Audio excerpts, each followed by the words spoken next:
have to do that much. Okay, yeah. So, picking up where we left off last time, you guys had been following the trail of trying to figure out what had happened to El Terrell and where the survivors might be. You guys made your way to the cathedral and were able to find them in the basement of the Cathedral of the High Hall here in Avernus. Well, specifically in El Terrell, but you guys at this point have figured out that El Terrell is flying in the air over Avernus and is chained under the now darkened companion. You guys made your way to the High Hall, found the survivors in the basement, and heeded their request to go travel to another part of the city to find their de facto leader, Older Ravengard. You guys went ahead and made your way to this catacombs, meeting what seemed to be an undead leader of some sort, who seemed to be controlling a group of undead there at that site.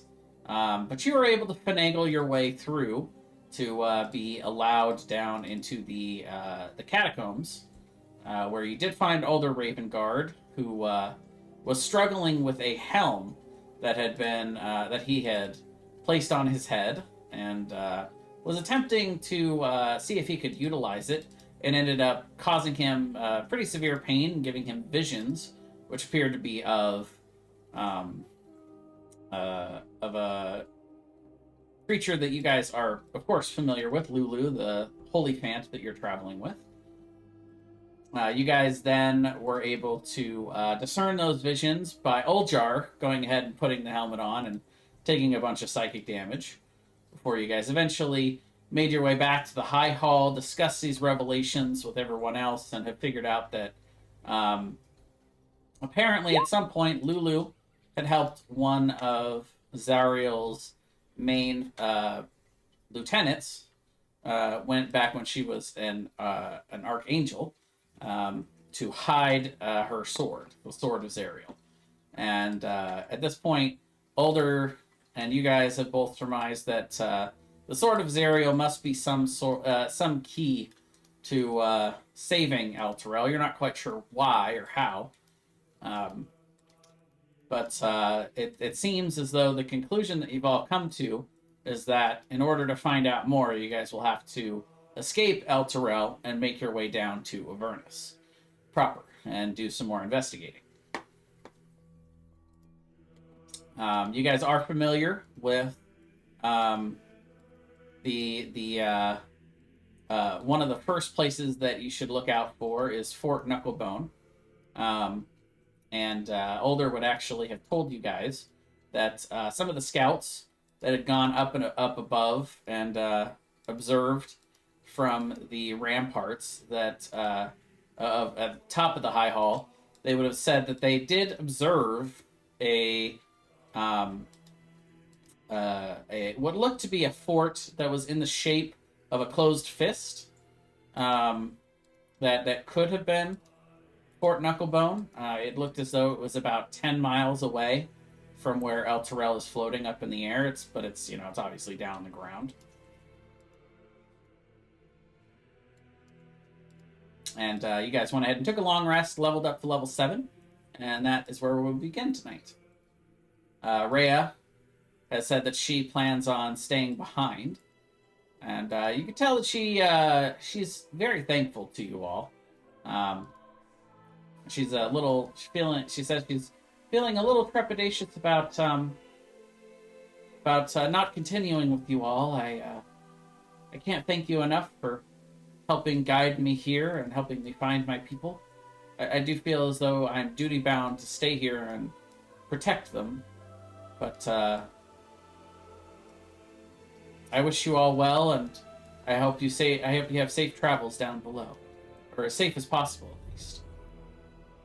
And you can tell she's kind of holding back tears a little bit, because she's very appreciative of what you guys have done for her and helping her get this far.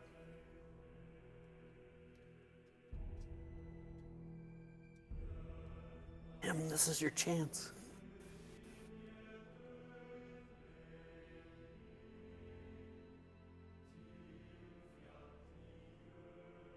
Well, I guess Well, where are we going next? I tell the group. Knucklebone. I think. Okay. We got to figure out a way to get off this floating island and get down to the ground. I can That think is of a true. couple ways. Yeah. Wait, how are we gonna get down to the ground? Older would look over and say, "Well, it appears as though, at least your friend, your little elephantine friend over here, is capable of flying. Do any of the rest of you have means of flight?" I do. I do, but I don't think for long enough. That's How, important. yes. How how up much or how far up in the air are we? Let's get You're- a bunch of blankets together. You're pretty and jump off. far. You're pretty far. When you guys ran over the bridge and looked down and saw the absolute blood war going on. There are, first of all, you guys are floating over the river Styx, so you wouldn't want to go down into the river Styx. That is a very tumultuous and chaotic body of water that you guys probably don't have a whole lot of information about it, but you would know that you do not want to come in contact with it. That much you would have been warned about before you came here, probably by Silvira. That is where a lot of demons flow out of the river Styx. It seems to have some connection with the abyss, and all of the lemurs also spawn out of the river Styx after the devils die. They respawn out of the river Styx. So there's battling on both sides of it, right below El Terrell, and several of the devils and demons are constantly trying to climb the chains to get into El Terrell. And Older would say, I would estimate that if you were to have for instance, a standard fly spell cast on you, you could probably make it to the fort within an hour at the very most, maybe less. We do have a potion of flying in our party loot. Well, that would be useful. We do also have something on the top floor of the cathedral. It's a magical pipe organ that if one plays it well, you can attempt to offer the spirit that resides within the organ to offer you a boon. I can play Harry, a pipe does your organ. broom have a sidecar? No, but I'm sure one of you could borrow it, and I could try and play the pipe organ. I'm still feeling a little under the weather, though.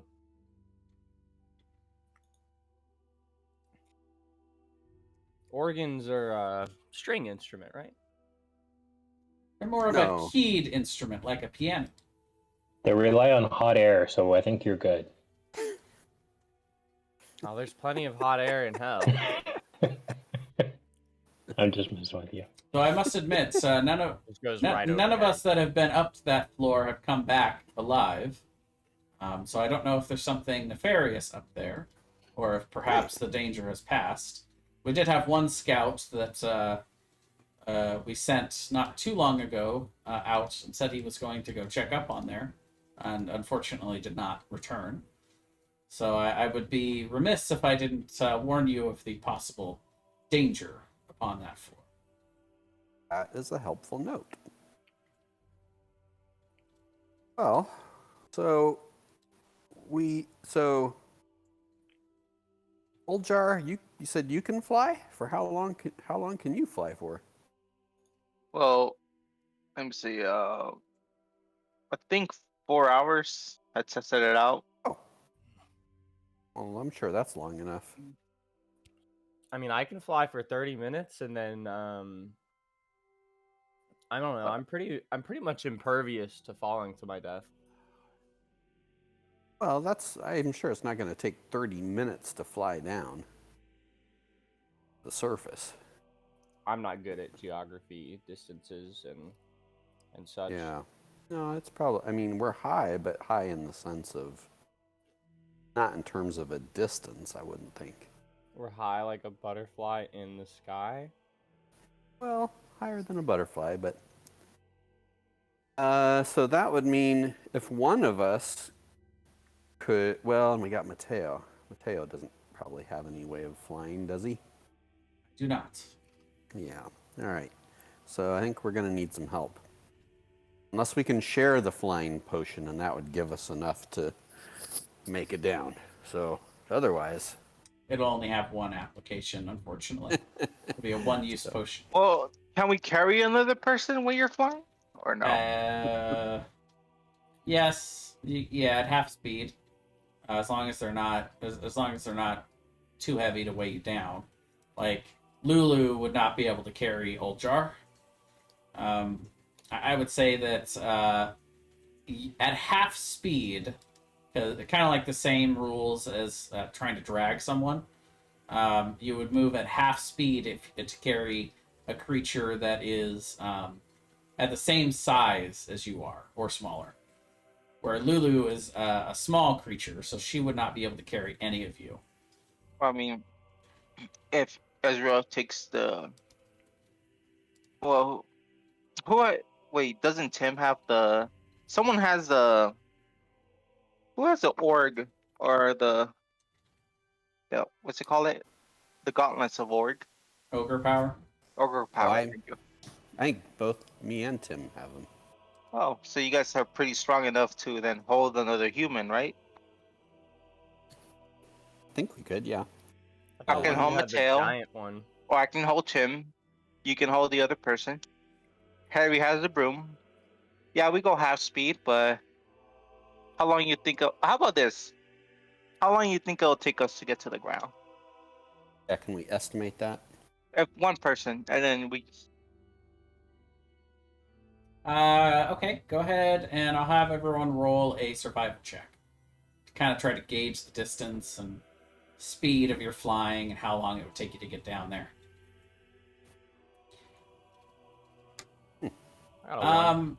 So Tim, you would estimate that it would probably take about 10 minutes or so to fly straight down to the ground.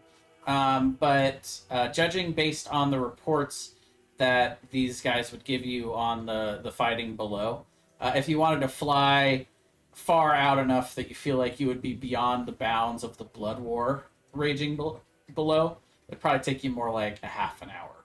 But then you would get to the ground, and you feel like you'd be probably about halfway to the Fort Knucklebone. You guys could just walk the rest of the way. That makes sense to me. So a half hour. How many do we think could fit onto the broom?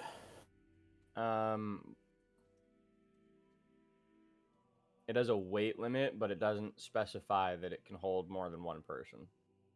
So yeah, it would be able to hold up to the weight limit. Okay. Let me see. What is the weight limit? I think 500, but it Okay. gets lower at something before that. Yeah, 400, it gets slower. Well, I mean, just in case. I could easily take Mateo because neither one of us are really carrying any of our items even. No, that's true because yeah, he's got the. You We both both got have the the bag of holding. But anyone else would start to severely drag it.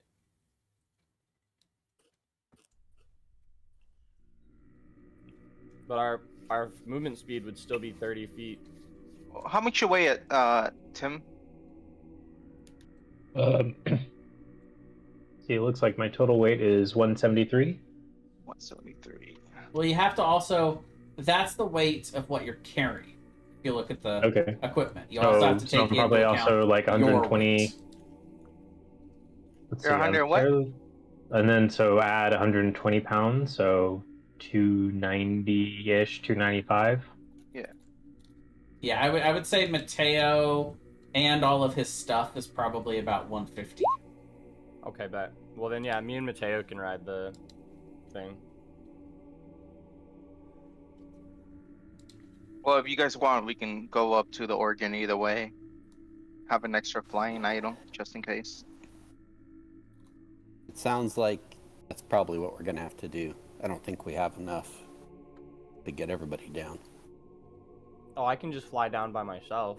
That's true. We could make multiple trips. Half hour down, half hour up. Well, flying potion for Tim. Flying potion for Ezra. Flying potion for Ezra. We only have one potion though, don't we? Why don't Actually, just you have and, it, huh? Why don't you and Old Jar just help each other carry Tim? One arm over each shoulder. That's also true. This is I going to mean- be some very cool circus act kind of thing. I'm looking forward to this.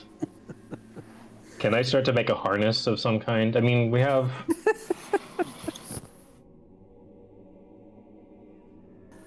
Let's see. Engineering kit? No, I just got an explorer's kit. Because if someone has an engineer's pack, then it'll probably have, a, like. What would you call that? I didn't bring my carpenter's tools with me, Tim. Well, how about this? We can tie a rope around me and Ezra, around you, and there you go. Ball. Hell yeah, let's Will do it. that will that work? Do we Just don't think? end up like the Graysons. Only one way to find out. Mm-hmm. All Hey, right. Grayson? Robin? Is that what your name? Yeah, his parents fell to their death due to a trapeze accident. Yeah. Yeah. Okay. Which was Well- not actually an accident. So, just describe to me in a little more detail what you guys would like to do. Like, you guys are currently in the catacombs of the High Hall. So, where are we going? What are we doing? Well, They would say that. Oh, by the way, you guys don't know exactly where in Avernus that you are, because you guys have only been in El Terrell. But you guys know you are somewhere over the River Styx, and Fort Knucklebone appears to be to the northwest. Best you can read. It appears to be in the northwest of El Terrell, or to the Oh. northwest. we jump off this hill over here. I just realized, guys, I can cast the spell Fly, right? No. You. How many people? Just one? Tim I is don't just know. wrapped in ropes, and he's just like ready for this dangerous what happens trapeze when you get- shenanigans. This is what happens when you get a point of exhausted Harry. You do multiple hours of unnecessary preparation. That should be your guys' squad name. Unnecessary preparation. Unnecessary. Is there like Harry. a? We need to get like a scroll of restoration or something stat. Yeah, because I like hardcore roleplay, ain't you guys? When I Well, get you one did take a point of long exhaustion. rest, so. I had 2. Oh, okay, so you got one one. exhaustion now. Okay. Well, he asked me how many people I can cast Fly on. I'm like, let me find out, and I just cast Fly on Tim immediately. Looks like just him. Only 10 minutes too. Well, I Have think you it would take seen us like about a 10 newer minutes to find astronaut, like how they get tangled up and like confused, and they're just like, or people who do like the jets. That's what Tim is doing right now. He doesn't have any idea of like how to control it. He's just kind of tumbling and like already wrapped up in ropes and stuff. This is not going well. Grab Now, one of the ropes, try to pull you down. Yeah. the flying speed is 60 feet. Yeah. So does that And mean my- it would be more like 15 minutes? This is important. Well, my This speed is an for, important detail. It is important. My speed, however, with my buddy on the mount with me, the broom would be 30 feet. So Tim would have to fly really far in front of us. And my flying speed is 40, because it goes by my Walking speed. What's your sortie? Well, Lulu can fly 120 feet per round, but it's probably smarter for you guys to fly together rather than Yeah. separate. Yeah. But that We stay you know, here for that's 10 up minutes discussing what to do, and Fly goes away. right. Well, should we just Yeah. go to the organ and check if Yeah, I we think we can get better do that. This is Yeah, too that- risky. Yeah, that spell didn't last as long as I thought. But they said it's risky to go to the organ. I They mean, said it may be. They don't know. very risky for them, but for us, It's better than we falling do to risky. death. You got a good Yeah. point. I'm impervious to falling to my death, so I don't know. I am It not. sounds Really? like you guys probably. Yeah. I kind of want to test it out. How are you Okay. impervious to falling to death? Yeah. You Okay. take no falling damage? I go fucking 100 feet up in the air on my fucking thing, and then I plop into my genie vessel using my once per day action, and my necklace falls to the ground. We're just popping all of my cooldowns, boys, for theatrics. The necklace breaks and he's stuck in there forever. It actually has stuff for that. No, I'm sure If you it want to does. break it, that's fine. No, I'm kidding. All right. Well, I think I agree with Olger. I think we need to go up to the organ. All right. We don't want Tim falling off. No. So you guys sneak back up into the High Hall Cathedral area where you guys had come out. You press the panel and it opens back up, and you guys find yourselves once again behind the symbol or the statue of Torm. And by the way, they would have mentioned to you that the way to get up to Over the higher level are these two sets of stairs on the near the entrance. The two spiral staircases this would one? lead you up. Those ones do not. Those ones have been destroyed. Those used to go up to the where did those used to go? Those used to go up to somewhere. Well, I cast some shadowy magic around myself after we've already ventured out of the place into danger. Wait, so where is it? Near the original entrance. So it's out where Okay. I'm pinging here to the eastern portion of the cathedral. Yeah. There are two identical stairwells that go up to it. Remember, guys, when Wait, we thought one went down also- and one went up? Didn't they say that, or didn't Ren said that you can? There's like a little like pulley right here that that thing goes up. But that's what opened the secret door. Oh, that's what opens the secret door. Oh, okay. Yeah. Secret tunnel. I like this staircase better. I don't know about you guys. All right. We split. Two people Okay. to the right, two people to the left. That sounds like There's what could possibly go wrong? There are 6 of us. It's always better to split up. There's 6 of us. So you've lost Harry already. Why are we splitting up? Traditional. Oh wow! And look at our Lore suggests that split up splitting the genius party up- play. We've got a magical backline possible enchanter with 2 ranged targets, and then we've got 50% of the time, it then we've got a always retarded works. hair with both the frontline targets. Fantastic! I go up the stairs. I don't even second guess it in character. Oljar says, "Let's split up," and Harry's like, "Okay." That's fine. Oh, lucky! Wow, that's a fat organ. That's a big organ. Is that 4 separate seats? Yes. I'm gonna Let's need see. some help with the pedals. Well, look, Ma- before you Mateo? start playing, let's check the area out first. Okay, I'm just gonna What's remain. this organ seated look right here. like? Yeah. Sorry. Let me open up my Oh, descriptions no, that's here. okay.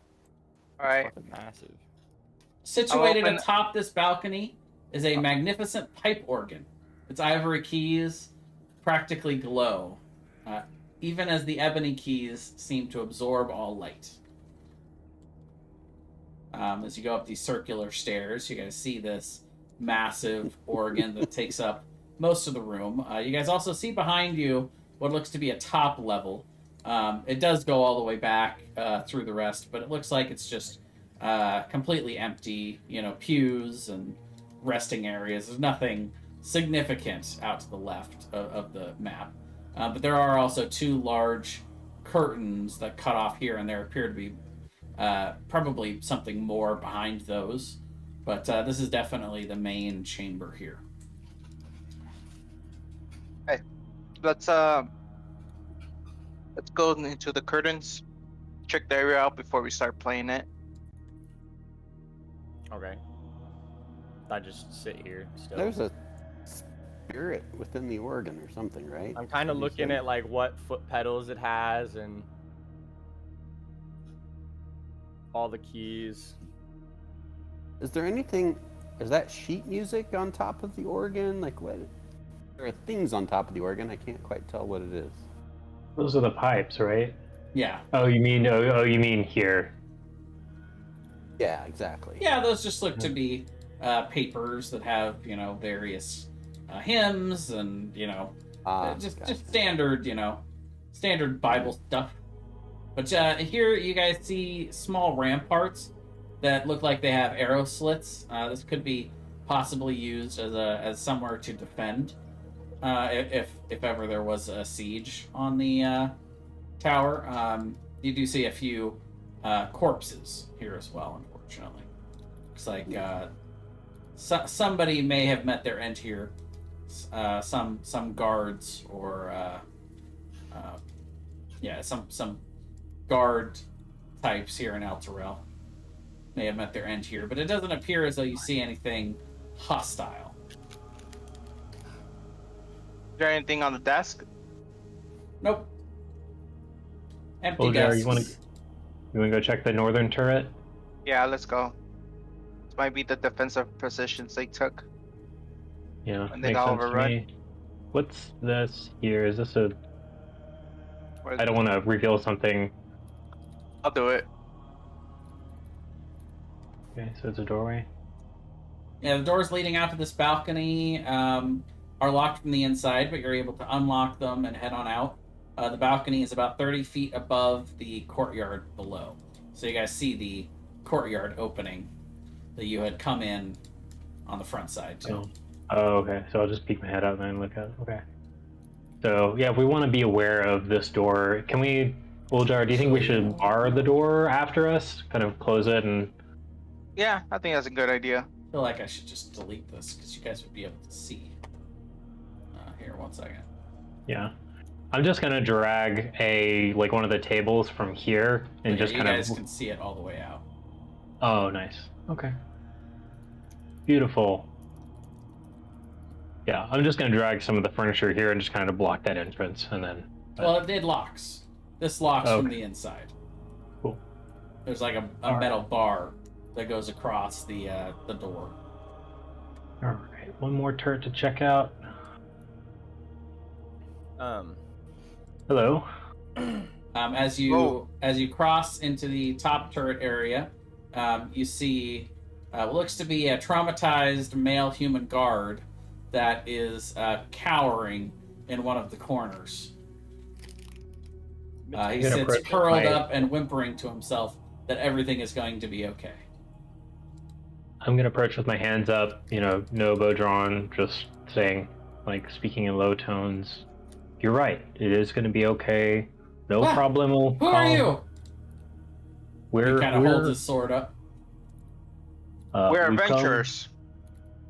We've come to help the city, and we just rescued a large number of your compatriots, so everything is okay. You're safe now. I'd ask you that he drop whatever weapons he's holding, and well, don't drop it, just sheath it. Well, Right. yeah, put away. Go ahead and make a persuasion check with advantage because Uljar is helping you. All right. And because you're telling the truth.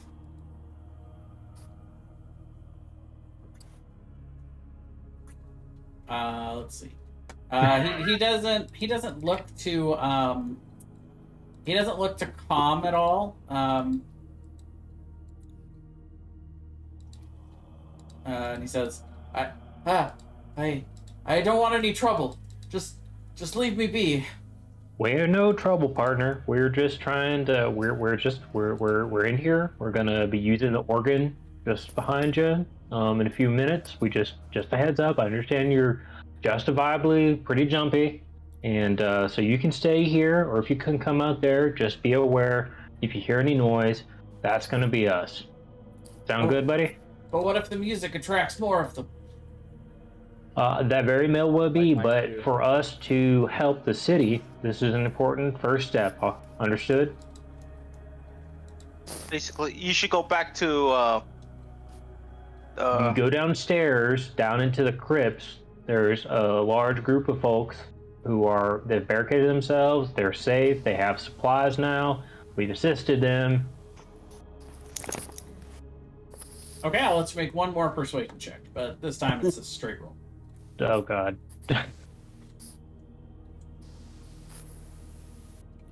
Oh. Hey. He seems to calm a little bit the more that you're talking to him and not, being hostile. He goes ahead and lowers his sword and puts it back in the sheath that's by his side.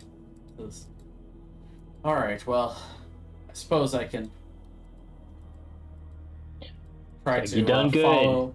follow you You all. survived. Try to. wait, are you See the if I can man help. are you the man that what's that guy's name? Send here to investigate? Yes, there were a few of us that had come up to that had been sent out to investigate throughout the cathedral, and What happened to well, what happened to the rest? well, I was sent a couple of days ago to see if I could figure out what had happened to them, and I found their bodies down in the lower portions, and there were still several devils that were about. I had been able to sneak past some of them, but Well, you done good, buddy. And I, very gently pat him on the shoulder and I say, give him some water and say, hey, why don't you sit in one of these pews over here, and we're just gonna get started. And but you've had a rough couple of days. Take a load off. And if you want to, you can head downstairs, but you can stick around with us. Whatever makes you feel better. Okay. very well. Thank you. By the way, he would introduce himself as Trevik Thantorm.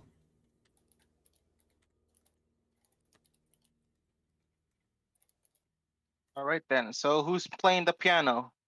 I've been sitting at the organ for like 10 minutes trying to figure out what the fuck these pedals do. I think Okay. it's time to pull out all the stops, Harry. I need someone with slightly longer legs to come hold these two pedals down, because I think this note combination would be much more suitable for the tone of things that are going on. Tim, that you sat. Yeah, may I help you? Yeah, I mean, you don't have to do too much. Just before I start the singing, you're gonna hold this left pedal down, and when I start the singing, you're gonna continue to hold the left pedal down, but you're also gonna hold this right pedal down. This is Before gonna we be a start, little can- awkward too, because I'm gonna have to stand up in front of you. All right, so I'm doing like the splits down here, but we got this. You're like straddling me while I play in front of you. Before Tim we is totally start, comfortable himself, so he's fine with it.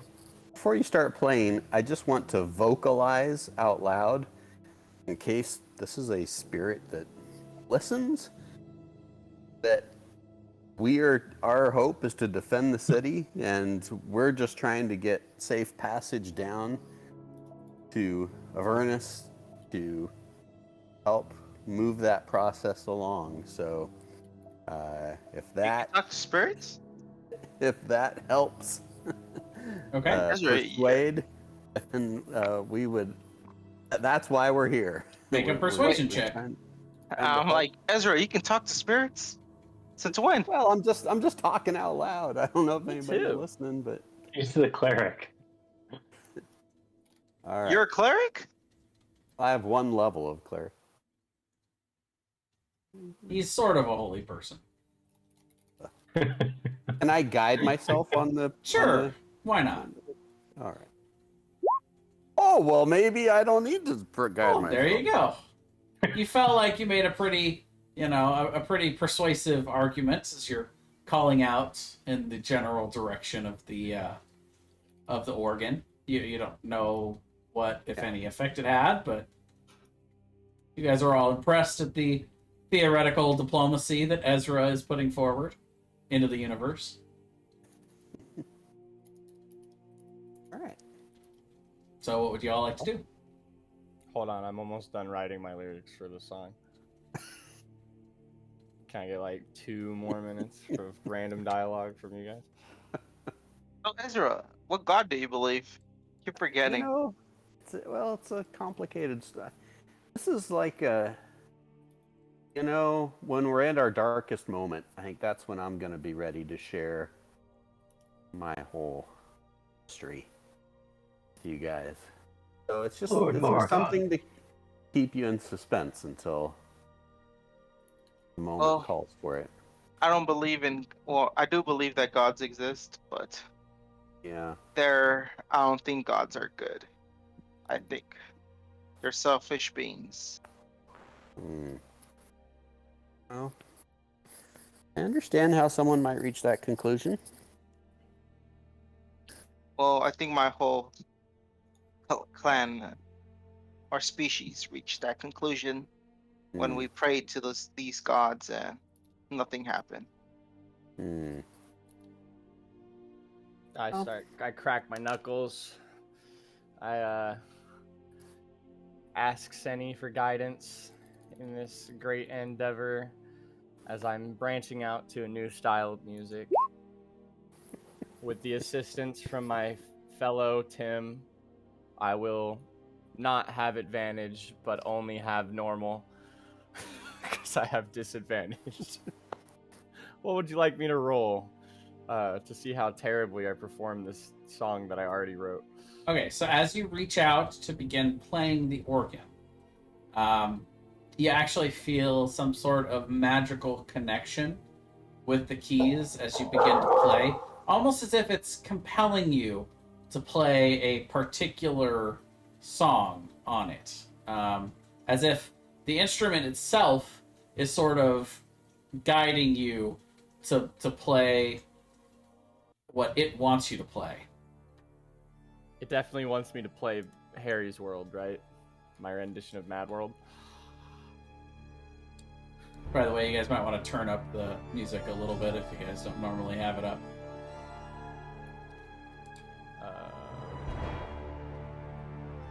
And go ahead and make a performance check with advantage, which I realize you have exhaustion, but... Nice.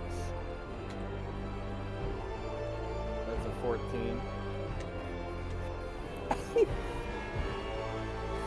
So you see Harry suddenly reaching out, and you also hear other sounds other than the organ emanating from this what looks to be a fairly heavenly sort of organ, but it is apparently compelling him to play a rather dark and fiendish sort of song. And you hear voices emanating from the organ as well, along with what you surmise is possibly other instruments joining in. It builds to this loud crescendo, and then just kind of continues. And Harry, you seem to be doing a decent job playing the song that is compelling you. Though also, if you wrote lyrics, feel free to go ahead and share them with us. Slightly not appropriate for the demonic music. But I wrote some parody lyrics for Mad World. Sure. I guess it doesn't fit the tune, but it fits the theme quite well. What surrounds me is demonic faces, torn down places, worn out faces. We showed up late to save these places. Going from here, now we're going to there. Let's see. Their tears are filling up their glasses. No expression, major depression. We won't hide our heads now. We'll drown in their sorrow. We will see tomorrow. See tomorrow. And I find it kind of funny. I find it kind of sad. The dreams in which I'm flying are the worst I've ever had. I find it hard to tell you, 'cause I don't know what to say. When people run from monsters, it's a very, very hairy world. Hairy world. This ghost is gonna kill us. This ghost is gonna give us a boon for not being able to fly. That was awesome. All right. Okay. So, what I'm going to say is actually, I'll give you guys a small peek behind the curtain. The DC originally for the check was 15, but the successful natural 20 persuasion check, I decided to minus it by 5. So 11 is actually good enough. You all at the conclusion of this fiendish song, Harry, you hear a voice that emanates in your head and says, decently done. I can see that your group has the best of intentions and good hearts. Ask for your boon, and it shall be granted within reason.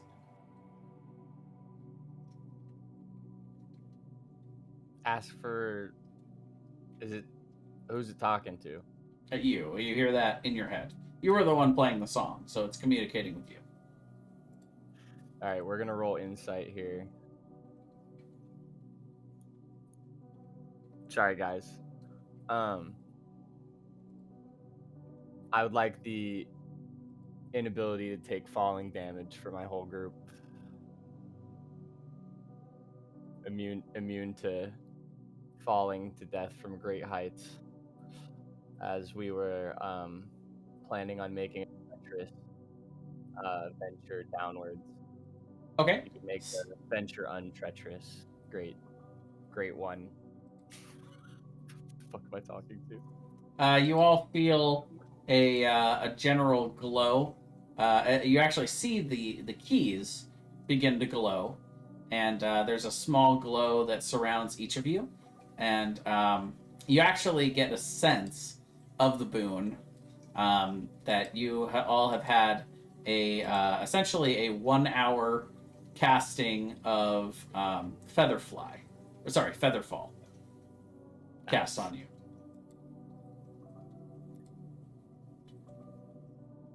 I like that.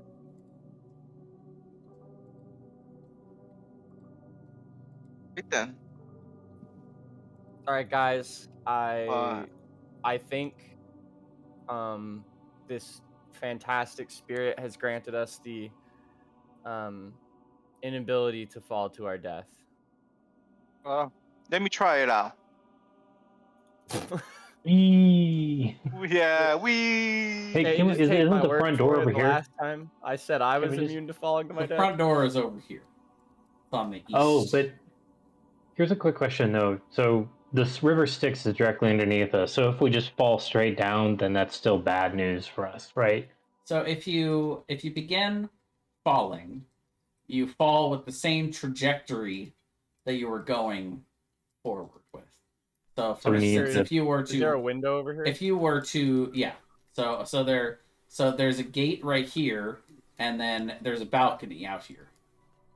So we want to look, we know generally which direction Fort Knucklebone is.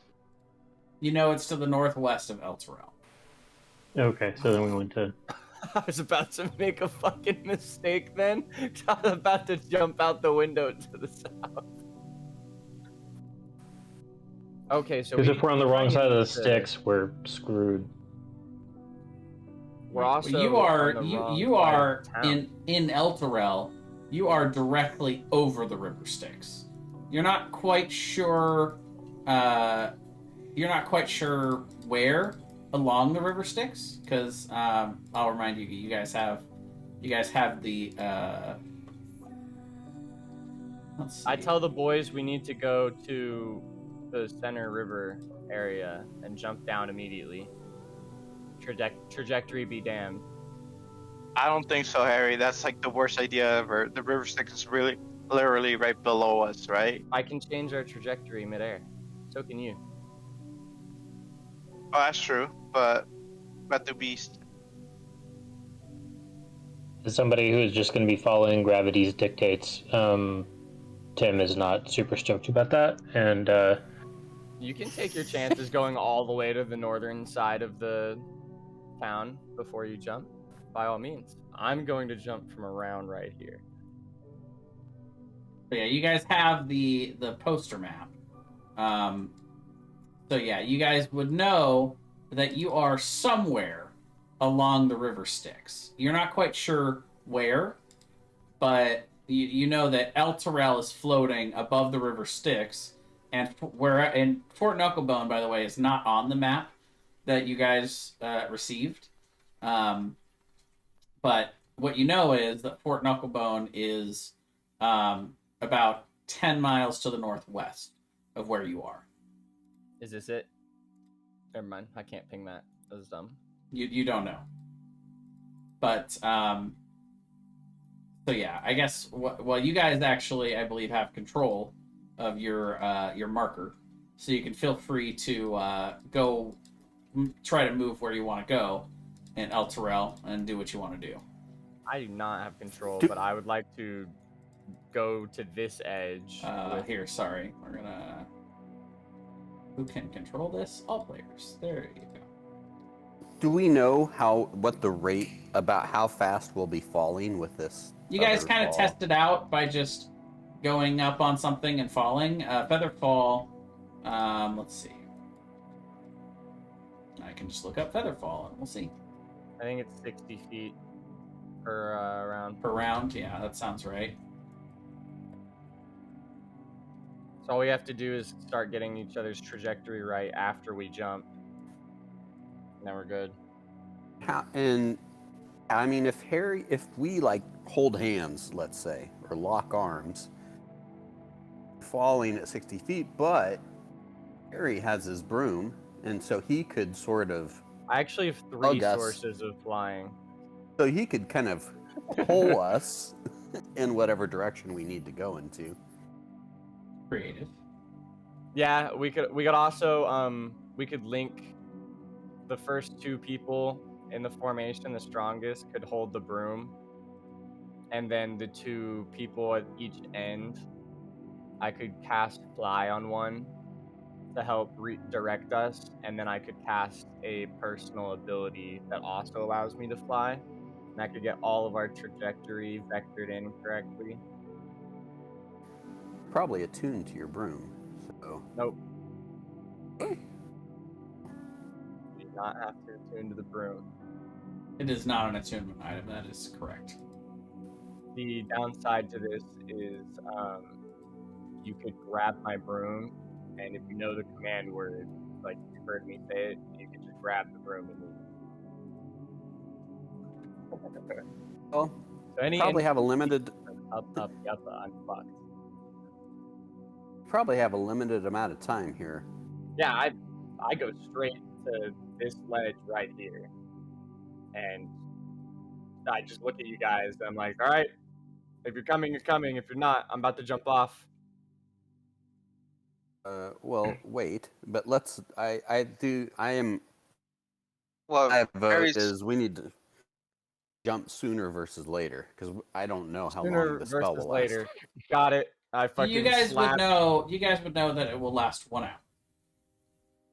Like I Right. said, when the boon was cast on you, you sensed that you have the effect of Featherfall for the next hour. All right. It might have been longer if you had I rolled used higher, but my I use my new feature, Elemental Gift, and I use bonus action to fly for 10 minutes. I float up into the air. I say up, yuppa to command uppa, the yup broom, to go to Mateo, who also knows how it works. And I'm like, Mateo would pull out a rope and would say, "Should we all perhaps hold on to the ropes so that we don't get too far apart?" Yes. eh, we go. I'll just jump That's off. a good idea. All right, we'll rope Is each roped other up, along. ready to go. Yeah, Yeah. he ties it to his waist, and then I'll You do guys are mine, all- and yeah. I'm good. maybe I'm like good, 5 Mateo. feet Thank apart. you. And, yeah. Lulu doesn't need to, so she just kind of floats around and says, "Okay, well." I'm good, just in case we get attacked by something. I'd like to not be tied to you guys, Sure. but I can do this a couple Harry more doesn't like to be times. tied down. It makes sense. Yeah, I'm already committed, actually. So Okay, so you all jump off the edge and start to float down. You guys are floating about 60 feet per round towards the river Styx. I'd like to use my flying to help direct everyone to the north. The west, I think, right? Is where. Northwest. Well, I'm gonna direct y'all to the north, and we'll try and go a little west from there afterwards. But I imagine it takes a little effort to redirect everybody. Mateo can do the westward direction. He's touching the broom.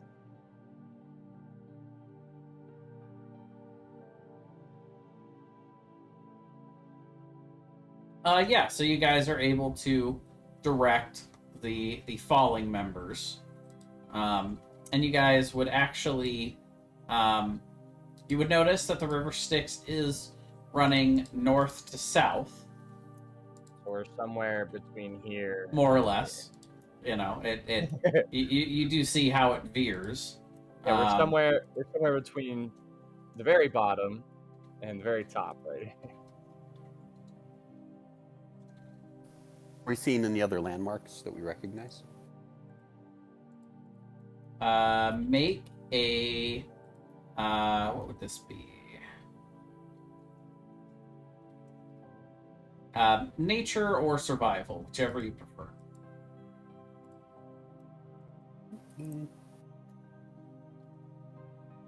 I don't see shit. I'm busy directing All you right. guys. Stroll is fine.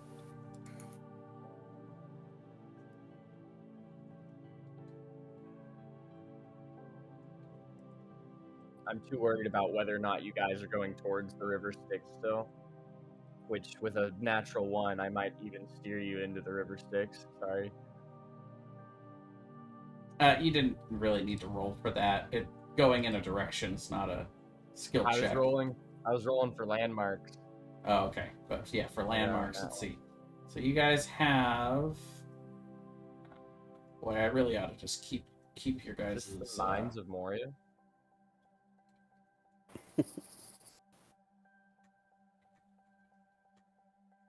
Really, Full jar. Check keep out the the poster map. check out the dragon skull. Yep, that's the first thing I see. So you guys look off to the west, and you see a rather large looking volcano-like structure, which kind of reminds you of something that you have seen on the map, which was labeled as Bale's Forge. The thing? No, sorry, The off very bottom? to the east. My mistake. I get east and west messed up. Does the little circle things mean that it's been zoomed in a little? There's like circles around. I'm actually not sure what those are for. I don't know anything. I really hope so, because if not, that's a really big fucking sword down there. Yeah, you don't know. You're not over there. But, so, judging from that, you would assume that El Terrell is more or less about there, and Fort Knucklebone is more or less about there. So you guys feel like you're kind of towards the center of where this map is.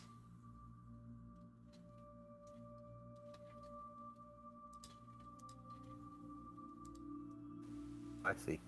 We just want to be on the west side of the river. Yeah. Yeah, so you guys do float, and you're far up enough that as you guys float down at about 60 feet per round, you guys get probably your best look so far of the fight. And the fight is happening on both sides of the river, and it's just constant warfare. And you get your first real look at these things that you've occasionally heard referenced, called war machines, because it does appear as though there are war machines that are being utilized down on this down in this battle. Fucking late.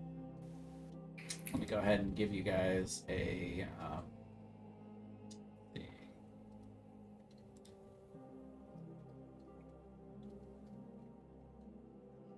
I'll give you guys a look at kind of what this looks like compared to like in scale of a person or a medium-sized devil. You see some of these war machines that almost resemble what we would think of as like a motorcycle, but maybe a little bulkier. You also see some that are a little bit larger and appear to have different implements on top of them that can be used to attack, like turrets, or you see one that has like a wrecking ball. But then again, you see several devils, large looming devils and demons that are constantly fighting below, and the numbers in the thousands, to where you just can't even imagine it. But you're far up enough that you actually float in the direction of Fort Knucklebone, and you actually are able to clear the battlefield well before you start to reach near the ground. It's Like actually halfway through falling, I'm like, man, I wonder if I could have asked for a two-way teleportation circle. Shit. And you guys land probably most of the way to Fort Knucklebone. I'll say you guys get about there. Okay. Not bad. Not bad at all. Assuming Fort Knucklebone's on one of these hills over here. We're pretty close. It'll be pretty much right in between the middle of the words Fort and Knucklebone. Okay. Be like right there. And you actually get a pretty good look at Fort Knucklebone from the top as you float closer to it. Let's see.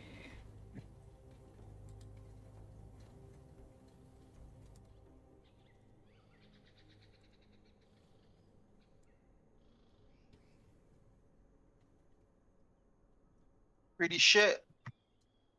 Is it just me, or does that massive hill next to it look like fucking a really old hand? Does look like a hand. Yeah, the fortified compound sits atop a low plateau that rises out of a crater-pocketed landscape. At the center of the compound of the hill of rust-colored stone, is a hill of rust-colored stone that resembles a hand crawling out of the ground, with gaps between each of the fingers. A jagged wall made of rocks, bones, and metal debris surrounds this hand-shaped hill. Other highlights visible to this distance include a gatehouse, atop which stands about a half a dozen small figures that appear to be on watch.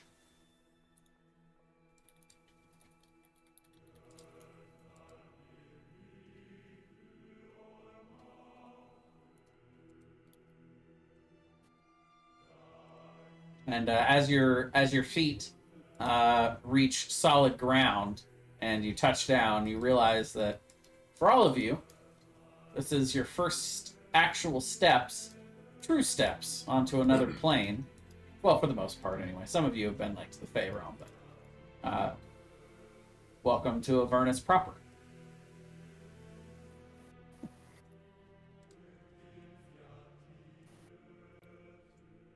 And I assume you all Feel. would head for the fort. Yep. All Is it right. really hot? How does it feel, temperature-wise? Like I when always we're feel hot, descending, was it Ozar. just hot air? Just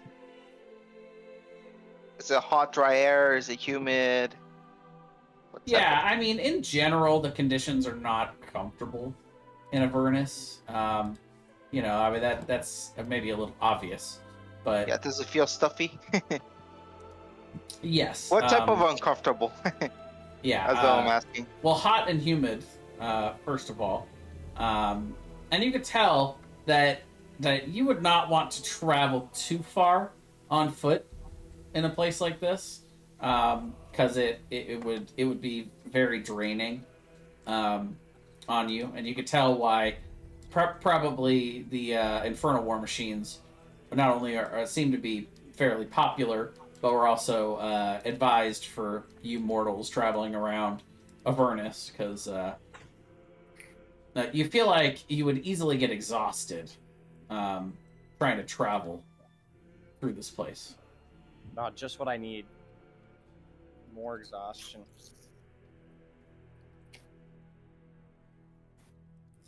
Yeah, Avernus's combination of oppressive heat and supernatural malevolence weighs on the bodies and souls of those who are not evil. A non-evil creature treats normal travel through Avernus as a forced march and must make Constitution saving throws at the end of each hour of travel. Ow.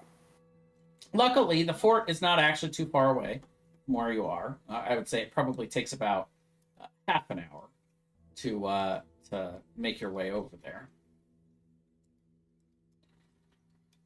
And as you approach the gates,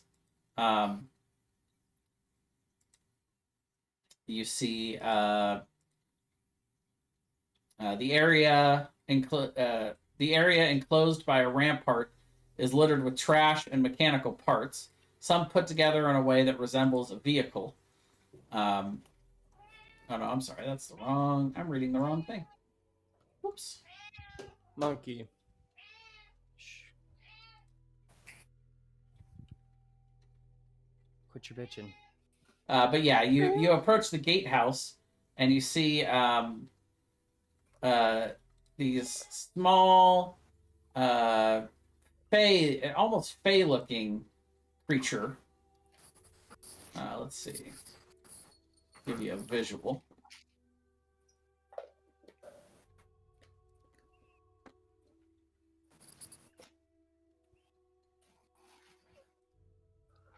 And they look down and say,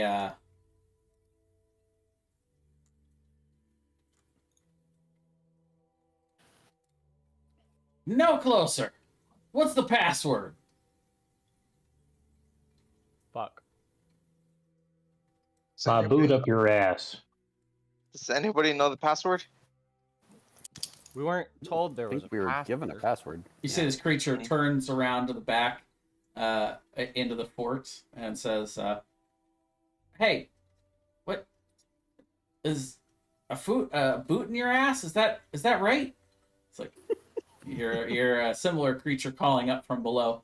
Right for what? For the password.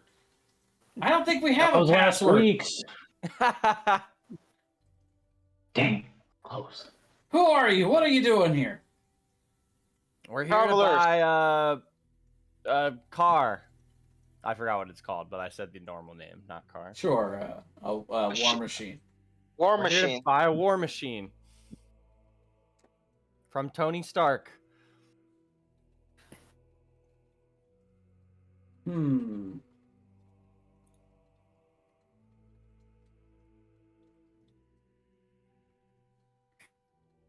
Vegeta has Soul Coin if you have a War Machine. We just hit like 4 references. show us all the gold and all the soul coins you have on you. Are these people more armed than we are? No. I mean, they don't look like they're inept. I'd like to. But yeah, you guys are not particularly intimidated by these small fey creatures. I'd like to deceive him into. I'd like to tell him that we've already paid, and that all of our money is inside. All right, go ahead and make a deception check. Nice. What? Oh, really? Ah, it's crazy. I've never seen you before. Yeah, we had someone from the mortal plane send word, and all of our gold exchanged for spirit coins. What was that person's name? Who did you talk to? Mad Maggie should have the order for us. And I'll say with a 21 deception check, I'll say, all right, open the gates, let them in. And you guys see the small gatehouse. You hear some cranking and some whirring, and the gates open up a little bit, enough for you guys to walk through, maybe a couple at a time.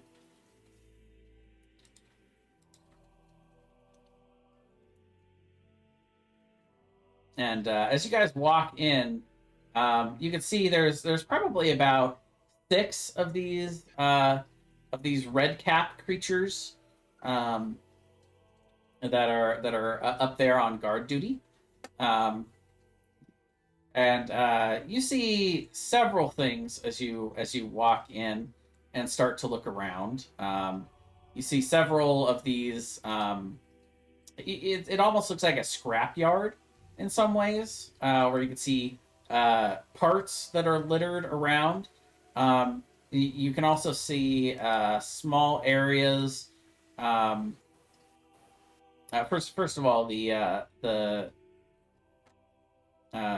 built into the rampart is the ramshackled gatehouse behind you, but the rest of the wall or barrier that surrounds the fort is probably around 15 to 20 feet tall. So and just kind of made of anything, any part of the debris that they felt like they didn't need anymore. They just kind of shoved into this barrier.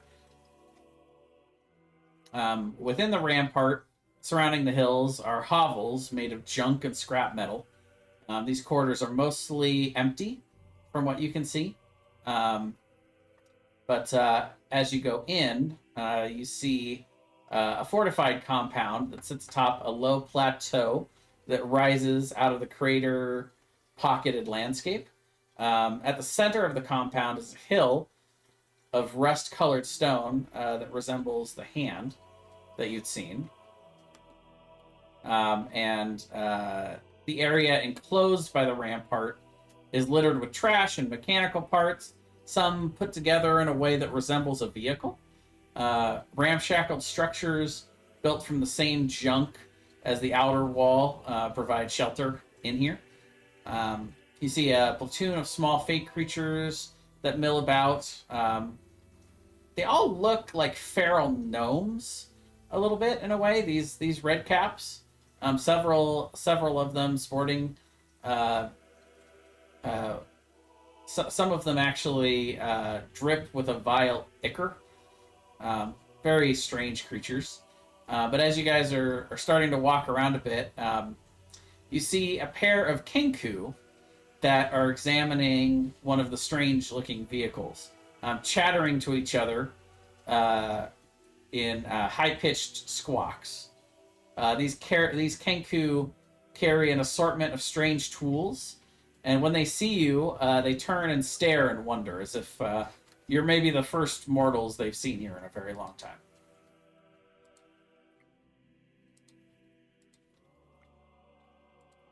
And as they kind of cap with the most drip, and tell him I like his hat. He kind of looks at you awkwardly and says, "Thanks, I guess." Yeah, us fey creatures gotta stick together. Respect, dog. And then um, the two Kenku seem to get a little excited as they notice something as they're staring at your party, and they look up and point at Lulu, and they say, "Wow, what a deal! Patience is a virtue. Can't keep the boss waiting." And one of the Kenku runs off into the fort. That doesn't seem ominous at all. And Lulu looks over and sees them, and says to you, "Oh, this is yeah, I remember these two. These are the Kenku that we had talked about that you guys had seen in the vision." And actually, Oljar, you do recognize these two as the ones that you had seen in the vision helping out Lulu, Chukka and Clonk. And Clonk. Let's see.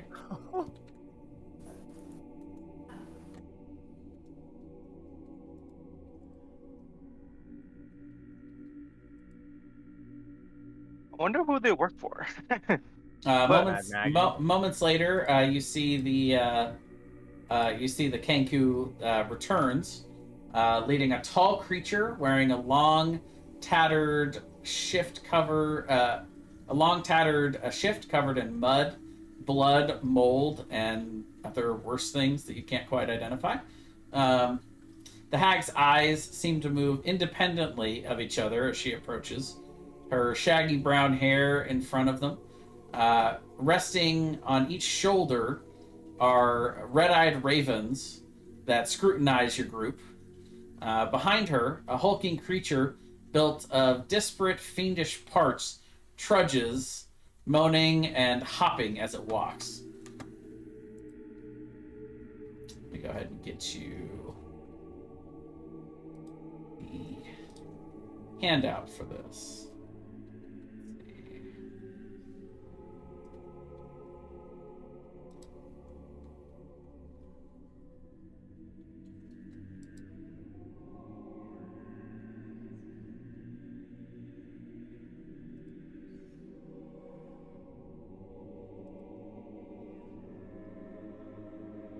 It's beautiful.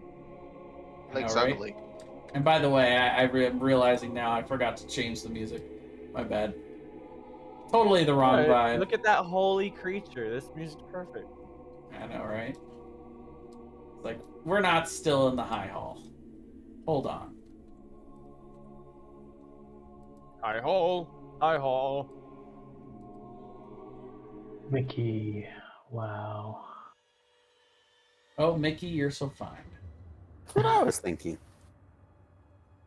You don't understand. Oh, Mickey, you're so fine. You're so fine. You blew Maggie's mind. Mad Maggie. Mad Maggie. All right, so yeah, you've seen all these red caps. Now you see, let's see. Do I actually have one of Chukka and Clonk? Let's see.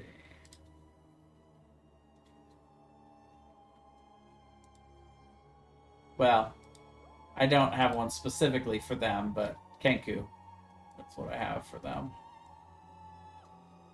So yeah, you see a pair of pretty identical looking Kenku.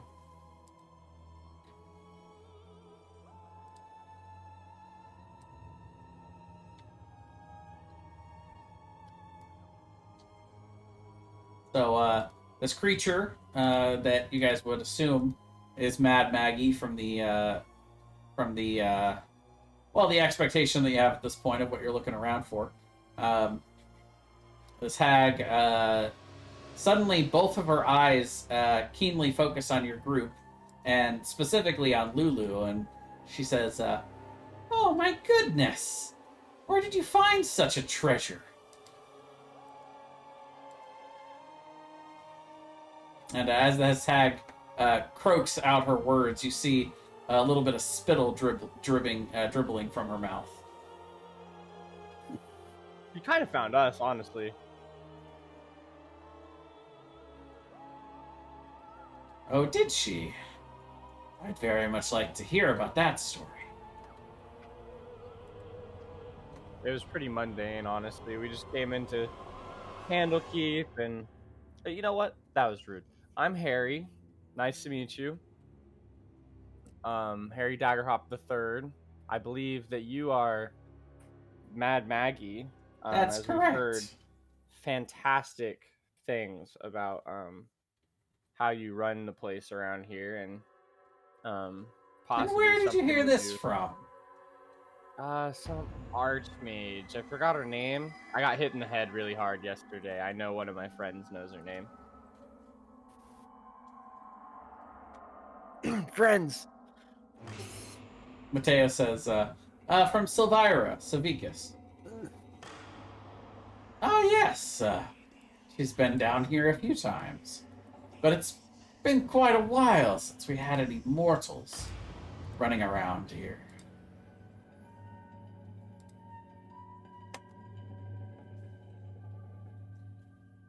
Oh, that'll be because there's literally a city of mortals over there. Ah, yes. We've seen Altarel floating above. Yep, we came from there. Well, we came Fascinating. from the mortal plane to Elturel just to see what was going on.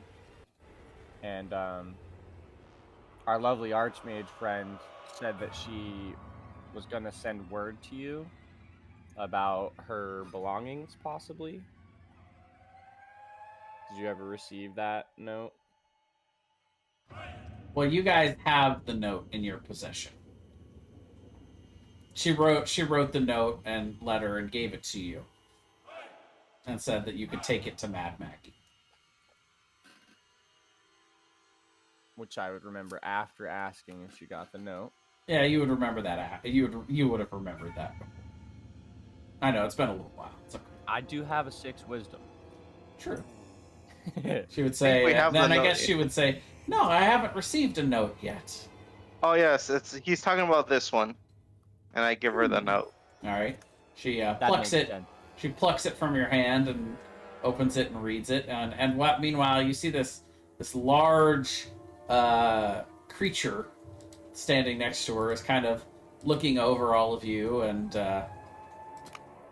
as it sort of walks around, you see it kind of doing. It kind of doesn't walk straight, and occasionally it like hops up and down a little bit. Is it hitting a fat waddle when it's not hopping? Make an insight check with disadvantage because you're exhausted. That's my best roll. I know. You're not sure what's going on there. It looks odd, but you don't know. But you do see all of the red caps over there kind of hopping in the same manner as they see this creature walking around, almost as if they're mocking it. Well, I try to introduce myself to And they're it. laughing. I say, nice to meet you. I'm Harry Dagger Hop the Third. I jump around from plane to plane. It's my 3rd plane I've been in.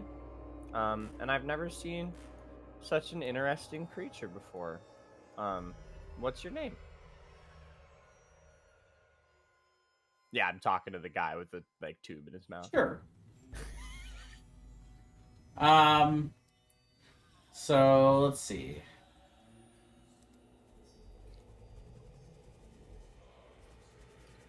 So this creature does not speak back to you, but Maggie would, while she was kind of reading the note and hearing you talking, would say, "Oh yes, this is my assistant Mickey.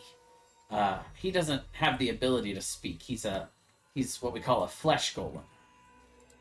Oh, sorry, Mickey. I don't. But know he can anything about understand flesh you. golem. Okay. Well, nice to meet you both. You look very capable. Well, Mad Maggie, I already know you're capable. I was told, but Well, thank you. I didn't hear anything it's nice about to be Mickey. appreciated. Yeah, honestly, it's nice to be able to talk to people down here. If I use the word people loosely. It's fine. I'm not a person either. It's nice to be able to talk to people down here that aren't immediately at our throats. Well, you may find several people down here in Avernus that don't immediately want to have a fight, but rather are interested in just the betterment of their own goals. Much like people in the mortal realm, in fact.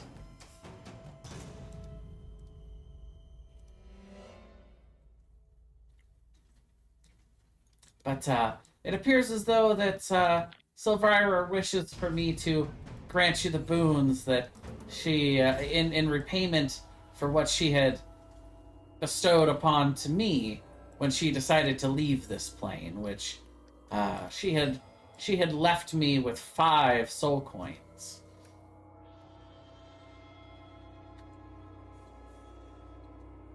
And You if know I what, like, remember the correctly, exchange rate of gold to soul coins is by any chance?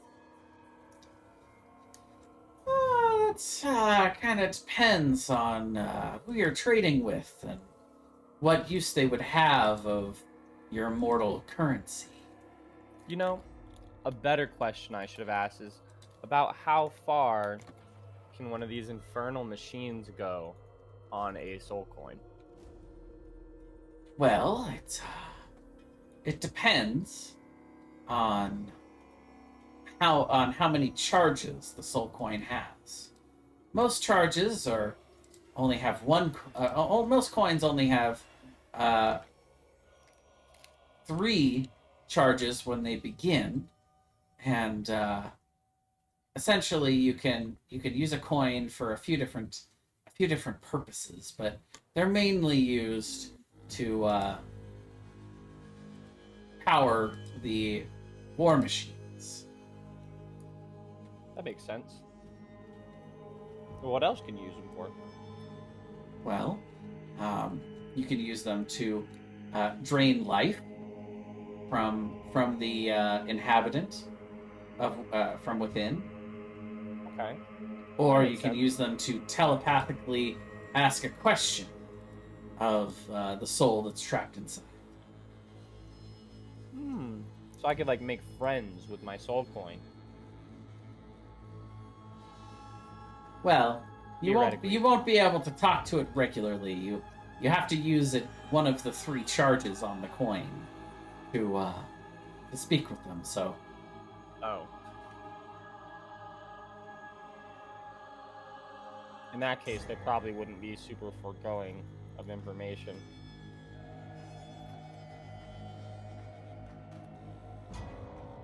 well, it may be. It depends on the soul that's inside.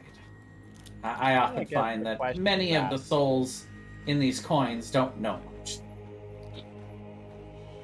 Well, you seem to know a lot. Thank you. I unfortunately don't have any gold to offer you for that information. If you would possibly allow us to come rest inside, for food and water, however, I could offer you this. And I pull out my dagger +1. You could house us while we rest here. I'd be willing to trade this. Well, that's very generous of you. And well, first of all, she would hand you the 5 soul coins um, that had once been Silvira's that she now has.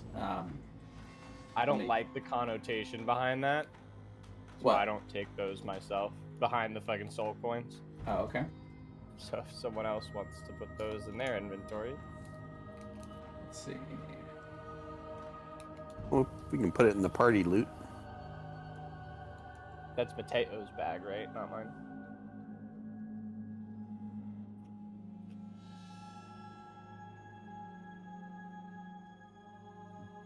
We still have to have an air quotes location for where the party loot is. That's true. That's why it says all the rations are in Harry's bag. I guess everything else is in Mateo's bag.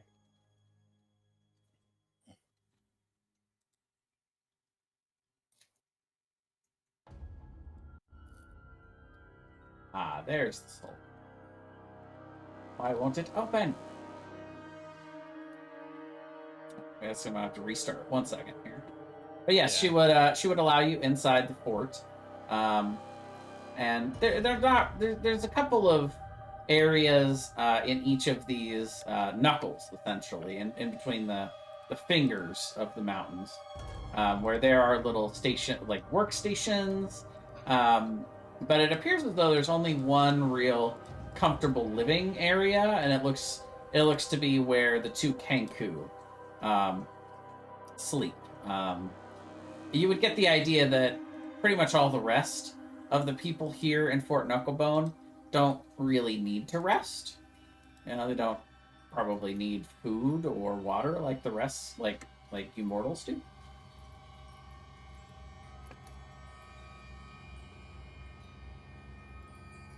But here, I was going to give you guys, not the soul, the soul coin. There we go.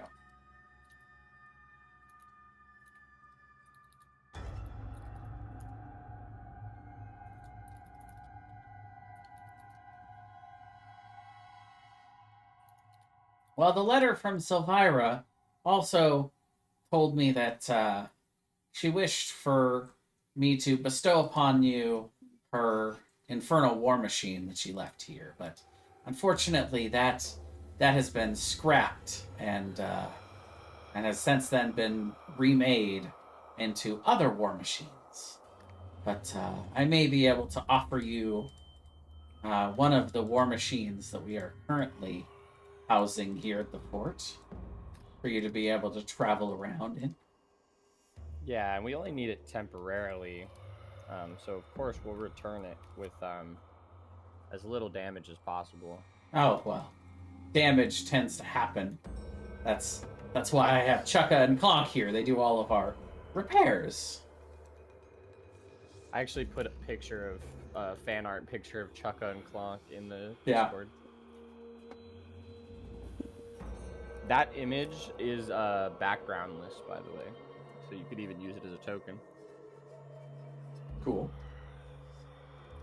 Kind of weird to have both of them in the same token, though, I suppose. Yeah.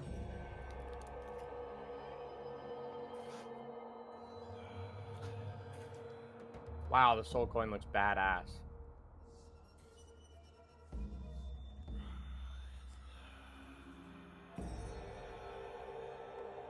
So, what exactly are you all doing here in Avernus? Old jar? Well, we're here to find out we can bring back Etrel to the mortal realm. Interesting. And also to regain some of the memories back from our little friend here.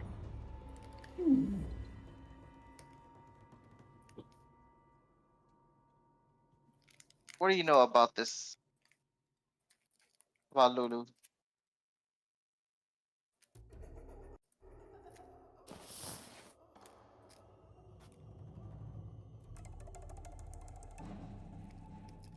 Did you ask Lulu? Well, I could perhaps perform a ritual that might help unlock some of the hidden memories that are trapped inside your little friend. I think that'd be helpful. Lulu, how do you feel about it? I guess we could try it. I mean, your archmage friend said we could trust Maggie. I That's do fine, like she an did. I do like an insight or a, I don't know what the right arcana. I'm not sure what the right check would be, but What are you trying to figure out? just if she's being, I guess, truthful about this is something that could help. Okay, so that would be an insight check. Yeah, you feel like there's you feel like she's being pretty forthright. She thinks that it could be something that could unlock her memories. Okay. Then I'll say, Lulu, this might help if Well, you what's the if you price? want to. What's it gonna take? Well, What's it gonna Jar, there take? doesn't have to be a price. This is Well, we hell. were There's always actually a told price. specifically that we were gonna have to trade for lots of things down here. So if there is a price, we're not gonna be mad. What usually price maybe? Remember, it might be soul coins. It might be we owe her something. It might be that we need to hunt some Then maybe demons she doesn't down have for the her, material some for the devils. I ritual. don't know. Well, Just went- I'll tell you what. How about a favor for a favor?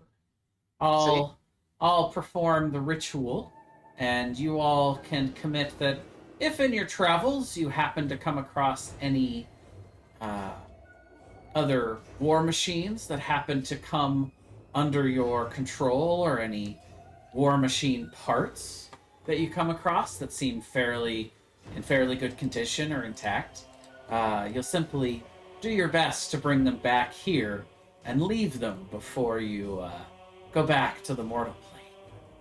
Do these things have like?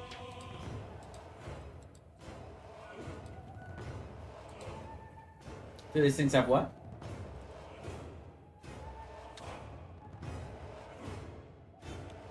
Lost Sorry, you. my There we go. headset died mid sentence. Do these things have like some kind of magical binding to like a driver or an owner? Or if we find one, could we just stick a soul coin in it and drive it back here? That's correct. Yes, they all run on soul coins, but no, they are not attunement based like magic items. Though they do work with magic, but no, anybody can drive them. Just making sure it would be easy to get back to us. It would be bad of us to say yes when we don't know how they work. Yes, well, and again, not to say that that you'll have to do this, but just your word that you'll make an attempt if it's reasonably possible. I've got a pocket dimension, so if we find any parts that can fit in it, I'll definitely toss those in there. Excellent. Seems like such a handy resource in a place like this. Yeah, it honestly, Seni is probably one of the most powerful genies that I've ever heard of, and I'm glad that he chose me to be his vessel. All right, so you see Mad Maggie as she's beginning to grab things from within this chamber, and she seems to be setting up her ritual. Takes probably about 10 minutes for her to gather everything, and she actually, as part of it, she draws a somewhat fiendish-looking circle on the ground, and she arranges several comfortable black cushions in the center. And when she's got it completed, she asks Lulu to come rest on the cushions, which you guys would all notice that Lulu is looking a little trepidatious, but does float over and lays down on the pillows. Maggie then places 2 skulls on the circle, noting that she says, I'm sure that my sisters won't care if we pick their brains on this problem. And she then brings you all. She instructs you all to stand in certain parts of the circle, and she says, "This should give us shared access to these visions." Does everyone comply? I do. I already felt these visions once. They hurt. Oh, it shouldn't. It shouldn't hurt if I do everything right, which I believe I likely will. All right. Well, close your eyes and keep them closed. The ritual should last about 10 minutes, and during the ritual within the circle, we'll be joined by a telepathic bond. If anyone leaves the circle, the ritual will be interrupted and will be forced to start over. And I do hate starting over. How many people do you need for this? Oh, I don't need a certain amount, but the more people that we have, the easier the ritual can be, and it allows us to all participate in the ritual together. Okay, I don't mind then. I just had a headache, so I was gonna sit down, but it doesn't sound too strenuous. All right. Oops. So as she begins to cast the ritual, you all sense the telepathic bonds forming between each of you, the hag, and Lulu. With your eyes still closed, you sense a brilliant flash of light and then darkness. A tingling sensation sweeps over your bodies as vibrant rainbows, like vibrant rainbow colors, appear within your mind. And then you see Lulu's first dream unfold. And you notice that as you look across this dreamscape, you don't see Mad Maggie there, but you can hear Maggie's voice saying, in kind of a disembodied voice, speaking within your minds, saying, "Simply relax and let the visions come to you." And you would also notice that her voice, or the disembodied voice that you're hearing in your head, it sounds kind of like Maggie, but it's different. It sounds like smoother and more melodic. But as you see the first vision, as the rich radiant light of 100 dancing rainbows slowly dissolves, warm sunlight fills the area. Within that space, Lulu flies lazily in a lush meadow at the shoulder of a beautiful blindfolded angel. As the pair strolls through the tall green grass, the voice of the hag fills your mind. Push through this vision. It only represents what Lulu wishes was true. We need more. And I'll have you all make a DC 10 intelligence saving throw.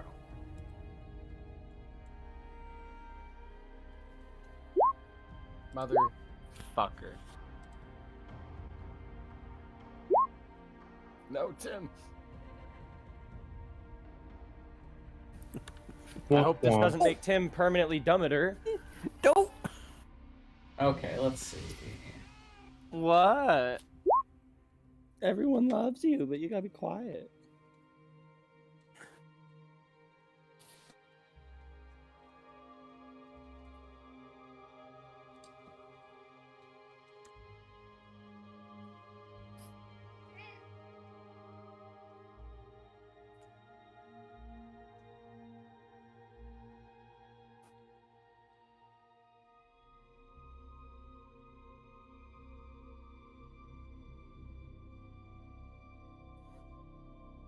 Okay, so the sunny meadow fades to black as the dream sequence progresses towards the next dream.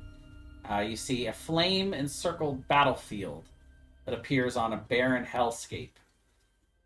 At the center of the circle, Lulu and the angel lie unconscious and prone, horribly injured. You see yourselves standing in defense of Lulu and the angel, facing outward as 6 small spine-colored devils creep closer. In the distance, a formation of battered and retreated human warriors disappears through a portal. And you hear the hag say, "The devils! You must defeat those devils." Oh, I'll be easy. We fought them before, right? And I think that is where we will take our break. We're about 2 hours in. Wow. I misunderstood you for a second. I was like, we're taking a 2-hour break. Oh, no. Well, That's perfect timing because I have to clock into work. So. Exactly. So that works perfectly. Yeah, Jay planned that on purpose. Totally. All right, be right back. It has little to nothing to do with the fact that I don't actually have a battle map prepared for this. Or anything. Jay, you're the most prepared DM I've ever heard of. Don't speak blasphemy like that.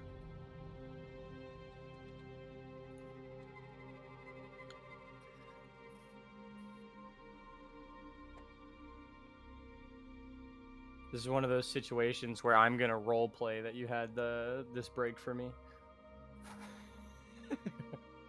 Right?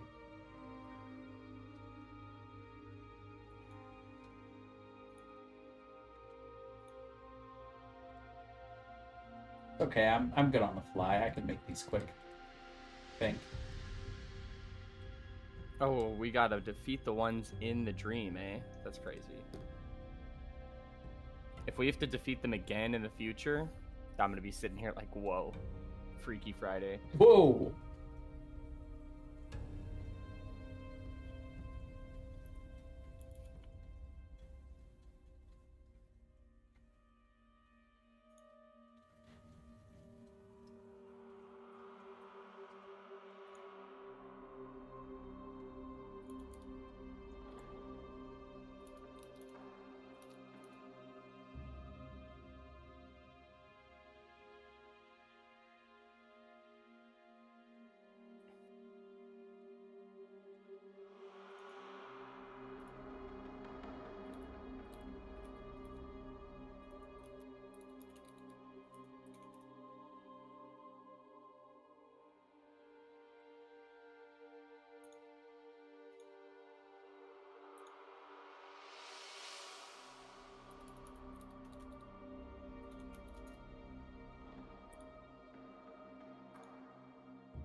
It's time for some stretches. Right? She's old, so I'll pick her up. I'll sit her hind legs on one hand, and I'll loop her top section from the other hand, and I'll lean backwards, stretch her back a little. Nice. She sits there like a little baby, like, what the fuck are you doing? Yeah, you and me gotta stretch together. We got old bones. Mm-hmm. Good girl, there you go. No, you don't get more food just because I stretched you. He's like, but I did good. You said so She's like, yourself. she. Oh. Mm-hmm.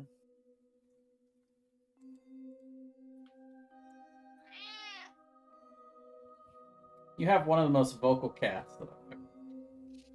It's not a bad thing, but it's just funny. She's a sweet talker. She knows how to get what she wants.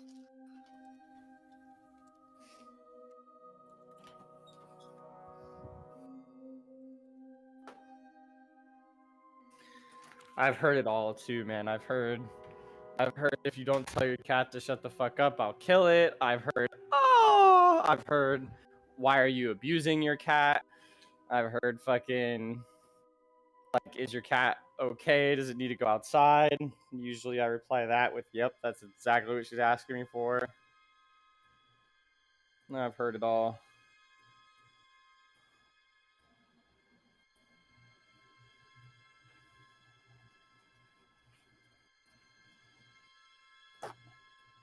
Some people just really do not like cats.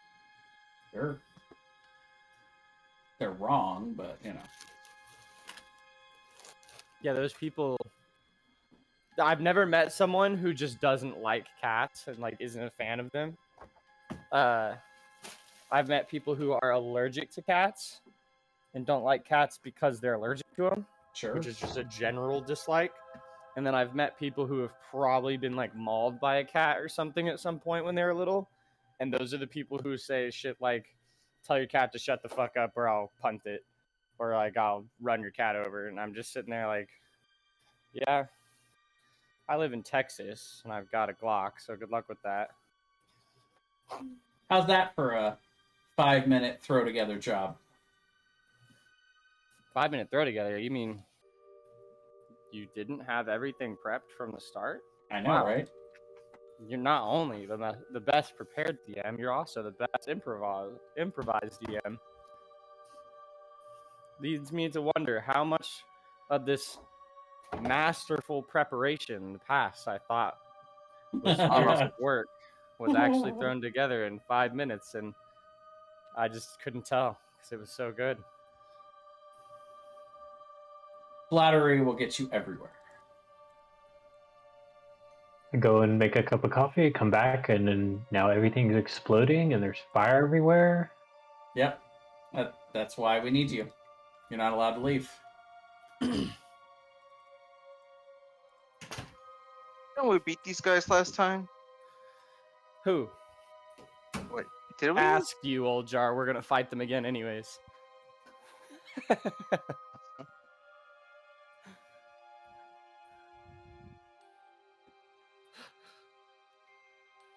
I just gotta take that diss track tone with you sometimes, or else the diss track doesn't count anymore. That's an angel? Yeah. That's the elephant, floaty elephant thing, which now I see it's got 2 sets of wings. Very angelic. And I believe about 9,000% out of character that is someone we know who has been mentioned multiple times to be with this elephant. Oh, okay. Oh, I was gonna say. That makes sense. Have you In guys character, I'm 50-50.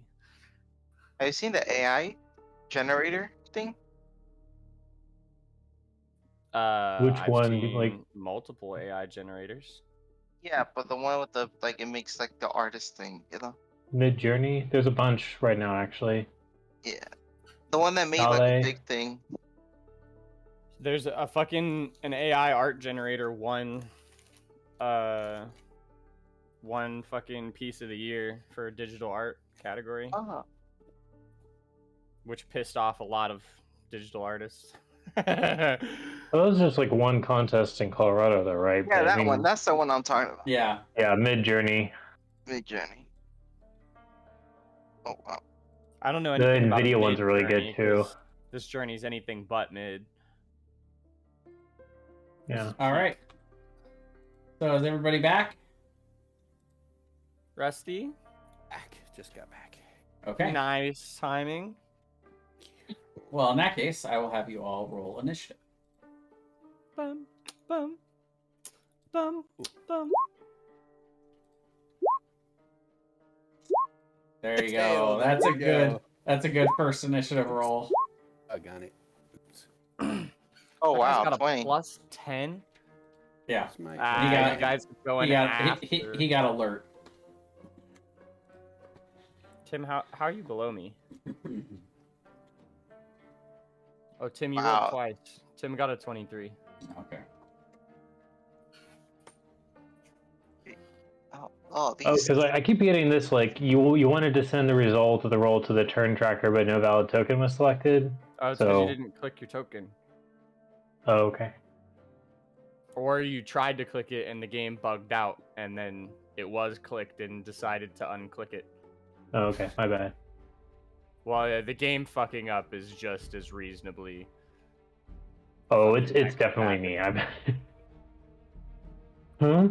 You know what, Tim? I doubt that, because every time I ask you to click on me, you never miss. All right, so Mateo will go first. He will pull out his dragon bone longbow and take 2 shots at the one below. Let's see. No, I forgot to do that.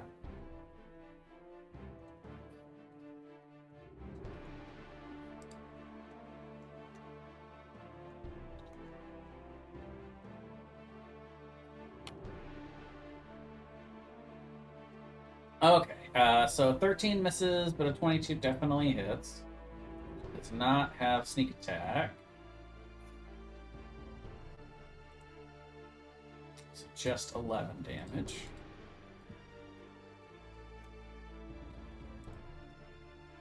And Tim. All right, Tim's gonna start off by yelling back to back. Let's keep them on the outside, and then kind of move here with the indication of like let's everyone kind of face outward since we are surrounded. Well, so right here is the fallen angel, and right here is the fallen elephant. So you can't really okay. step there because you'll be stepping on the angel. Understood. Back to back around. You them. guys are already kind of back to back around them. But yes. Okay. Yeah. So I'm just gonna move here.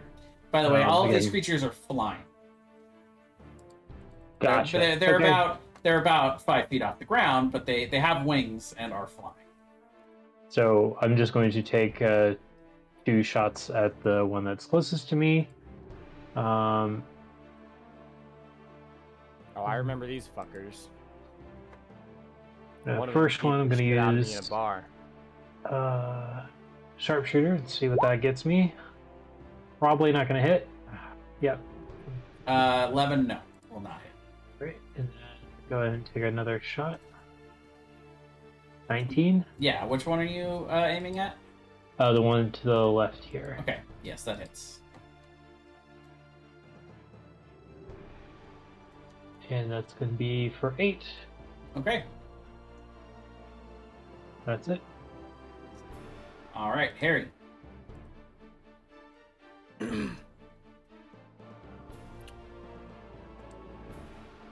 Looking pretty good, honestly.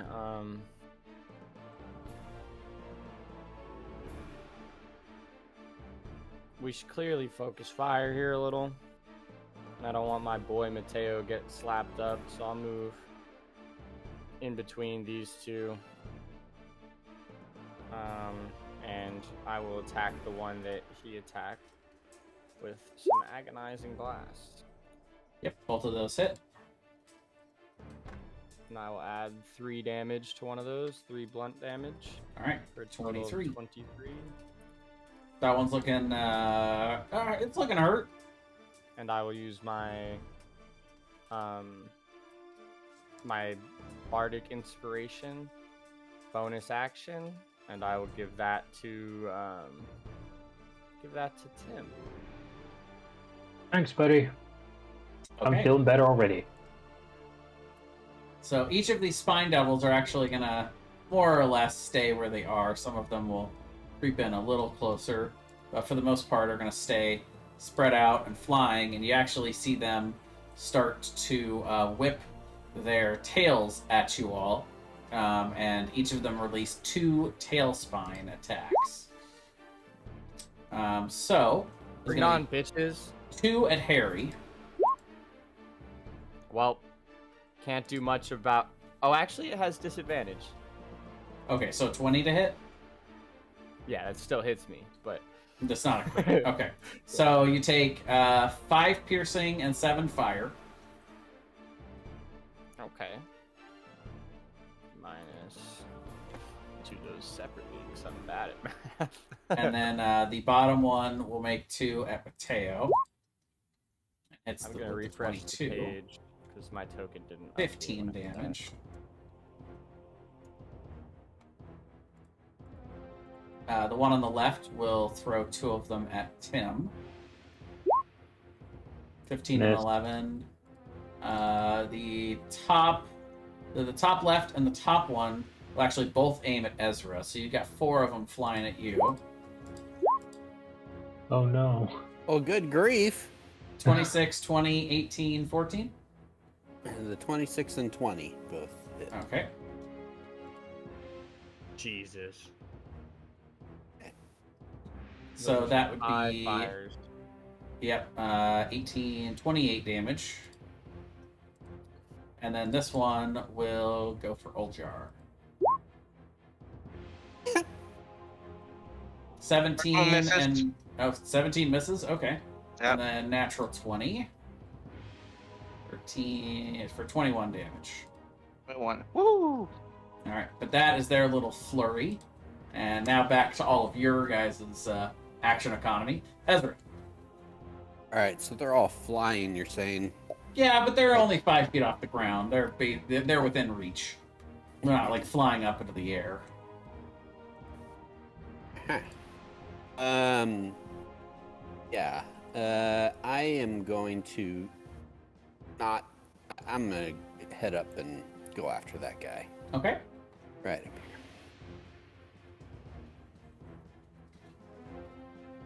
Yep, 24 definitely hits. Nice. Another long sword. Ooh. 15? 15 just hits. Nice. Ooh. Why did it have 2 there? Because They rolled with if you had rolled with advantage, you would add a nat 20.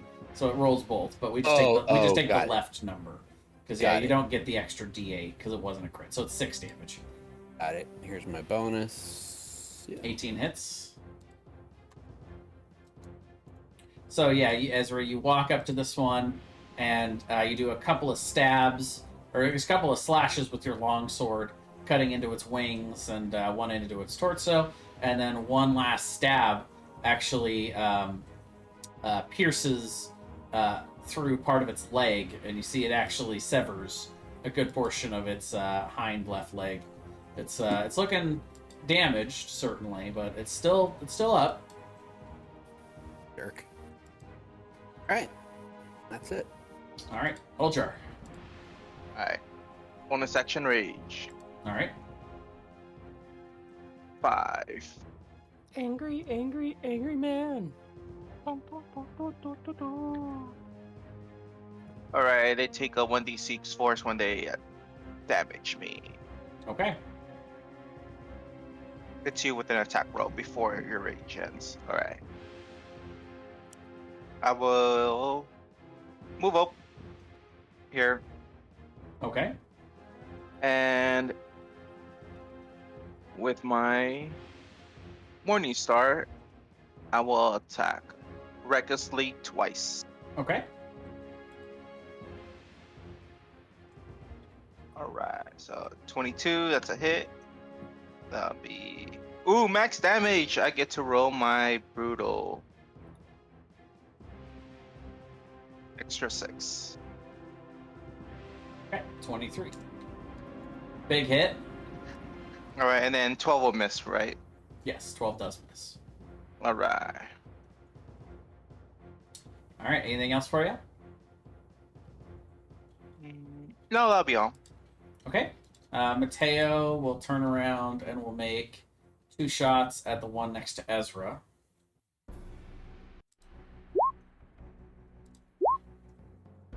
The 16 hits, but the 14 just misses. 18 damage. And Tim. M is going to take a shot at the closest one, the one that's right next to Ezra. Mm-hmm. Just a regular. 12 misses. Right, take another one. Yeah, 28 definitely hits. Okay. Tim, The 15. bardic inspiration next time you miss. That one's looking Oh, pretty that's close. If you no, that's want, right. if you I'm- want to roll it now, that's fine. That's a D6. I think so. I can't remember which. It I know depends it on the changes. level. Yeah. But yeah, you're only like a Is level D6 1 the bard, so lowest? yeah, I think it's a D6. Yeah. Okay, so that's a 17 would hit probably. Yes, it would. So an additional 10. And that one, poof. All right, I'm gonna go ahead and action surge and spin around and hit this one because these guys are dishing out a lot of damage to our Mm-hmm. crew. So Yep, 18 18 hits. for 9, and then an additional. Does 16 hit? It does. Right, for an additional 10 there. That one's looking pretty rough. All right. And this is just kind of a game mechanic question. Like now that I have the cunning action, like to hide, there's not really. I don't think that seems very feasible in this particular circumstance. True. So okay, so I wouldn't like in other circumstances I might use that, but here they can. There's Yeah, nowhere you to gotta have hide. something to hide behind. Yeah. Yeah, so I just it didn't. You guys are I know out in that the it's kind of a open for sure, gimmicky yeah. thing you Or can if do, but you're invisible or cloaked by something else, you could also hide. Also, there's like a feature for, I want to say like gnomes, I think, that they can hide behind their Yeah. teammates, Yeah. stuff like that. I think but there's some kind of shadow rogue that can I mean, you hide could try in to get plain creative sight. with it if you want. I might let you at least try. It's no, just it didn't seem reasonable to me in this particular area. If there was like some shrubs or something, be like, I'm Yeah. hiding behind a shrubbery. hiding requires a stealth check. So any ability check, the DC is going to be reflective of how reasonable your attempt is. So if you want to hide, if you want to hide in plain sight on this giant rock, you can roll it. It's just it's going to be a very high DC. I'm talking like probably DC 30. No one can. I am totally Yeah, an invisible. assassin rogue at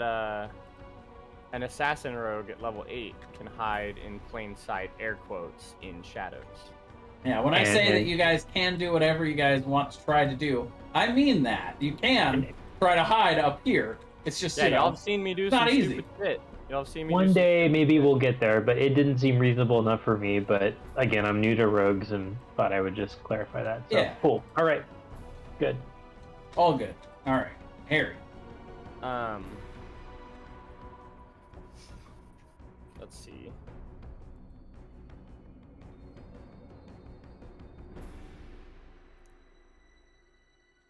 Are these guys in any kind of line? Sort of. You can, I mean, you can certainly draw a line between them, yes. Okay. I'd like to bonus action hop to here, Hibbity hobbity.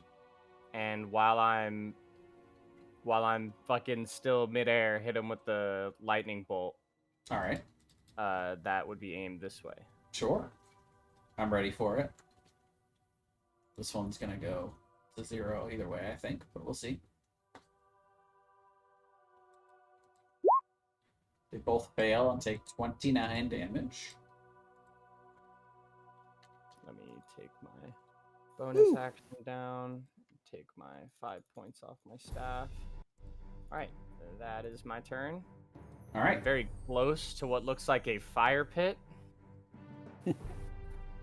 Yeah, it's lava. It's lava out there. Yeah, let's not fall in that. Detail is just a little bit scorched right now. Yeah, you're pretty warm over there. This one on the left next to you, Harry, is going to try to bite and to fork you. 21 and I guess 21 to Yeah, hit. those both hit. Those both hit. So then the 20, yeah.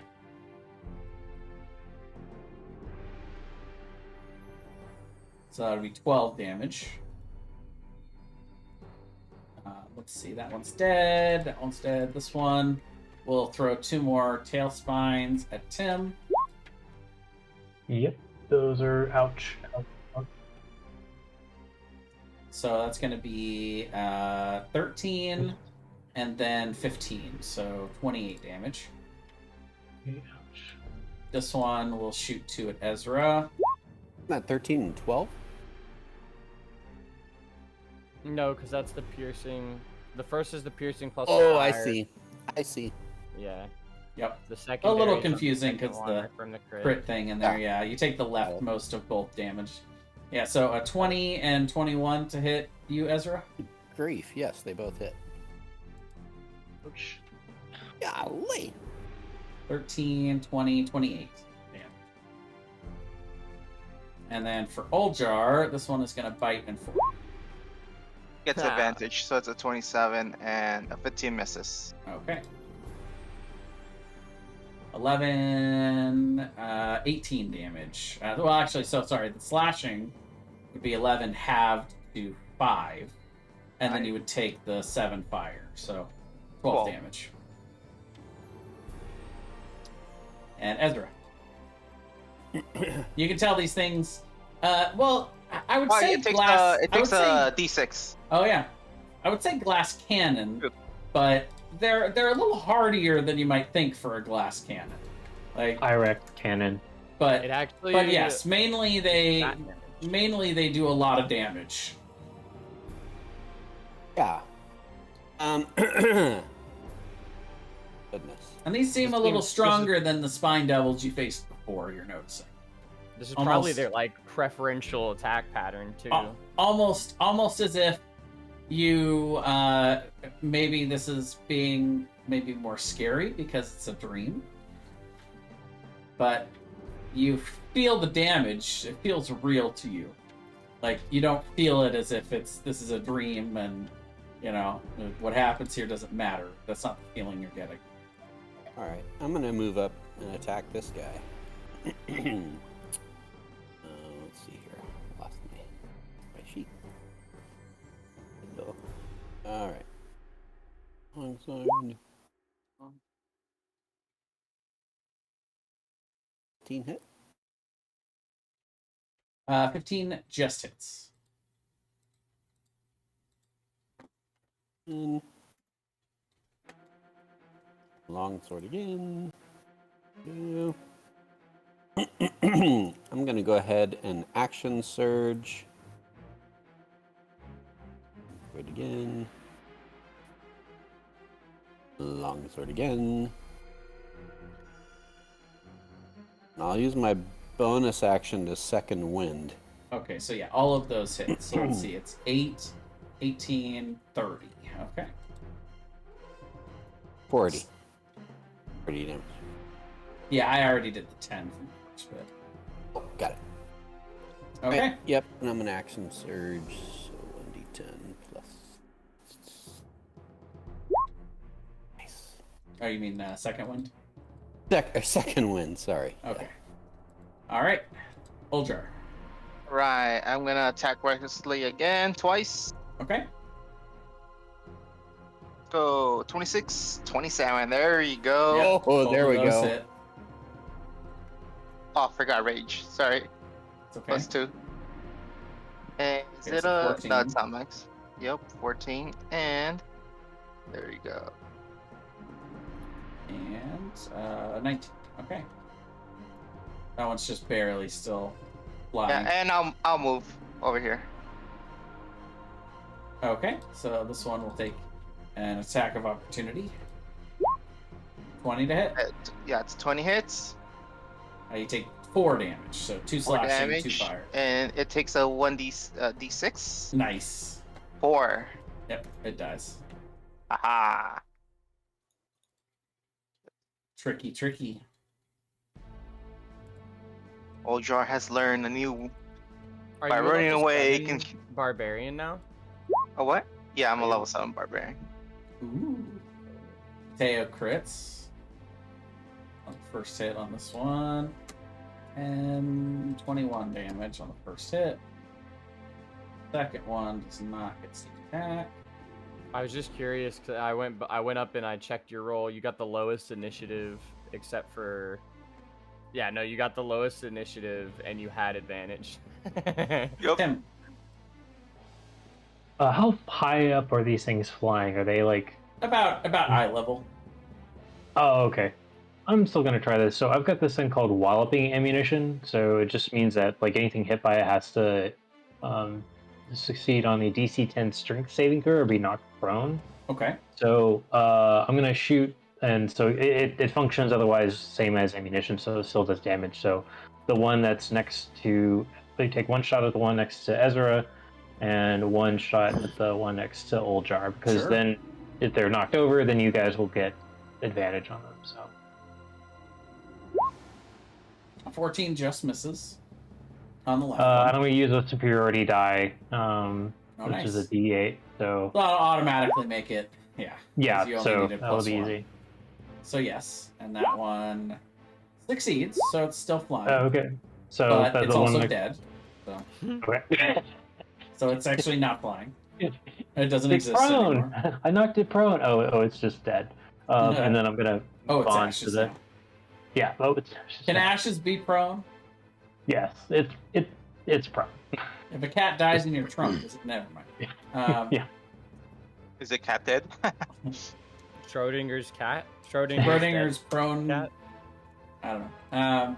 Schrodinger's So same cat thing. Use prone to walloping being dead. ammunition. And on that one. Strength save.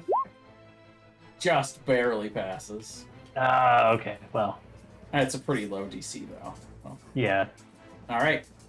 Anything else for you, That's it. Harry? Well, I'm gonna get away from the fucking ledge. Good call.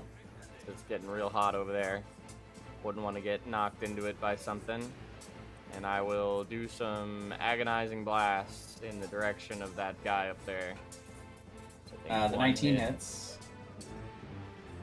for 15 damage, 12 force, 3 bludgeoning. Yep.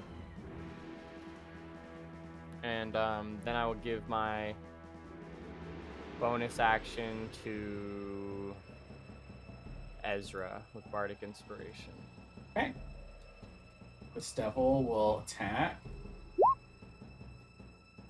24 and hits. 16? No, 16 misses. Okay, so you take 4 damage. 3 Okay. slashing and 1 fire. There you go. Ezra. All right. Let's see here.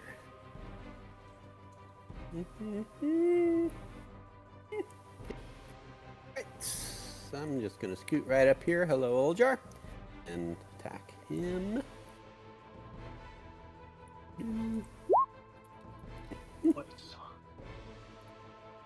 Yep, 19 hits.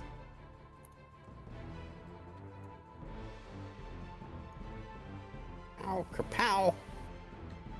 Yep, 10 all. Yeah, 10 damage. Boom! 5 also hits. This guy's on a roll.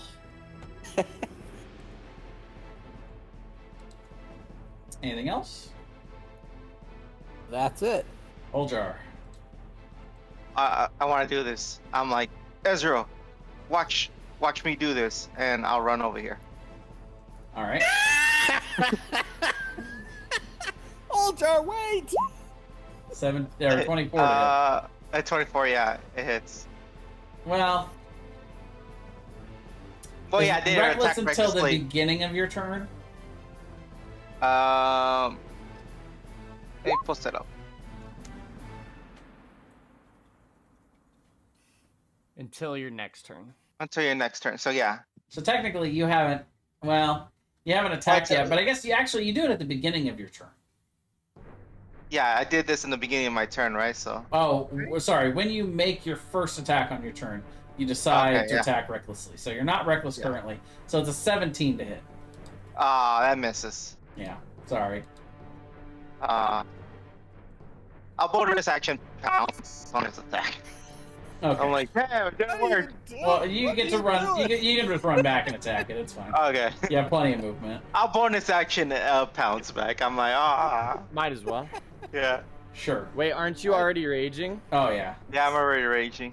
Yeah. You can't pounce unless you For rage. death. It's fine. It's a dream. I'm gonna let him do it. No, is it? Oh yeah. I mean, oh, you yeah, can never- pounce without using the Without pounce it, feature. yeah. Sure. Yeah, both of those hit. Alright. Oh yeah, it's totally He fucking- completely dead. Wallop him straight into the fucking Like, ground. I'm Do you thinking to get- myself, it worked on the other one. Do you get more damage because it's they're infernal and it's silvered, or is that only against like other creatures? I think rather than more damage, it's just goes through resistances if it's silver. Yeah. Gotcha. Okay.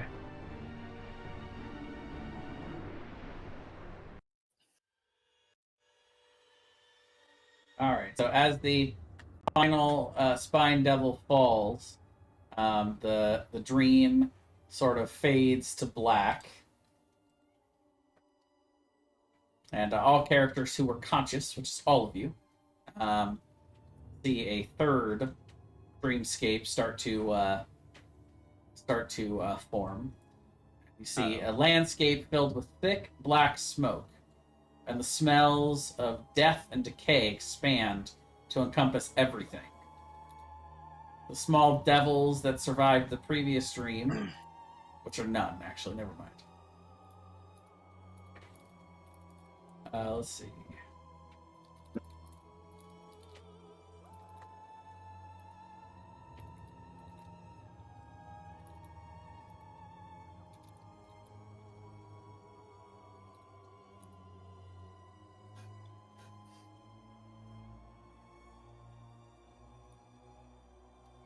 So all of you,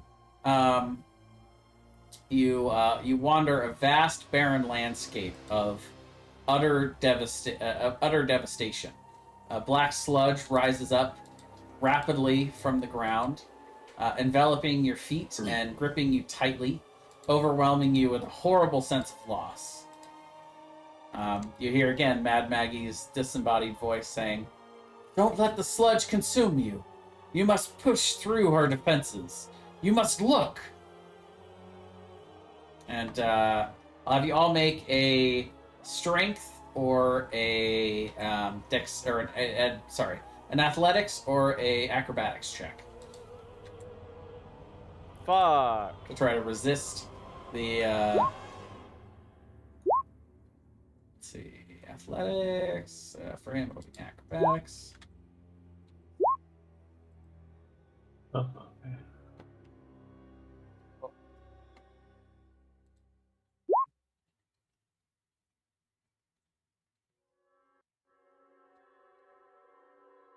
Finally Right. beat Mateo at something.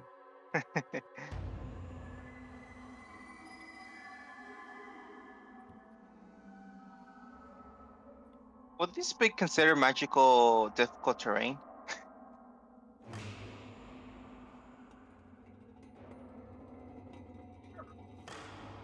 Because I have the ring of free action. I don't know if that works. Yeah, I'll say that works. Yeah. Okay.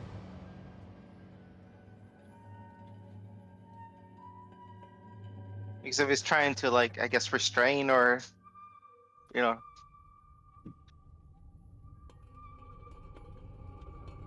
It's still 13 though. Okay, so anybody that, let's see, so the DC is 15. So that would be Harry, Rusty, and Oljar all failed. But Mateo and Tim actually get free of the sludge. Everyone else takes. Oh, you're struggling with this. 21 points of psychic damage. Thanks.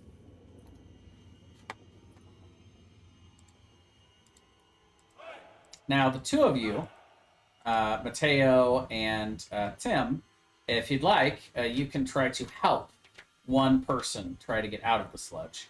So you guys will repeat the check. Strength or acrobatics. And I'll say Mateo's going to come help Ezra. So anybody help Harry. being helped can make the check with advantage. Or in Harry's case, with straight roll, because you're exhausted. So I need to make the same. No, this is going to be the three of them making the check again. You're just Ah, helping. Mal. Gotcha. Yes. So yeah, Oljar gets out on his own, and I'll need checks from Ezra and Harry. athletics, or acrobatics. Yep, Hey. Ezra makes it out.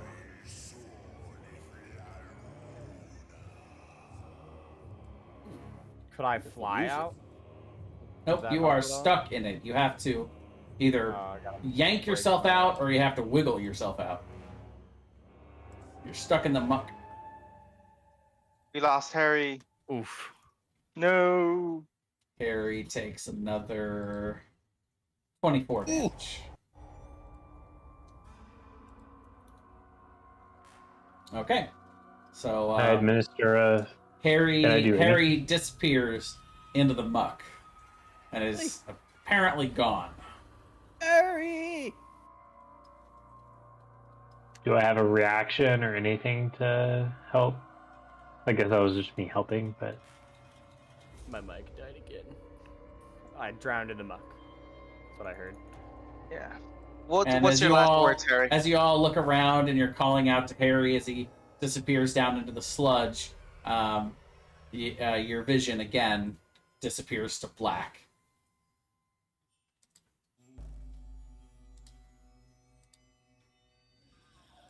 And as the next dreamscape opens up, you see Lulu resting on a black cushion in the center of an inky void. She is unconscious and alone, and a beam of brilliant white light is shining down upon her. Next to Lulu is a large, gleaming brass spyglass that rests atop an ornately carved tripod. Lulu awakens and looks peacefully around her. Seeing the spyglass, she approaches it, pressing one eye against the eyepiece. Lulu then steps back suddenly, eyes wide, mouth open, her face alight with excitement as she cries out to the four of you, "The sword! The sword! I see it! I know where it is!"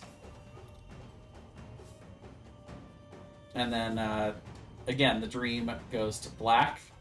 And as the dream ends, Lulu and all of you wake up. And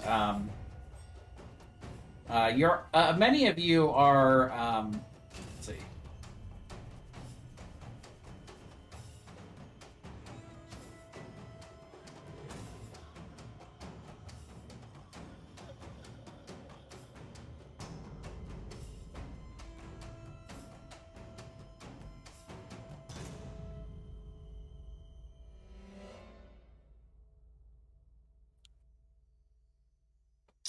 So all of you take psychic damage equal to the damage that you took in the dream. So essentially, Harry is currently unconscious, but stable. It wasn't enough to kill you, but it did knock you out. And everybody else is actually at the hit points that they're at. So you guys are looking pretty rough. And especially you, Ezra, and you, Oljar, you both have pretty gnarly headaches.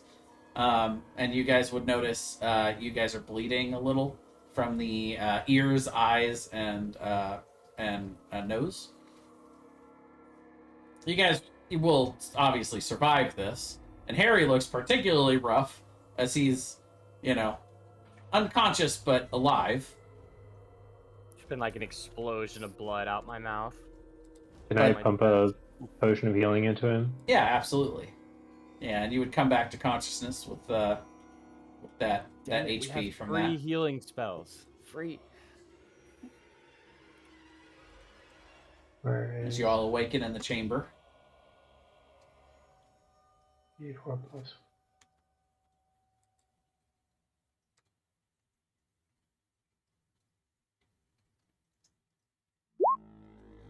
So you have 8 hit points right now.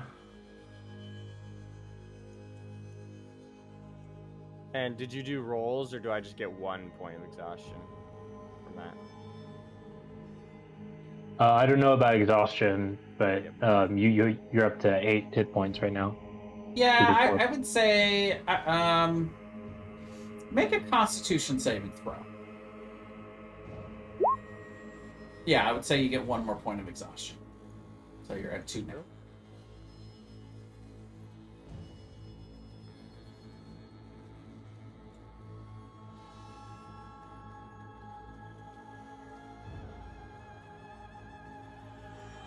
2 doesn't bother me that much, but 3, oh man. 3 could have been crazy bad.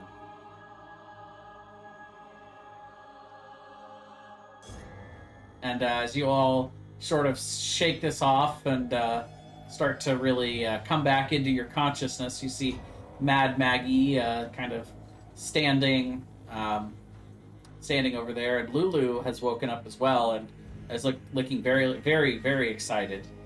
She says, "I know where the sword is. It's hidden inside the Black Citadel."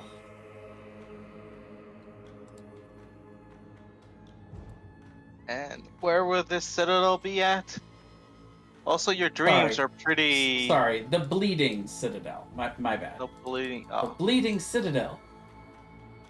Well, where will the citadel be? And also, your dreams are pretty harsh. Well, I was once the closest companion to Archangel Zariel, so I'm sure I've been through quite a few very difficult combats. I can remember that I used to be her war mount. Oh. Is she Really? also ADD? I'm like, I'm confused about it, but I'll accept it. Is that on our map? Do we see that on our map? Is it on our map? Well, you guys can look at your map. You guys have your map. I'm lucky Oh, I haven't yes. seen it yet. Here we go, our map. I made it, guys. Here it is.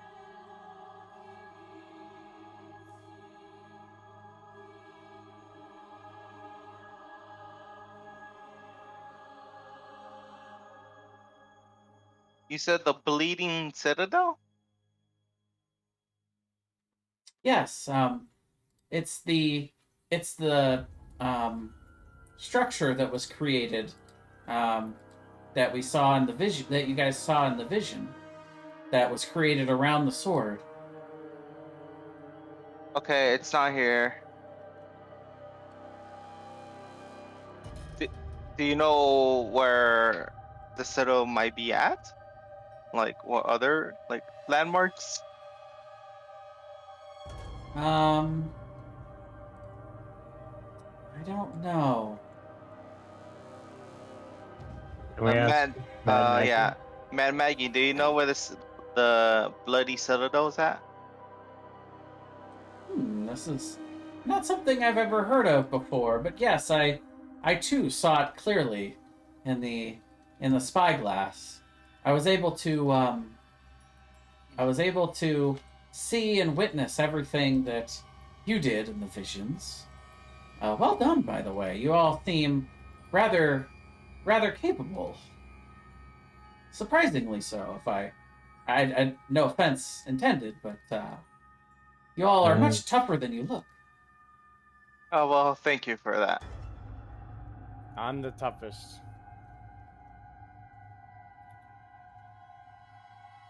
But Stay still on my I've never ass. heard of the Bleeding Citadel before.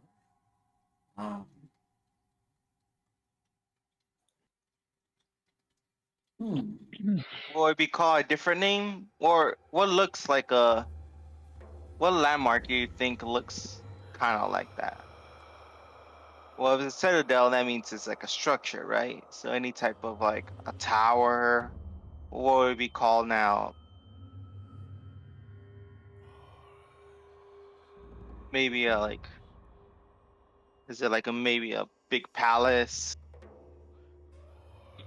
It could be any of those things, I suppose. Let's see. And she's going to kind of look over your map.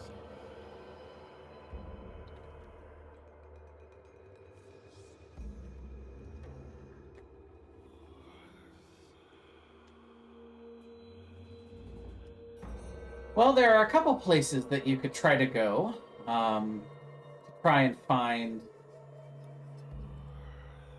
what's going on and where you might take a look at this or take a look for this. You could go to Haruman's Hill.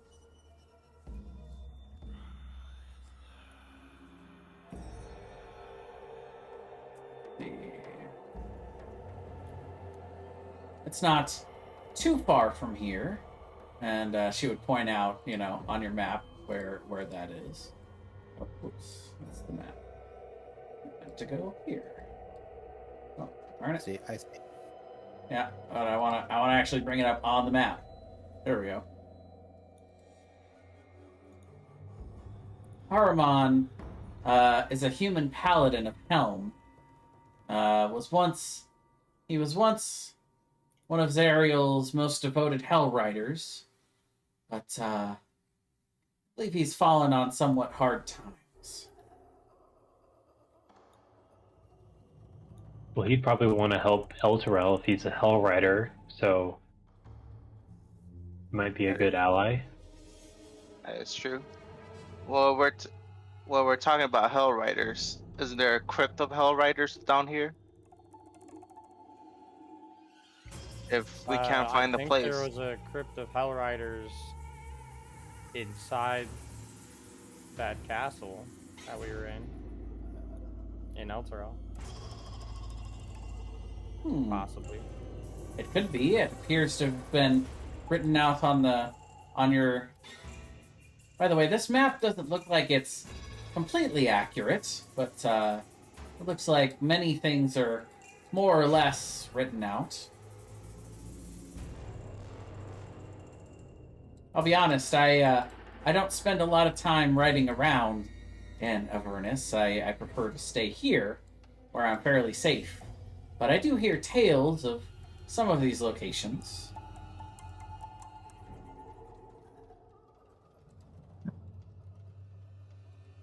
I would be very, very careful traveling around Bale's Forge and Archon's Tower to the northeast and the Monument of Tiamat. Those are very dangerous areas that you should probably attempt to avoid unless you absolutely need to go there. Ojar, calm. I'm like holding your back.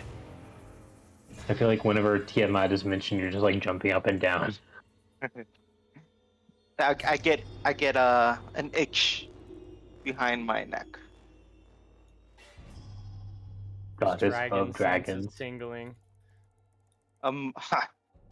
Mother of dragons. Disgusting creature. Well, I've only heard tales, but she sounds quite resplendent. Could you imagine such a powerful creature? Well, I wouldn't definitely not deny that she's powerful, but repulsive. Like all dragons. To each their own, I suppose. Well, if we go to Harmon's Hill, how are we gonna cross the rivers? Things. That's a very good question. How wide is the river Styx?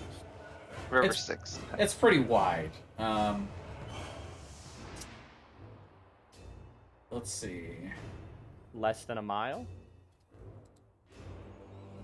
It varies in certain areas. And-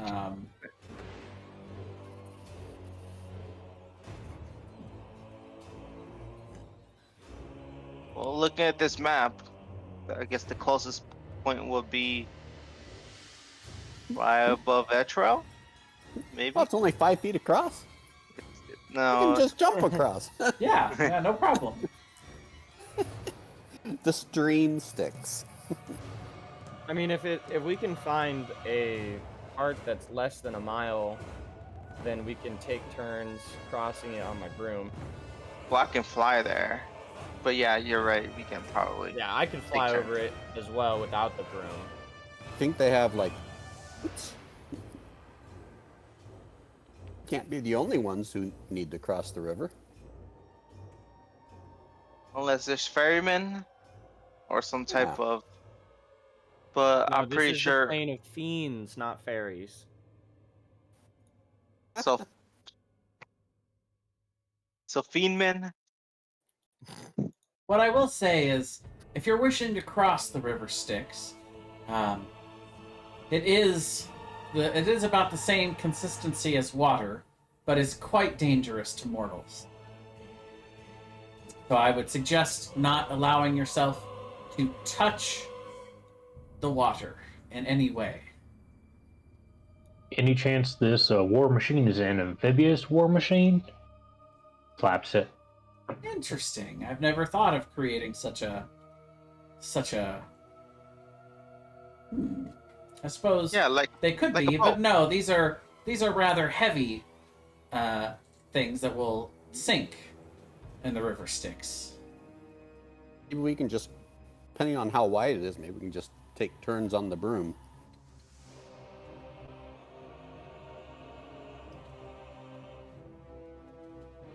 Well, I feel the like we're river gonna the river need- can flow in a somewhat unpredictable manner.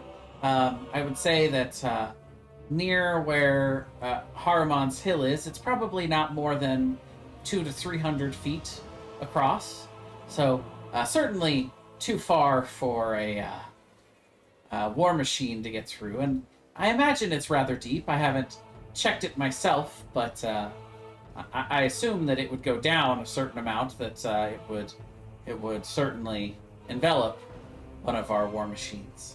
But A few hundred feet wouldn't be too bad for the broom, though. We could all easily cross it while still being able to see each other.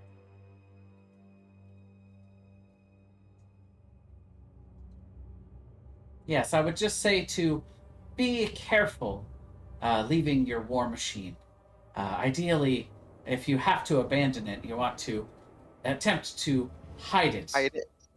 Because there are many marauding groups around this area. You Might have all, to leave you all someone have to been very defend it. kind to me, so I feel as though I should prepare you for this journey as much as I can. There are. I am.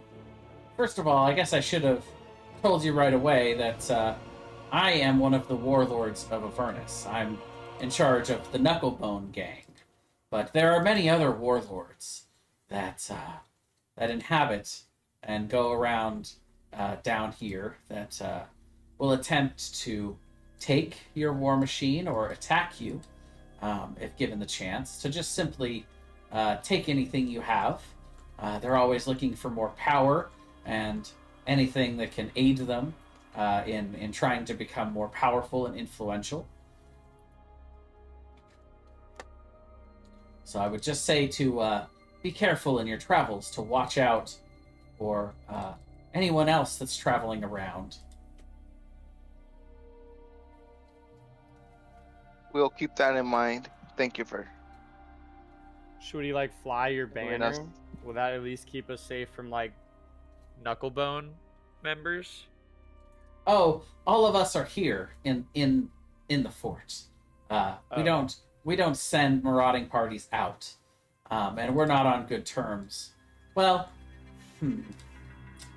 I would say that generally speaking, we don't.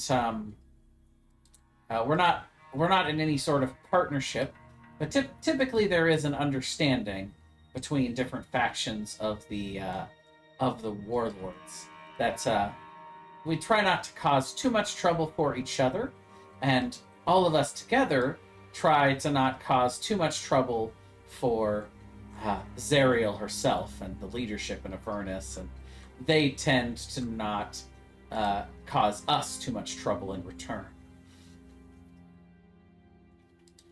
So I imagine if anyone sensed a certain amount of weakness, that they may still attack. So we do our best to at least look strong enough to not incur their wrath. And just like a curiosity here, are you by any chance the most reasonable warlord when it comes to entertaining mortals? Oh yes, certainly. Oh, a good smack to the warlord's face would put them in line, you think?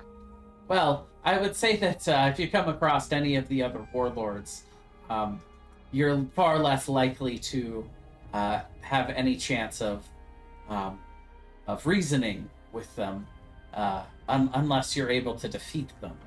Then it's up to you if you are to defeat them what you do with them. They probably they or any of their retinue they would likely deal with them being returned to them unharmed, sort of in a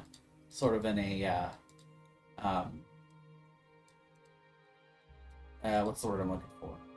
It's sort of a pro quo ransom sort of arrangement, and if you do happen to get captured, you can mention that that I might be willing to ransom for your return. I'm not going to name you to be a part of our gang, but I'll say that we are interested in your well-being.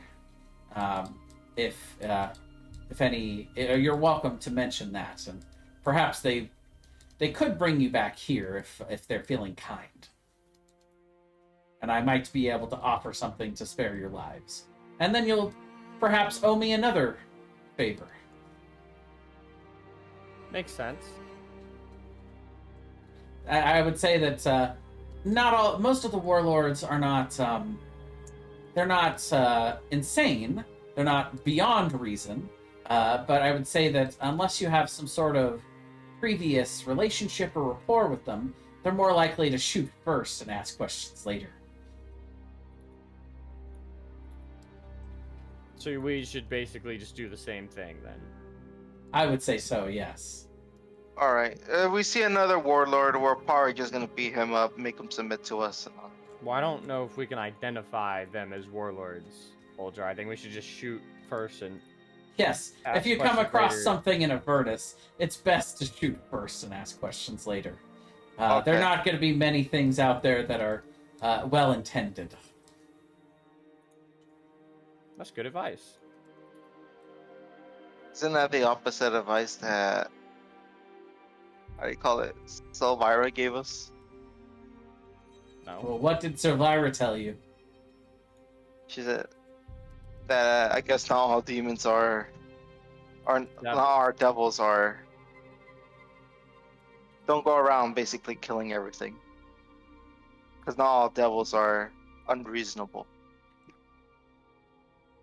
Well, this is true, but that's more in more social settings. If you're traveling around Avernus and come across something that is hostile towards you, is more what I was referring to. Many creatures will be mindless and hostile. Very few that are traveling around and chase after you will be likely to stop long enough to try to bargain with. But there are a few locations that you might be interested in actually stopping and staying. For instance, there is one particularly interesting place called the Wandering Emporium. It wanders throughout Avernus, and it's sort of a marketplace, a trade that is fixed atop a rather large assortment of war machines that cart it essentially around Avernus, and usually it'll stop and stay somewhere for several days, and then we'll move on and go somewhere else. It's well guarded, and all are welcome there, as long as you don't cause trouble. And it could be a place for you to seek shelter and seek food, and possibly even means of trade, where soul coins will be of particular value. And available for trade. People there will also have soul coins. And that could travel through the river Styx as well. I'm not sure if it goes over the river Styx. I've only been there once. When I was there, it was near the demon sack. But I'm again, it travels all over Avernus, from what I understand. So I'm not sure if or how it would get over the river Styx. Maybe that's something you can discuss with them over there.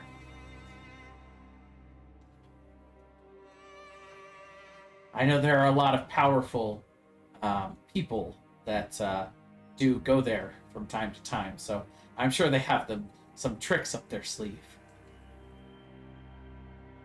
I've even heard tell of certain war machines that can fly, though I haven't been able to perfect that myself.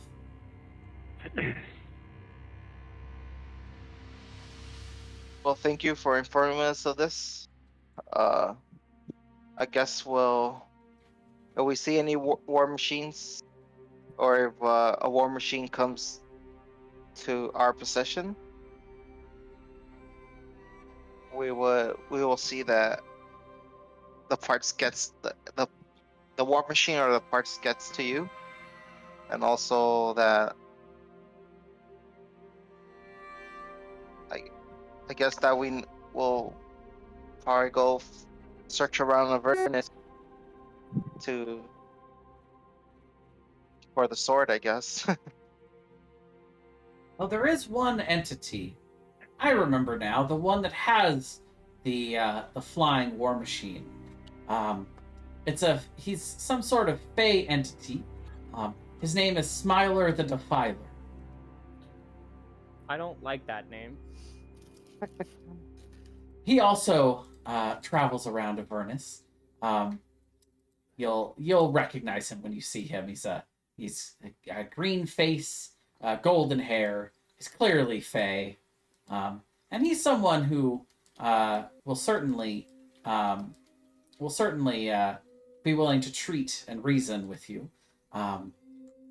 But also, I would be very, very interested in having his war machine if you were to somehow come into possession of it. Okay. Fine.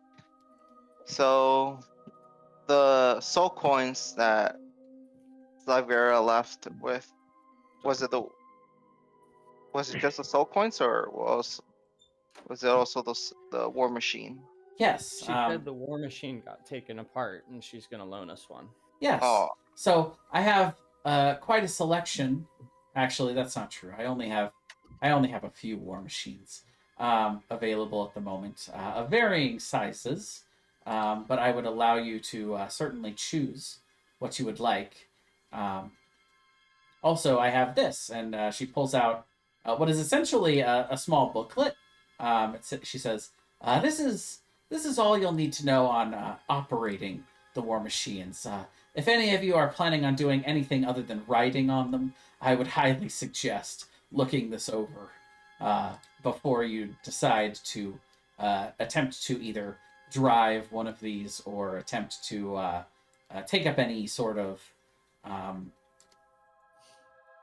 use of them." So you guys don't have to read all of that right now, but those are the rules on how the war machine works. And there are several different ones. She would actually bring you over to a few between a few of these knuckles. You actually see each one functions as sort of a workstation for a different one, and you see that on a couple of them, Chukka and Clonk appear to be working on them currently. Let's see.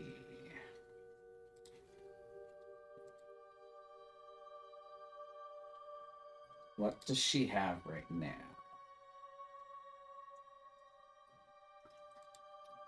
I would say that I have two that I could offer you that are currently available that are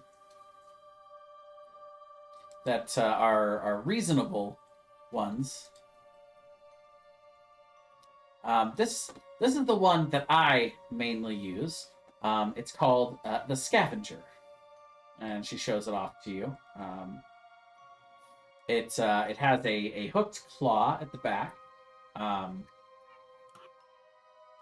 it doesn't look like one of the larger war machines that you've seen, but it's still pretty large. you look at this one and you imagine that all of you could certainly fit in this one. This one has 2 harpoon flingers that are on each side, and it has the grappling claw, and also, obviously the inside. You can fit a few people. Mateo's driving. I do also have some smaller war machines. That I have 2 of the smaller ones that we call the Devil's Ride. But these are not as much offensive as they are just small, and they're a little quicker than the other ones. But mainly they're for scouting and moving around, and they're ideal for when you want to run away.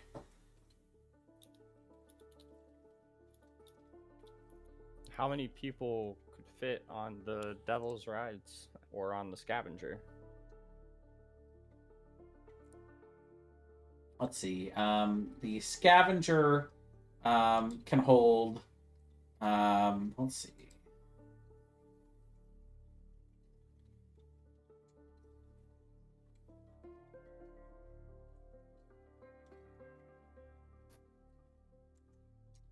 The Devil's Ride. Let's see. I think that one can only hold 2 in addition to the rider. So you could have. So all of you could fit on 2 of the Devil's Rides, or all of you could fit on the Scavenger. That just kind of depends on how you want to approach it. If you guys want to try to move a little bit more stealthily and quickly through Avernus, then taking 2 of the Devil's Rides might be more efficient for you. But if you guys want to have a better shot at being able to defend yourselves and maybe even attack other things when you see them, the Scavenger might be better for you. Does the Scavenger have combat, like, Yes. offensive capabilities? Yeah, it has the claw itself can be used in a combat scenario, and it has 2 harpoon flingers. I want that one. And she also says it's worth mentioning that that we can also attempt to make modifications to some of these war machines. It does take time, of course, and it's not free to do. So we may want to establish some sort of trade if ever you wanted to do that. But and you would have to spend enough time here for us to actually make the changes. And if you ever need them repaired, you can bring them back here, and I can try to have Chukka and Plonk work on them.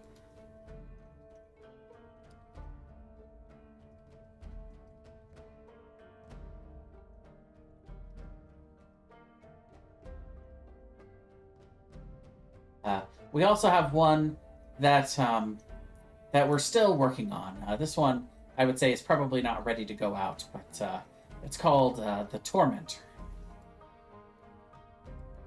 That one looks like it's good for ramming into things. Yes. That one looks nice. But I love. currently, we are still repairing and trying to reattach one of its harpoon flingers, and some of the armor has been corroded. So we're still working on this one. 2 harpoon that flingers actually- is better than 1. That actually is the one that Chukka and Clonk are currently working on.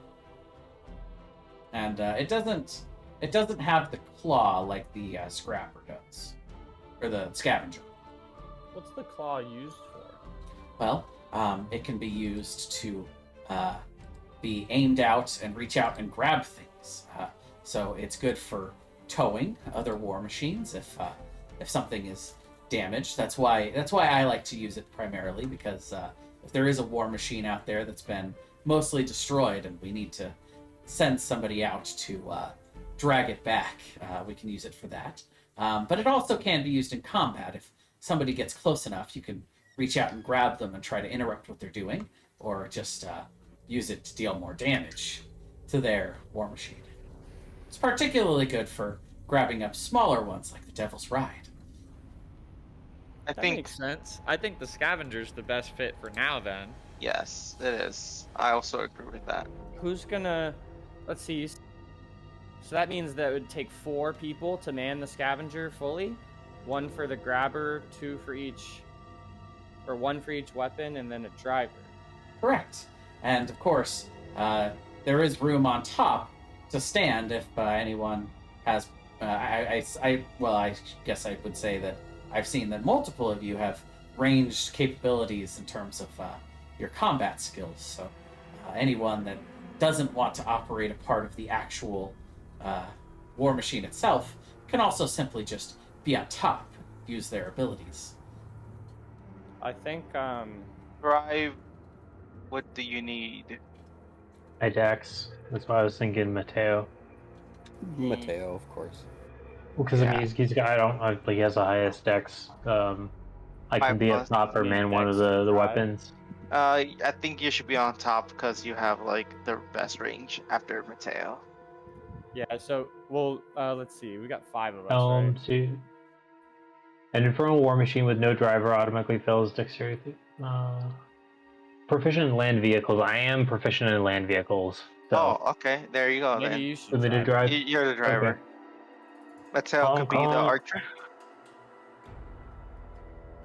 I think I'd probably be the best choice to go on top. So I've got the most versatility. Oh, and magic. if there's Yeah. something attacking us directly that's dangerous to be on top, I could just fly away temporarily. After you blast them with a couple.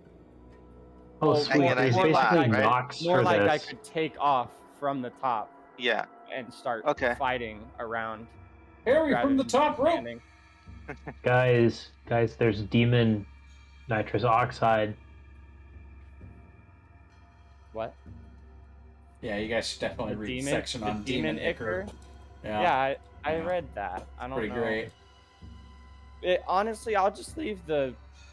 If we can all agree that I can go on top, I can use defensive spells, Yeah, that makes multitude sense. of offensive spells, and then if we're in a combat that it looks like it's not really ideal to stand on top of it, I can take off and kind of buzz around you guys on my broom, or run the fuck away.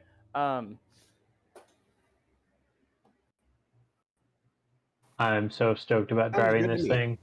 So I'll Alright, leave the other stuff to you guys. I'll be the one with the hand.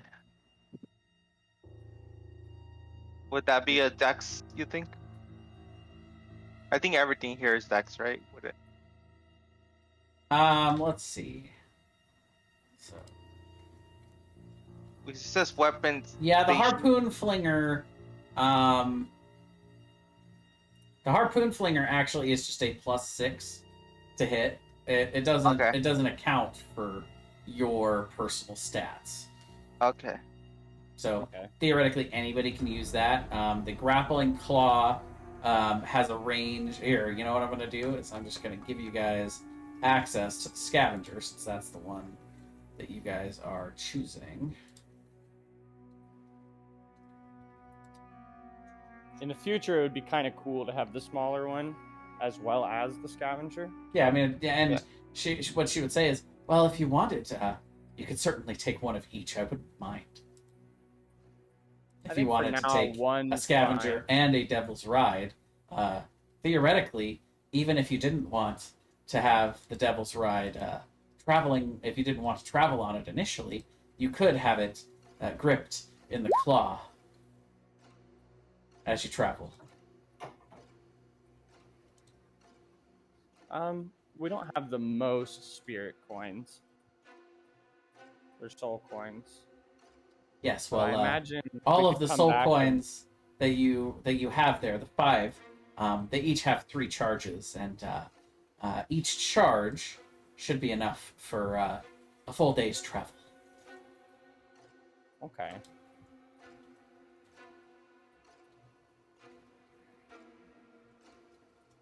I guess can I have the manual for the smaller one?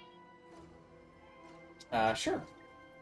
Let's see. Yeah, because you guys have done very well with Maggie, so she's willing to offer you one scavenger and one Devil's Ride. Which, if you guys wanted to stay here and take a long rest, they could actually install like a pair of latches that latches the Devil's Ride to the side of the scavenger, so kind of like it's a sidecar. There we go. There we go. And then you would actually still have access to the grappling hook, even with the Devil's Ride on the side. I like that. Only What problem does the Devil's Ride does the Devil's Ride even have weapons? It does not. It's simply just a. Well, I mean, you can still ram it into things. It has the spikes on the front, and of course, if you have somebody aboard that has some sort of ranged abilities, one person can drive, one person can shoot. It's very open though. It doesn't offer much in the way of protection as the scavenger does. When you're operating the scavenger, you're fully encased in the armor, whereas on the Devil's Ride, you're only sitting in open space, so there's little to no cover offered. But it's much It's quite a bit faster. So normally the normal war machines like the Scavenger can go 100 feet per round. The Devil's Ride can go 120 feet per round. I think the only problem I see is that the soul. If we had more soul coins, I think it would make a lot more sense. Yeah, let's just take the Scavenger for now, Okay. guys. And then we can always come back if we need more or need to swap Yeah, out. specialized. That makes sense. Just trying to check one thing on your sheet. So I'm actually going to move this up to players. Or I guess actually companions is a better place for it. But yeah, your Scavenger will be there. So you guys should all be able to. Oh, let's see. Did I not give you? I was actually. Oh, I gave you it. access, but I didn't put it in your journal. That would help.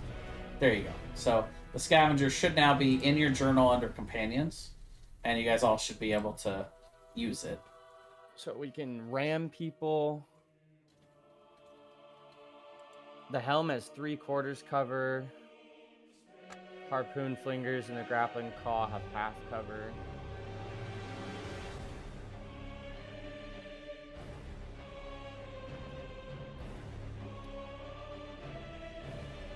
Who wants? So,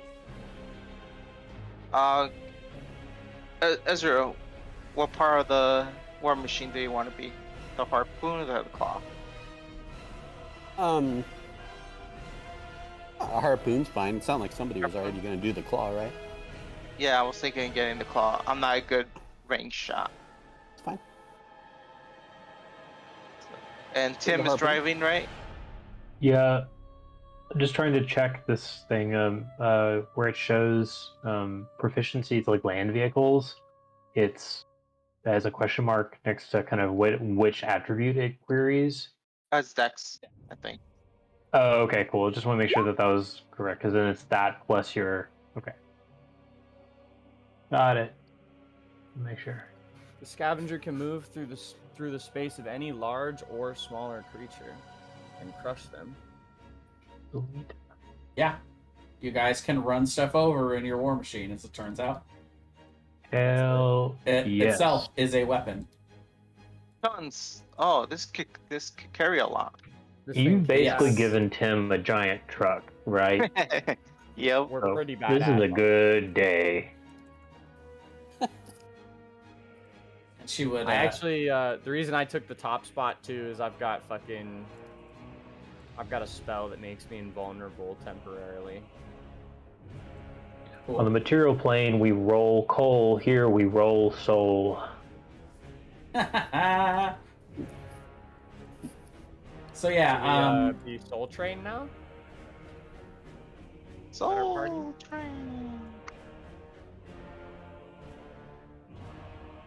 Cargo capacity, 2 tons.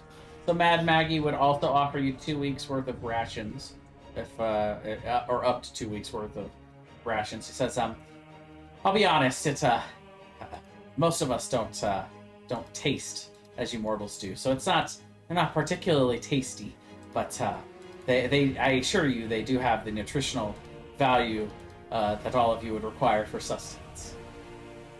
Oh, I would appreciate that, honestly. Harry, we can carry so many ladders in this thing. That's very true.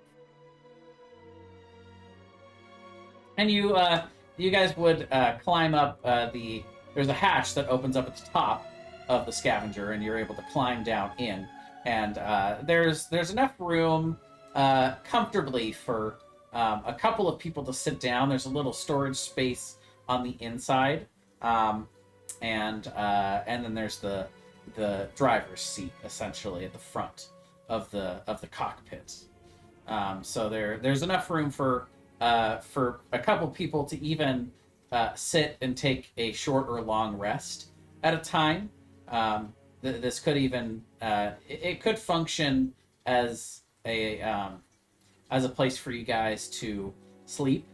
And she would mention also worth noting that if you have more than one person that can drive, which honestly these aren't the hardest things to operate. Much like what are those things that you guys use in the Mortal Planes? A cart? Parts. Yes, or the carriages. Yes, they're not much more complicated to drive than those. It's just this runs off of magical fuel rather than horsepower. How many harpoons come preloaded in this?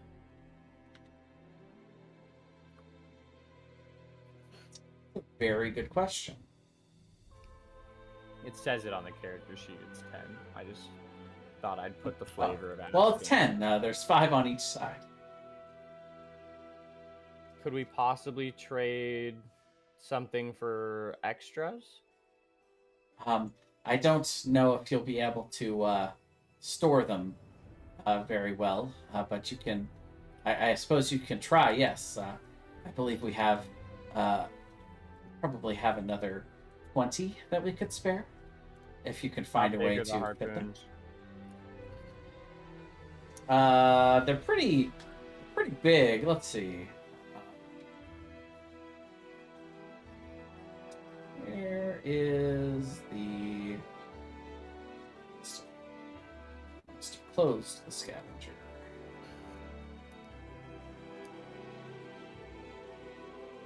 It's because it doesn't want to open for me for some silly reason.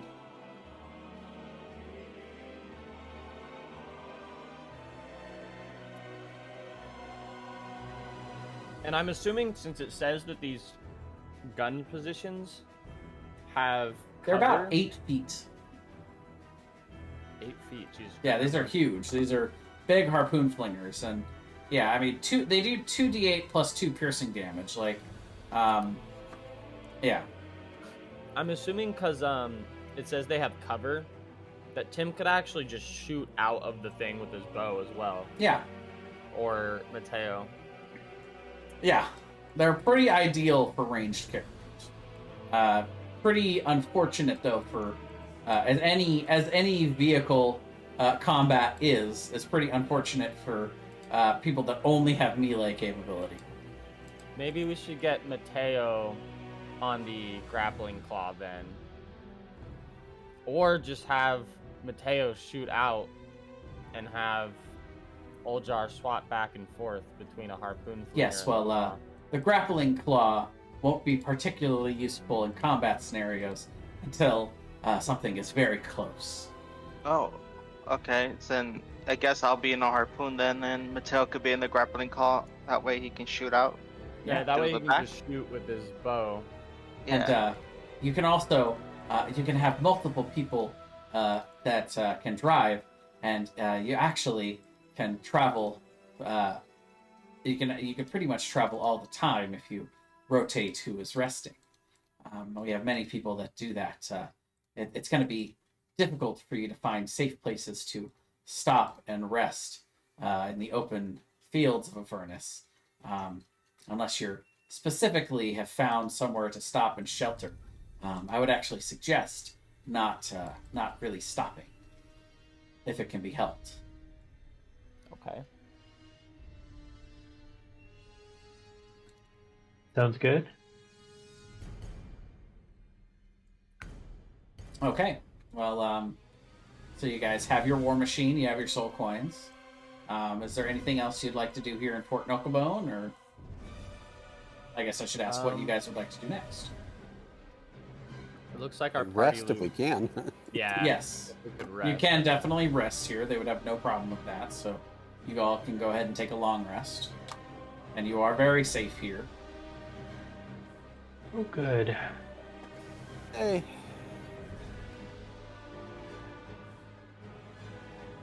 Listen, guys, and before we rest, I'll try to gather out the group and say, I think we'll need a flag, our adventure flag. Well, What do you aren't guys the guy think? who draws things around here? Yes, but the name of our group, I think we should finally decide. We should finally decide what our name is. Team Trizzy, obviously. My vote's still on Motley Crew. Well, I'm more against Rage Against the Dragon. You, Ezra?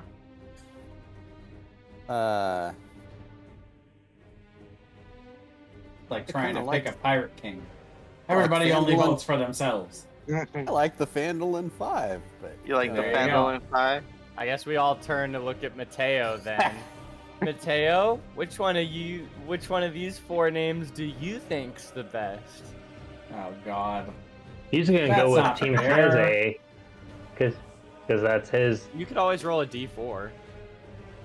Okay, so what are they again? Rage Against the Dragon, Team Treze, the Fandolin 5, and what else?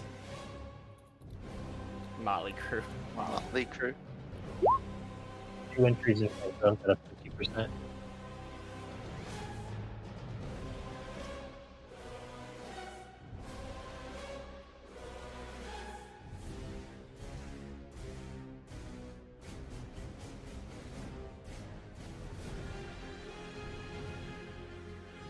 Nice. Motley Crew.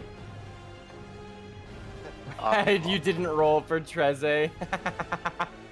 You don't know which one I skipped. Okay, Motley Crew it is. Guess we're the Motley Crew then. Alright, let me see if I can try draw up something. Yeah, how do you draw a Motley Crew? Yeah, what is Well, a Motley Crew?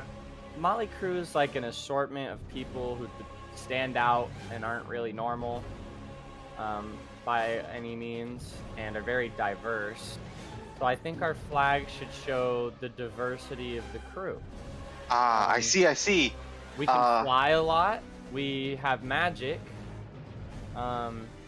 And we're pretty capable in all forms of combat. Perhaps a sword crossed with a bow in front of a shield that has wings behind it.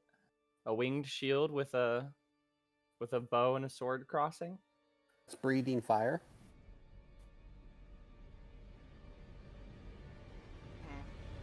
Big gears.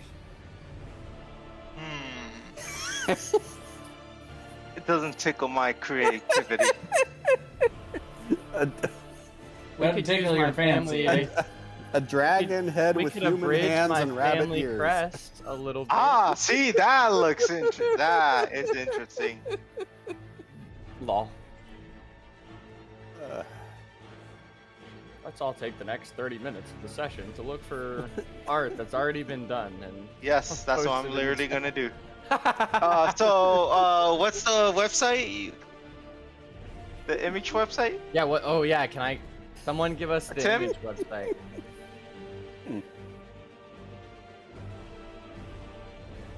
5 people, 1 color for each. Tim, what's the website called? Oh, Mid Journey. Mid Journey. Thank you.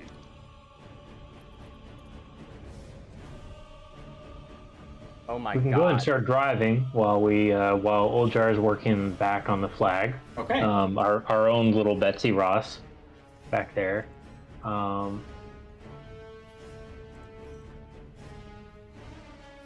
who is driving? I'm driving. You're going to be the primary driver. Okay. So what I'm going to have you do is, what I would like you to do is I'd like you to create 2 more of those little resource bubbles on your character sheet. One that for how many soul coins you have, and then one for how much fuel you currently have in your war machine that you're driving. All right, so Soul. So right now you have 5 soul coins, but assuming you guys are wanting to drive out of Fort Knucklebone, you would use 1 of your soul coins. There's a little slot in the cockpit to put the coin in. Yep. And that has 3 charges, and so you can put down that you have 72 hours currently. Oh, okay. And 4 soul coins. Okay, so the first thing I'm doing is tracking total number of hours. Yes. Okay. And when you travel somewhere, I will let you know how long it takes you to drive there, and you'll subtract that from what you have there. Okay. Does that sound good? Yep, 4 soul coins remaining, 72 hours. Yeah. Currently, that'll be good for 72 hours worth of travel. All right. All right. So where are you guys driving? I don't think we should cross the river just yet. I think there's some other places nearby. Looks like we can. Looks like on the map. I don't know what those kind of posts are by the river. If we're headed towards Harriman's Hill. I see. You don't know. It's like a little trip. I don't know if that's a crack or it's a little tributary that goes into Styx. Above that we'd have to cross over. You mean this?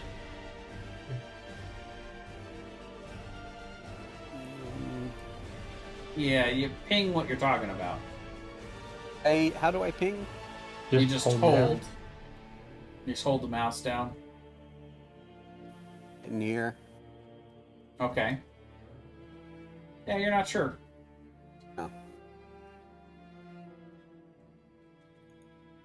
But maybe they're like outposts of some sort. I don't know.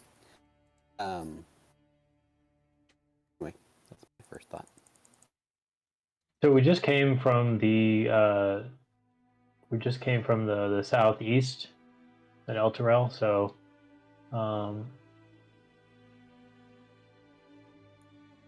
like chains and things. So we can either go to the northeast and see if there's a way to cross and get to Harriman's Hill, because I'm not seeing a bridge of any kind. Maybe, does Lulu have any advice for us? Lulu, any thoughts on the best route here? Any familiarity, memories of?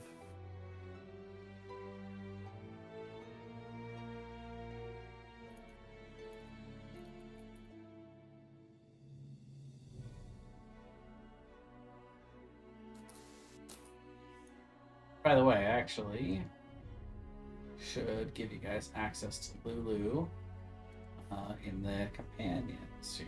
1 second.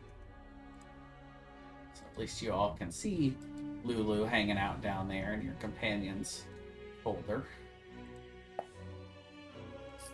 Alright, I made a subscription to fucking Mid-Journey just for this.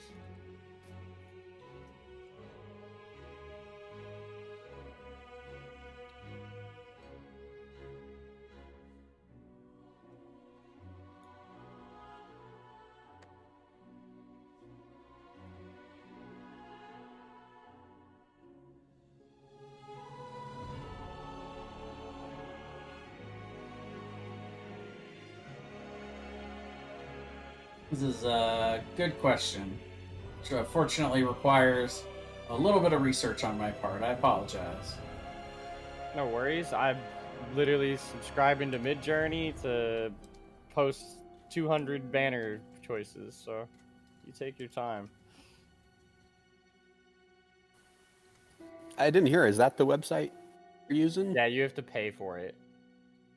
Oh, So- bummer. If you want to send me prompts, go ahead.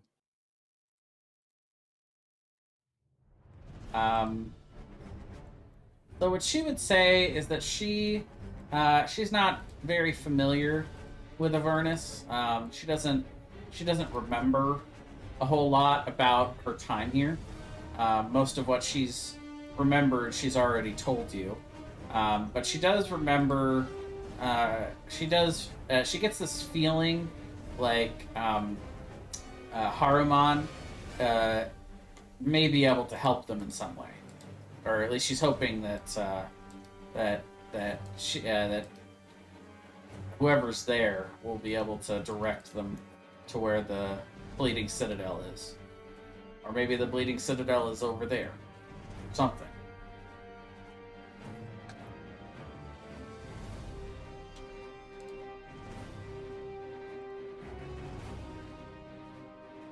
There's other Alright. people using this for Dungeons and Dragons stuff right now. I just watched someone make a shield with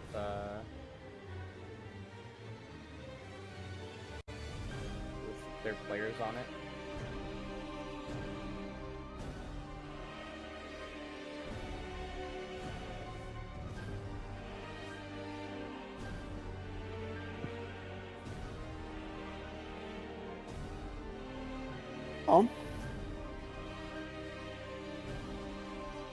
What direction should we head in?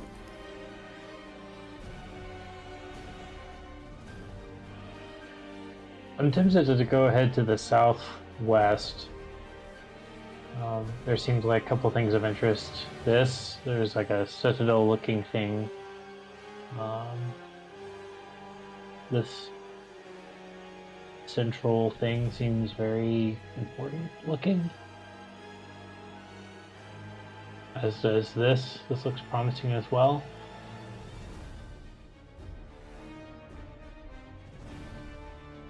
Lots of citadel-y things.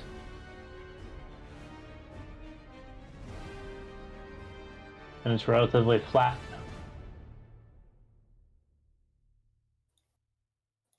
I don't have a good sense of how far it is, but if we just kind of went like this,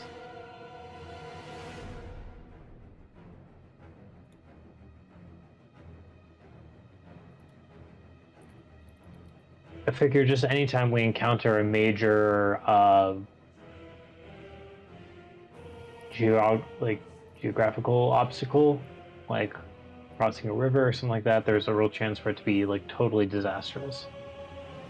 Aren't we trying to go to Saruman's Hill, though? Something that was never resolved was how you get across the river, Mm-hmm. which seems kind of like an intractable problem. Seems kind of important. Like, I tried to see if Mad Maggie knew the amphibious capabilities of this thing, but Oh no, they're not. The thing yeah, would I sink in know. the river Styx, yeah. and since that's the river that just makes you forget who you are, and then you turn into a like lower level spiritual entity, that seems Tim is not super stoked about that.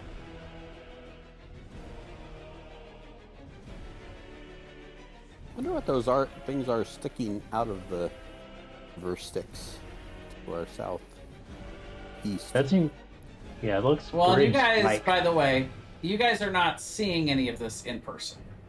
You guys are just leaving the fort, and the only thing you guys have really seen is El Terrell, the big, brood war, the big blood war below, and the distance between El Terrell and Fort Knucklebone. So these two things you guys have charted. Everything else, you guys are going off of the map, which could be correct. You don't know. You don't know if it's correct. Yeah. You don't know how Mhm. accurate this map is. Mhm. And Ezra, what? I had and you guys can see in the distance a large hill that seems to protrude upwards over here. So you would assume that's Harmon's Hill, but it's pretty far away. You would expect it, it's kind of like when you see a mountain in the distance on the horizon. It's pretty far away, so you're not quite sure how long it'll take to get there. But yeah, it is up to Ezra, you what if- guys where you go. But yeah. Ezra, what if we headed to the southeast right here in the fall? We can if we can find a bridge or something because Mhm. there's this thing here. We'll follow along. Maybe figure out what this thing looks like. That seems like some kind of possibly a bridge. Yeah. Wondering what that D is. I think that's a D. I think On this the is a map. key for the map. Like it's A B C D if just used in that kind of Hmm. Gothic script. I'm okay with that. Yeah, and you would guess that some of this stuff is probably artistic representations, and probably not. Like there's probably not a big giant, white angel thing sticking or standing outside the river Styx near the top north part of it. Like you're like, yeah, you don't even know what that would be. This thing, like, it's like, what is that?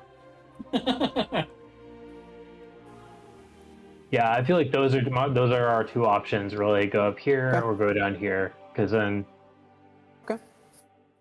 so I'm open. Uh, There's no clear, exact that I can see way Yeah. that we're supposed to go. So Okay. Maggie told us that there is a real danger to the northeast of us. So I feel like this is perhaps better to start with. I'm open Alright. to that. Anybody else? Let's I'm just back go. here helping old Jar with the crest, so I don't really care where we're going. I'm really tired. You're just down to Okay. one level of exhaustion, right? Yeah. Okay. And you can rest up, and they said you can rest in the. Yeah, I can't benefit from a long rest until we go through about a day of stuff, though. So Okay. it'll be like a whole another 24 hours before I no longer have that. Here's 4 crests that came out with that prompt someone gave me. I'm gonna keep doing more prompts. I can do 200 of these a month. Pretty Okay, cool. so your goal is to travel where?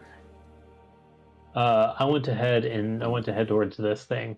So, is that D or P? Yeah, it's a D. Okay. POID.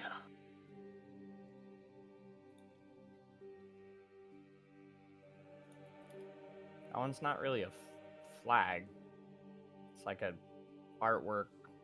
Those are like artworks that I would hang like in a portrait, Oljar.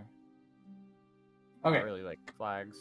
So you guys begin driving. And this is an odd sensation for you guys, for people that have never like really driven a vehicle before, whereas like you're always used to more old style, or being pulled by an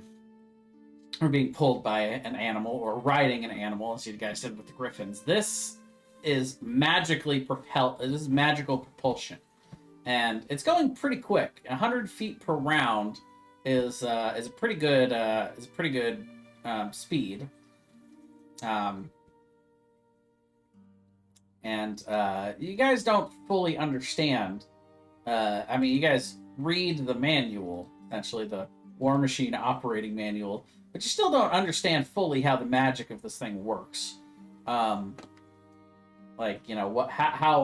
these things could have possibly been created to use infernal magic to propel forward, but still, it does offer some protection and some semblance of I wouldn't even say comfort, but more relief from the discomfort that you would expect to be walking around Avernus. And you travel down towards the southeast, or at least what you assume is the southeastern direction. And you do come across a small little.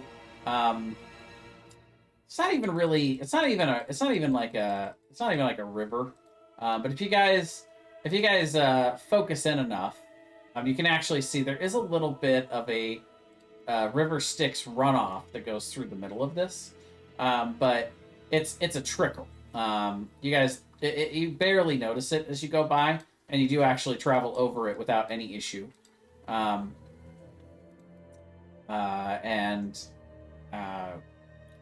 At some point, probably about, I'll say, to get to where you are now, it's been about 12 hours of driving, so you guys, would probably start, at some point, you guys would probably start taking shifts, sleeping in the cart, or in the, in the main cockpit. I'll have, let's see. Where is everybody riding while this is going on? I'm going to say Lulu is going to be inside the cockpit at all times, because that's more comfortable for her. She doesn't really want to be outside. I like this one. I'm on one of the harpoons. All right, so you're just constantly riding on a harpoon out in the open. What? No. I mean, I'm I'm one of the gunners, I guess. Okay, so you're riding on top. Oh, okay. And Tim is driving. Mm-hmm. Harry is where? I'm gonna fucking... As soon as it's possible to nap, I'm gonna nap again. But before that, I guess I'm just chilling in the inside, waiting to hop on top. Yeah, I'll say you're getting pretty close, but you're not quite there yet. I'm just chilling on the inside, waiting to hop on the top to fight stuff. Okay. Or shoot out the side, I guess. Mateo is up on the near where the grappling hook station is. So I will have Mateo, Ezra. Yeah, I'll have Mateo and Ezra go ahead and make perception checks since you guys are up top. Tim, you can make one with disadvantage. Oh, because I'm inside. Yes, but you are driving.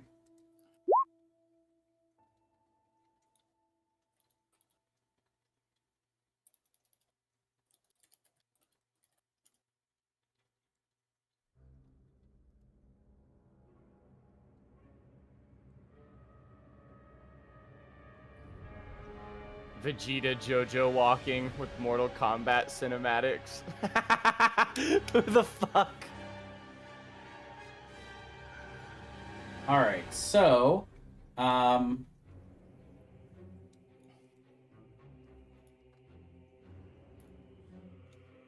actually doesn't notice this. And at 15 with disadvantage, Tim, you don't notice either, but Ezra, you notice in the distance, what looks to be another war machine. And then, you start to hear something coming from this war machine. Aside from the normal, the normal sound of the war machine running and the wheels, constantly going through the desert, the almost desert style stone landscape. You hear music coming from this war machine, and it appears to be getting a little bit closer. You first track it probably about 200 to 300 feet as it kind of comes from a northeastern direction, but it gets more in line with you to where it's pretty much it's caught up to where it's about, before you really identify what it is and start to hear this. At this point, it's about 100 feet behind you. Any first impressions of the music? Yes.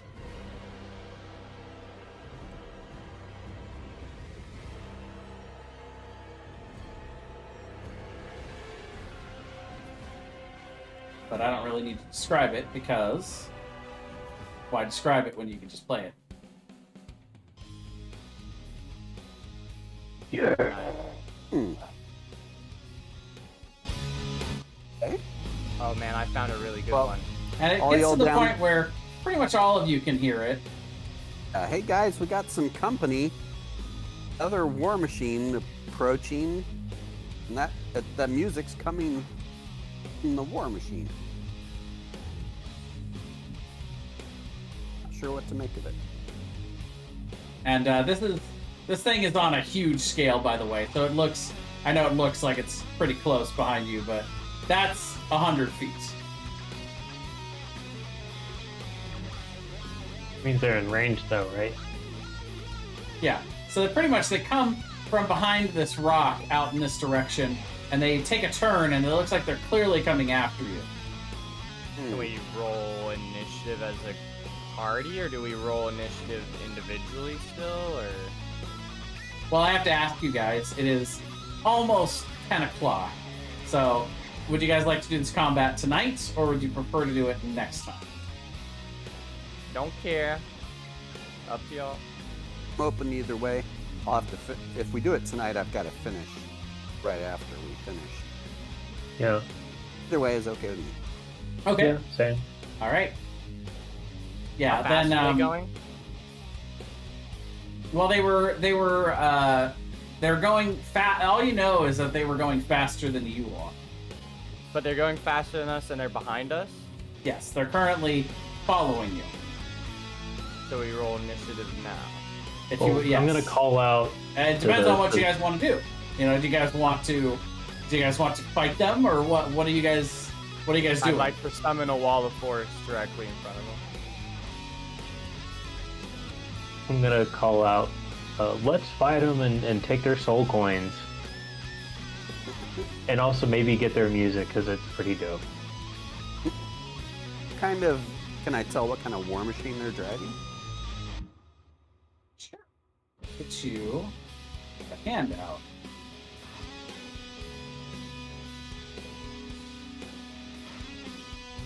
That is what their war machine looks like. That's pretty cool. And then you guys hear this loud, booming voice behind you that seems to be emanating from this, along with the music, that says, Avernus, are you ready to rock?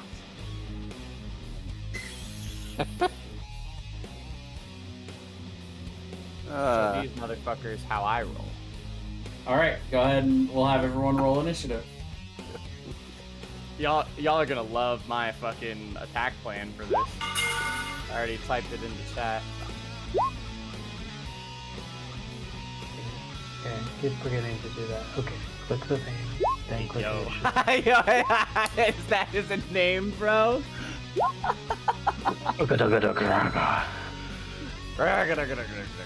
That is one of their names. That's funny as shit.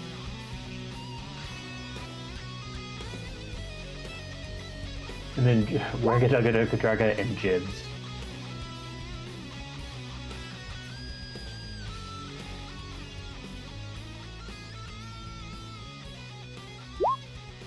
I'm gonna use a superiority die because I feel like I need to go You're good. earlier. By all means. 7, so 21.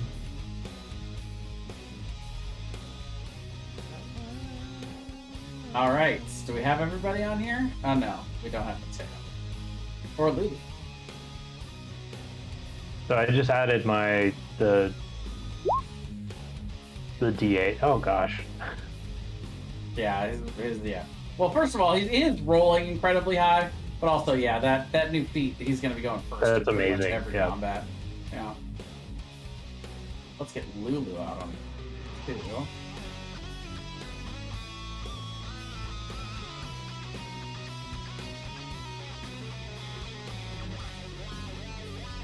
Lulu is much smaller than that.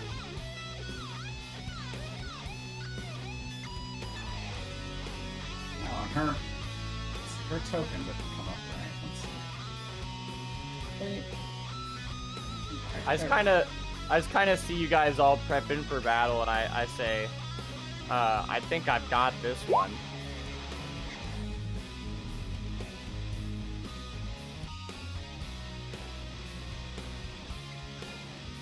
All right, so Mateo is going to pull out his longbow, and he's going to take 2 shots at one of the guys on top. Let's see, yeah, both of those. Let's see. First of all.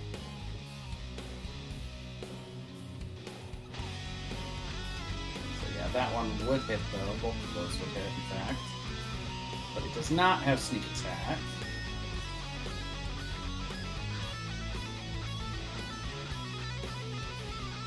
Still 22 damage. And what you see are some pretty interesting looking creatures. They look much like what you might imagine. They're more corporeal. Forms look like, but in a more exaggerated look to them. And you are familiar with this. You're all familiar with this phenomena in nature. It's called, essentially were people, if you will. In this case, were boars and were rats.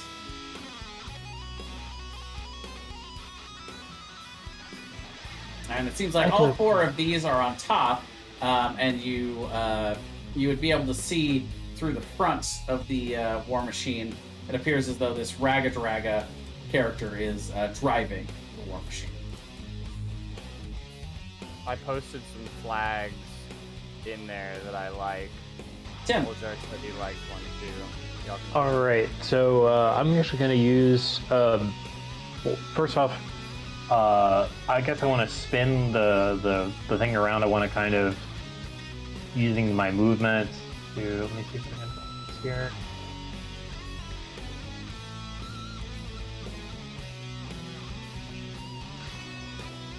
Basically, I just want to spin around. I want to spin around in a circle, and kind of start charging back towards them. Okay. That's my movement, and let's see in terms of what I can do to actually. I don't want to charge or anything with them, so I think what I want to do is use a precision attack. That's another one of my Battlemaster feats, and I'll give Mateo another shot. Or do we have anyone manning one of the cannons? The ballista. Yeah, aren't there 2 people on the? I'm not on one, but I think the other 2 guys are. Oh, all right, then Ezra, I'll give that to you so you can make an attack on the anyone you see. So, and then you'll get a D8 for that. So I'll roll a D8. You'll just add that to whatever your attack roll is. Nice. Whoa.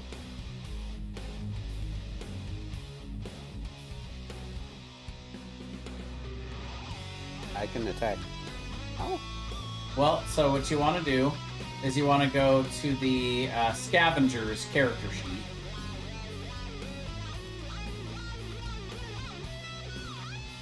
And then you're going to click on the Harpoon attack. The Harpoon Flinger. But first you got to tell me what you're aiming at. I want to aim at the driver. I mean, do I have a clear shot at the driver? You can attempt to... it looks like he's pretty well covered in there. You can certainly try, though. You can try to shoot the driver. It's just, you know that it's going to be more difficult to hit the driver. Because it looks like he's mostly covered up in the cockpit. Yeah. Shoot at their weapons, I would call out. So. Yeah. Is the one that Mateo already hit, is he manning one of the weapons? Yes. Alright, I'll go after that guy. Okay. So...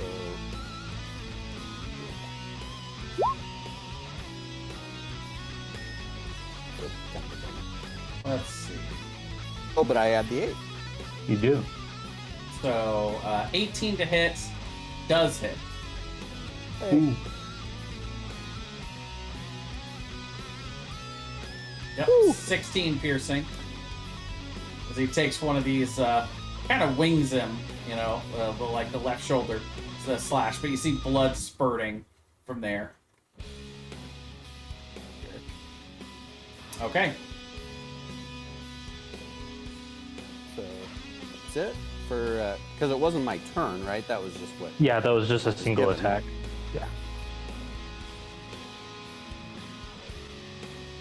Now we've got 9 harpoons.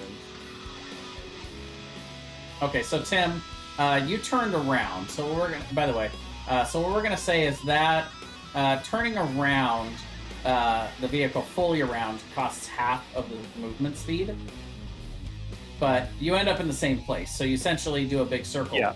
And so yeah, it does half. So you still have 50 feet of movement.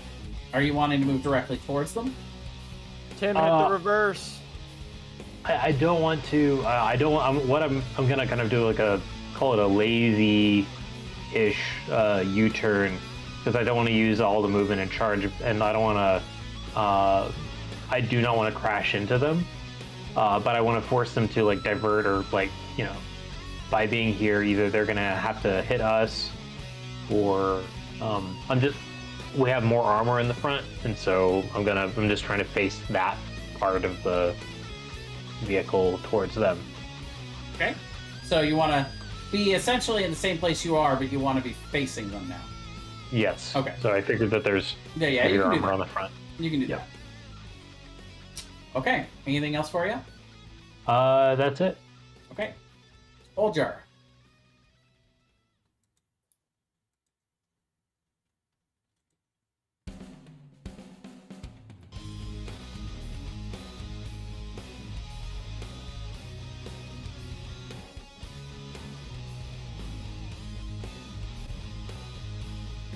Oljar.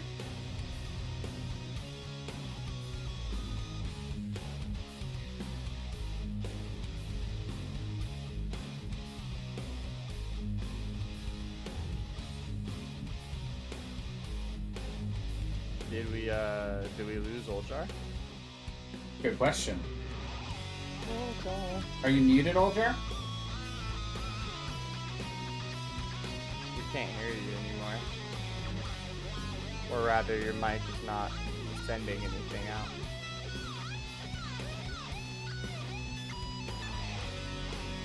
He's typing. Oh, hello. You guys can hear me Yeah, now? there you are. is. Yeah. Sorry, my mic lost power. Okay. That's all right. Okay. How far are we? About 100 feet. 100 feet. Okay, cause how far is my?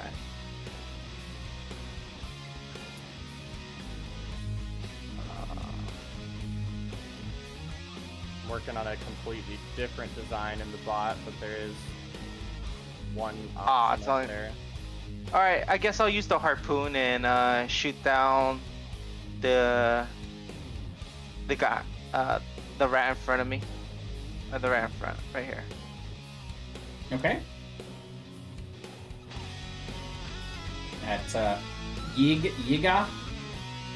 Yeah, Yiga. Okay, at 13 hits. 13 hits. Yep. Okay.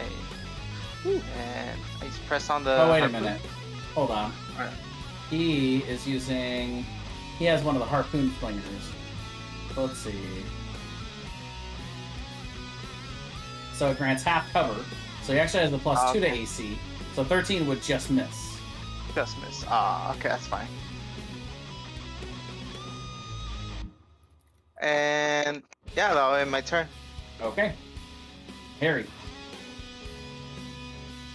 Are you familiar with a corkscrew ramp? No. It's a ramp designed to make a car flip sideways with a very uneven ramp surface. Okay. In movies, it's often depicted as something accidentally hitting a ramp with only half of its wheels, Okay. so that it just instantaneously flips it. Okay. Are these guys charging straight at us still Yes. in their vehicle? All right. Well, I'm going to create the wall from earlier. I'll relink it. My character sheet's just being slow. Real slow. I've gotten the die to load about 9 times now. Let me refresh the page. There we go. I'm going to do a wall of force under half of their wheels as they are charging straight over it to flip them. Okay.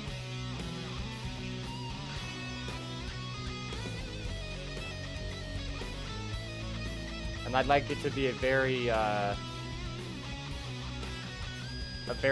sharp angle upwards so that they go upwards while flipping.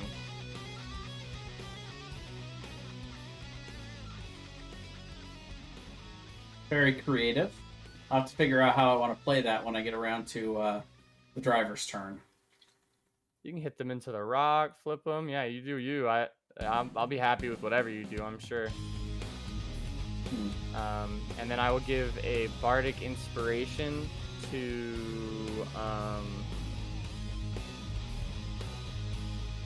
I guess Mateo. Okay. All right. Ezra. All right.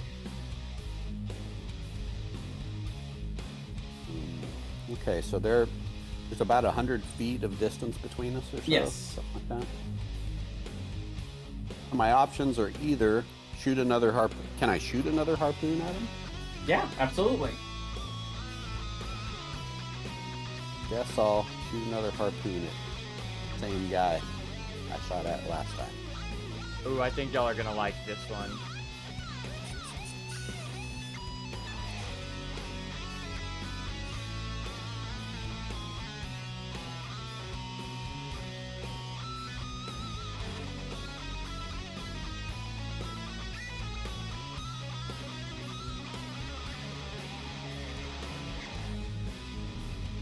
If I remember right, you said the former companion is now solid black, right? Dark spear. It's true. Alright, well then, let's see how y'all like that flag.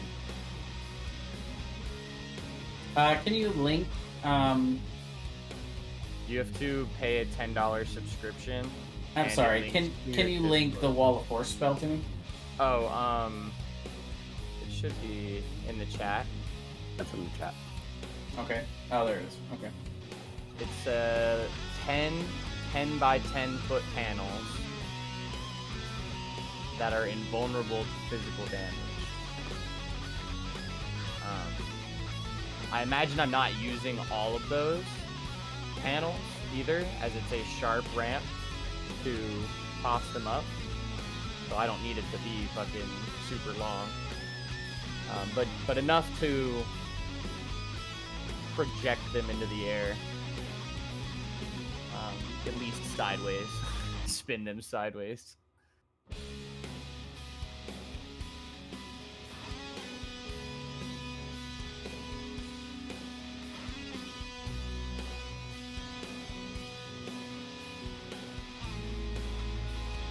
That flat surface made up to 10 by 10 panels. Okay. So my question for you is, how far do you want the Wall of Force to go before it ends? As it appears in front of them to where they would drive on, it starts to tilt, and then where do you want it to end? I want it to end probably about 20 feet of straight ramp under only one side of their tires. I feel like that's a sufficient amount to flip them.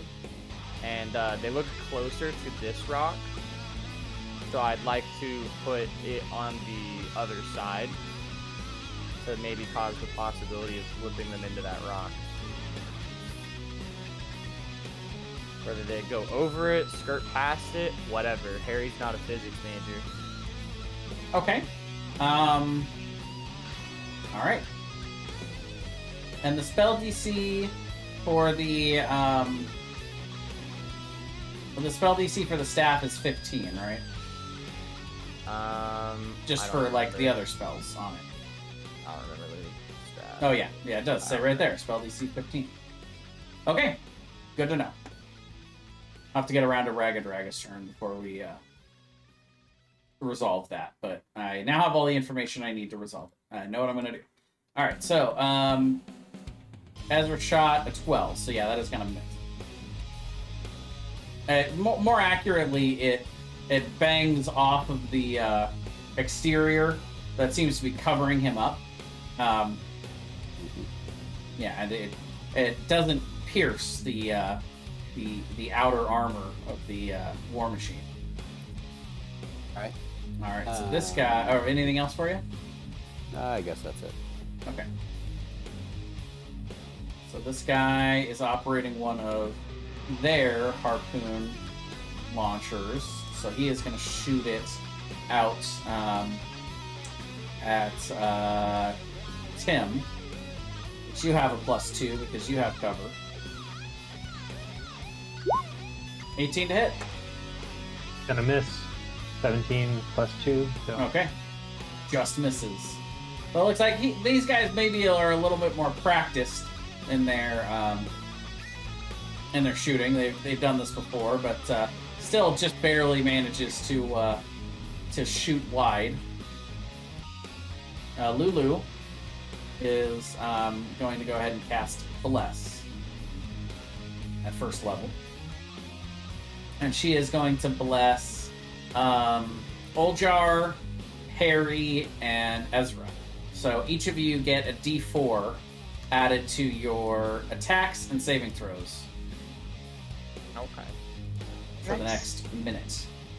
But she is otherwise going to stay down in the down in there. On the ground, scared, shitless. Well, not scared. She's confident in you all, but yeah, she's not coming up out of the war machine. All right, Jibs. Let's see.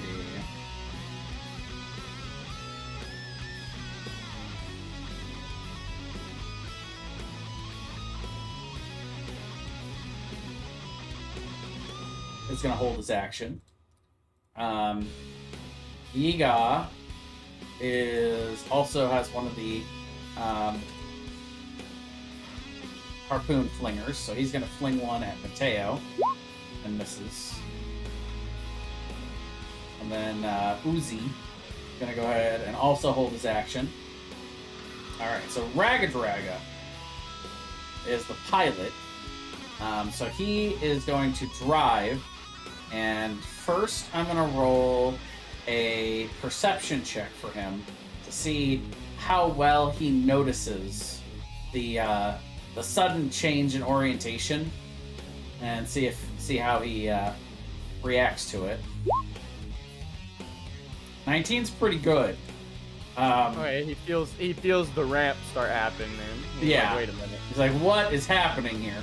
And so I'm going to give him, because he rolled so high on his wisdom check, I'm going to give him advantage on his dexterity saving throw to try to figure out to try to react to the sudden change in Roll low, roll low, roll low.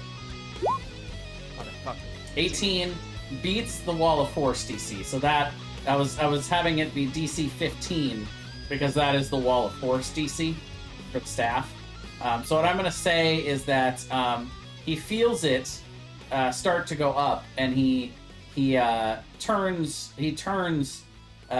with it and comes off the ramp and steers a little bit closer, but manages to avoid hitting the rocks.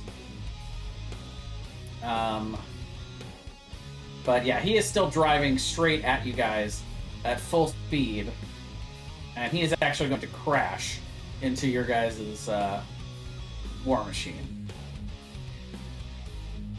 He's ramming us. All right, so when that happens, you can see the two werebores at the top were actually holding their actions. The front one looks like he's manning some sort of chomping mechanism on the front, and it is going to attack your scavenger. Scavenger's armor class is 20. Are we motionless? Are we going backwards? We're stopped. That's 19 then. Okay. But yeah, 15 still misses, so he mistimes it and doesn't hit with the chomper. Meanwhile, the other one has the wrecking ball ready. Wow! Unfortunate. That would have been pretty cool. But still, I'm really excited about getting to yell, engage the grappler. right? Let's see. But there is still a collision happening here.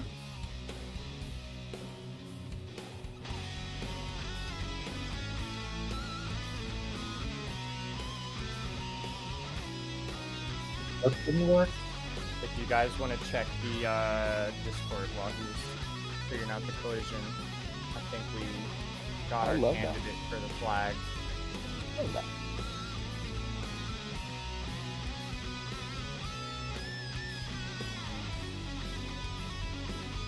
So, Tim, I'm going to give you a dexterity saving throw with disadvantage as you see this thing just coming directly at you. To see if you can react to it in time, or if you guys are going to take the full crashing damage. I mean, I did put the I did turn the war machine around specifically to create like this situation. Can I do it as a flat roll?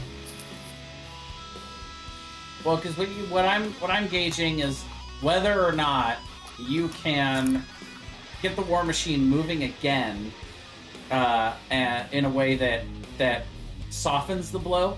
And since you guys were at a full stop, I'm going to say Gotcha. that you have that with disadvantage, but I'm going to give you a chance. Should have Okay. engaged the reverse.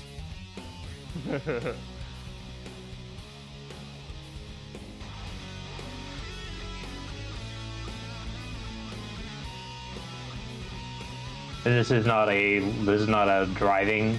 Yeah. Well, it is your driving. Well, So- because that's a different thing on my sheet. Oh, okay. Sure. Go ahead and make a driving check then. Or keep it as the dex. 10 is the DC. So, Okay. so you are able to soften the blow, but what's funny is you actually soften the blow for both. They moved a total of 110 feet, so it's going to be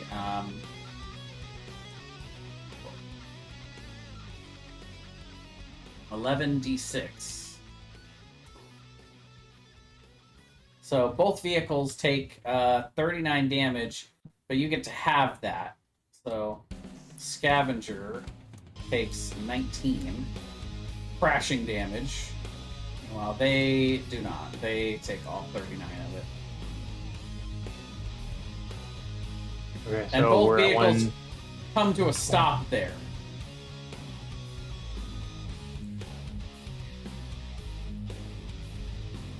All right. Where we exchange our insurance information. All right. We're about to pick them up with the grappling claw and then shake them until they pay out. All right. So Mateo is just going to go ahead and pull out his bow. Lulu is actually inside, so I'm going to put her back here. Mateo actually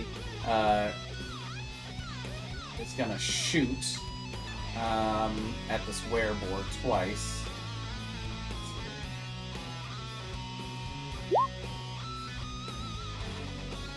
Nice. Clean this up, Mateo. 27 damage. And Tim. I've been waiting for this moment since I stepped in this machine. I'm gonna yell out, "Engage the grappler!" And I guess we'll use another maneuver to. Do we have someone on the grappler? I No, believe we that's don't. Mateo that's on the grappler, Yeah. right? Yeah, Mateo's on the grab. He's So he really- didn't so- he didn't use the grappler on his turn, but as you call out to him, he's like, "Oh yeah, right," and he grabs the grappling claw and is going to try to swing it out at that creature that he's been attacking. Yeah, 28 definitely hits.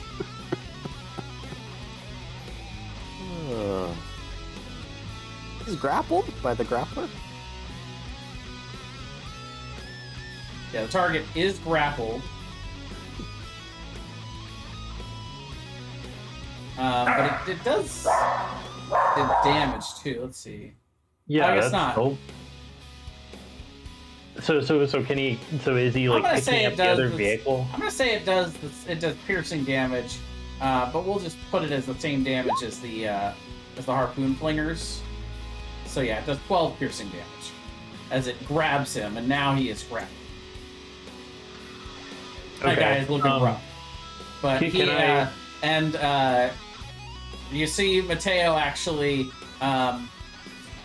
pull a lever, and it flings this creature out of the war machine, and he lands into this rock, and he's going to take 2d8 bludgeoning damage. Yes. And that is enough to kill him. Yes. Finally, Mateo pulling his weight. Tim, your turn. That was terrible. That was a terrible joke. That was terrible. So that was one. I love it. Am I able to shoot out through like is there like an arrow slit in front of the driver's position? Okay, so that was one of my attacks. I'm gonna go ahead and just take a regular shot at. I guess I'll try to shoot this other. We'll try to shoot the driver, I guess. So he's the were-rat right there. Yep. Well, no, the driver is Raga Draga. It's this big guy in the back. I'll just 16 at the whatever this guy is. So. Oh, okay. For him, a 16 does hit. Okay. So that's 7. Okay. And again, my goal here is I want us to either like take the war machine or else kill these guys and take their soul coin. So there's no real need to move. Maybe engage the parking brake so we can't get pushed any further. And that's it. Okay. Full jar. Okay. I'm gonna bonus action rage and I'm gonna pounce. So, and using my wing boots, I'm pretty much gonna use that to like fly over to their. Sure. So basically, I'm pretty much just like you'll see this dragonborn just jump out from our hero landing on top of this thing. Yeah. He's like, witness me. You know. Okay. These guys are like, wait a minute, who are we fucking with? And I'll land on their vehicle. I don't know where you want me to land. I have like, I guess I have 40 plus. Yeah. Yeah, I'll put you there. Do the superhero landing too, right? Where you go. Yeah. One knee down. Yeah. One knee down, one hand down, and then swinging around my my morning star. I'll attack. I guess. I guess I'll attack Jibs. Okay. Jibs is trying to work the cannonball, but he turns around as he's pulling the levers, and you're there. Yeah, and 1d8 forgot. What is it? It's a 6. So I get +1 AC, so I'm 19. Okay. And I will attack recklessly both times. All right. 23, 28. Yes. I don't need some WWE wrestling. I just need to watch like one. Yep, both of those definitely hit. So let's see, that is 13 and 28. Big damage. And then I guess I'll end my turn up there.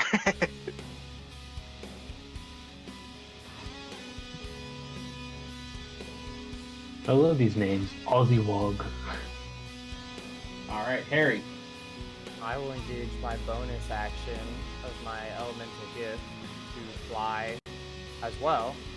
I'm not quite sure how far away we are from each other, Can I get to here? Yeah, Or whatever absolutely. would be right I here. guess we're like head to head, aren't we? Yeah, now you guys are right next to each other, so. Yeah. I fly kind of hovering. I'm not on the vehicle, and I'd like to cone of cold downwards at these three. If it's possible to Okay. hit them. So Ragadraga is inside the cockpit. So I guess, Is it open? does Cone of Cold say that it doesn't affect things behind cover It does or not. total cover? It does not say anything about cover at all. Okay, I'll so click it. so what I'm gonna rule is that I'm gonna have him automatically succeed the save, but he will take half damage. The other two have to actually make the save, which is Con 15. Okay, so the first one fails, and he is instantly encased in a block of ice. He is a icy corpse. The second one succeeds. He takes 19, but he looks pretty hurt. And then he succeeds automatically. Takes 19. Alright, and I will just stay floating right there. I'm now also at 19 AC, so I flew over to Oldjar. Okay. Ezra. It seems as though the plan for all of your companions over here is heave to and prepare to board. So I can go ahead and move over. I run over onto there. Okay, so you want to run Engage? over the top of yours and leap over to theirs. Yeah. Go ahead and make a athletics check.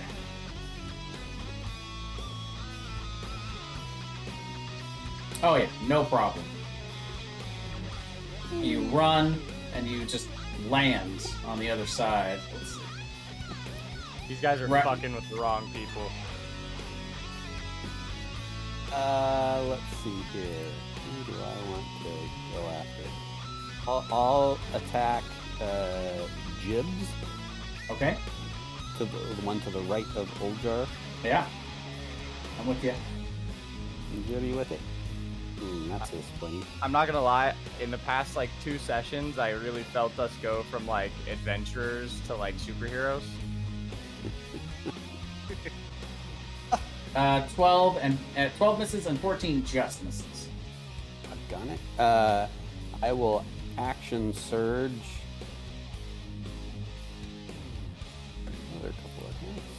There, finally. Okay. 23 hits. Certainly. Damage. And 14 just misses. Oh, gone. Alright, here's my bonus. Gone. That was a disappointing series of Bummer. rolls. Yeah. But you that's looked really cool as you jumped over to the other side.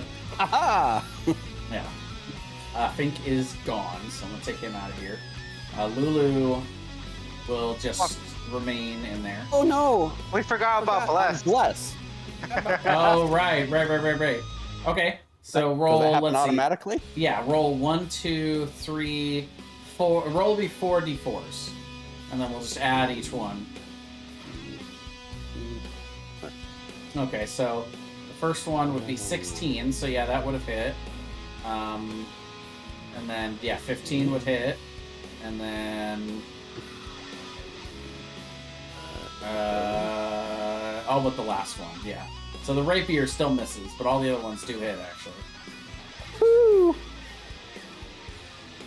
So, I'm going to credit Lulu with that 29 damage. you should. Yeah, so Lulu is just going to stay in here, concentrating on Bless. Jibs. It's still standing? Yeah, Jibs is looking hurt, but he's still up. Gibbs didn't get hit with the fucking cone of cold. Yeah, that's I didn't want to hit Oldjar, smart. which honestly probably could have just tanked the shit out of it, but Probably. All right, so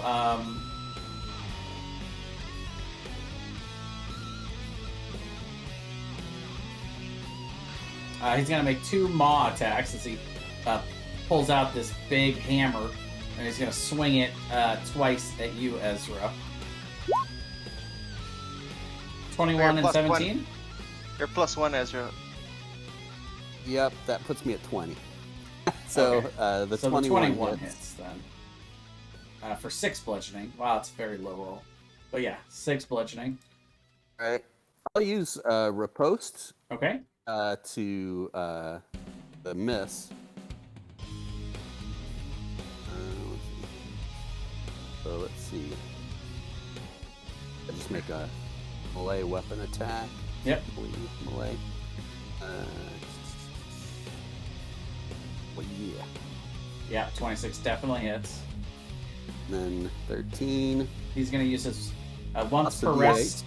He's gonna use his once per rest ability. Oh, so 13 damage plus 5. Plus the superiority die. Nice. Yeah, then that kills him. He can't relentless through that. They could have if it was 14 or less, but yeah, if you're dealing 18 damage to him, then he dies. Woo.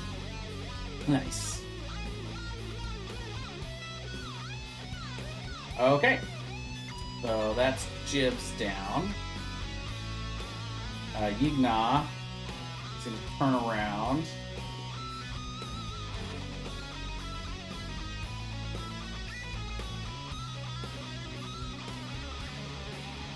He is first going to try to slash you, Ezra, with the short sword.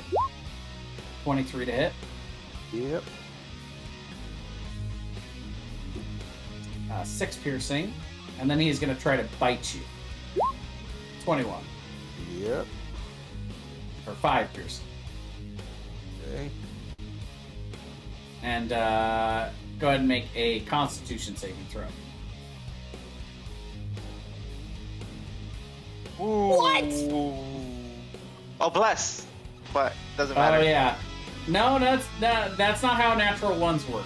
You do get to roll a d4 for your con saving throw. So, yeah, there's no auto fail in saves. 11 is exactly what you needed. Woo! Oh my gosh. Ezra was about to become a were-rat, people. Story was about to change. Don't worry, I would have cleansed you. Clearly Lulu MVP of this match. Just saying. No kidding. Okay, so this guy's dead, so we'll take him out of the order. And Ragged Dragon's gonna come out of the cockpit. He's gonna look over at you, well, all 3 of you up there. He says, "Hey, get off my boat!" And he's gonna go ahead and attack Oljar. He makes 3 maul attacks. Let's see, actually.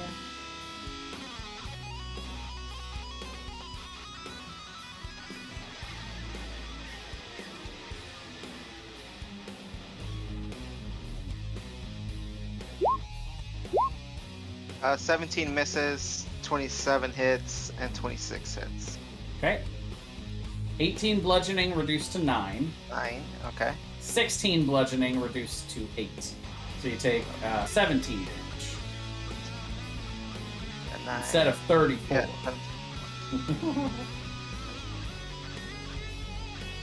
And then while he is in his hybrid form, which he is, he also gets to make a tusk attack.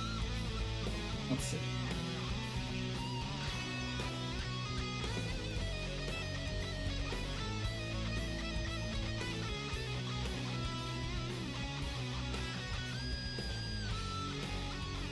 Anytime now.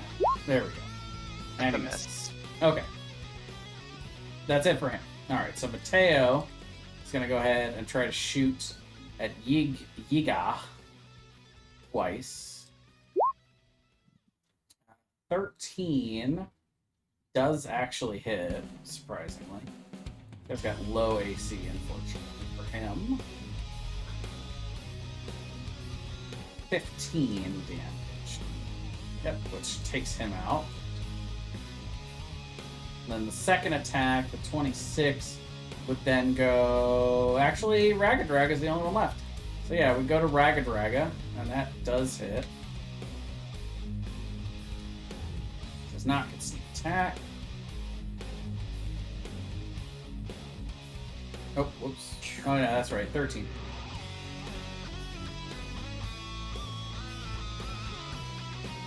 All right. And Tim. All right. Aren't very many folks left. I am just gonna take 2 shots at Raga, assuming I can see him. I think the vehicle has stopped. If I need to, I'll just pop out of the hatch and jump up on top. Okay. Whatever you think is necessary. Sure, yeah, you can make it through the slits, or you could pop out the top, whichever you prefer. Yeah. Yeah, 21 hits. 15. And I one believe more. he's next to Oljar too. You just attacked Oljar melee. Oh yeah, that's true. You get sneak attack.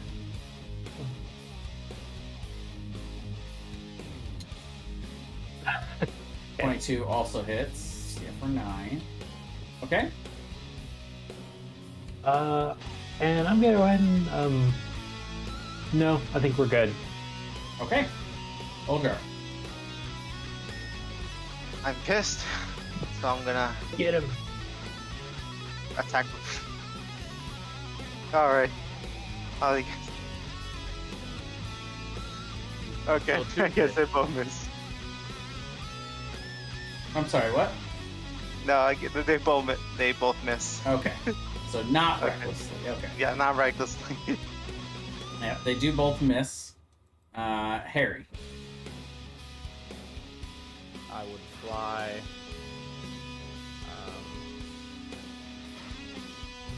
Probably just around him somewhere. I'll fly 30 feet straight up into the air. Sure. I can see him from there, I believe. And I will end his misery with this one blast of 13 damage. Question mark? Is that enough? Definitely not, but 13 damage, yeah. Okay. I hit him with that 13 damage, and I will give a bardic inspiration to Ezra. Alright. Okay. Ezra. All right, here we We got go. blessed and bardic inspiration, my boy. You got this. 19 hits. Okay. Bardic's just to hit, right? Yeah. 22 hits. Sure. I think there's a specific type of bard that can add it to damage, though. Who knows? 26 hits. There's the rolls. And that's all I got. All right. Lulu will stay in there. And then Ragadraga, having just been carved up by you, Ezra, is going to turn and try to attack you back. He gets 3 maw attacks and 1 tusks.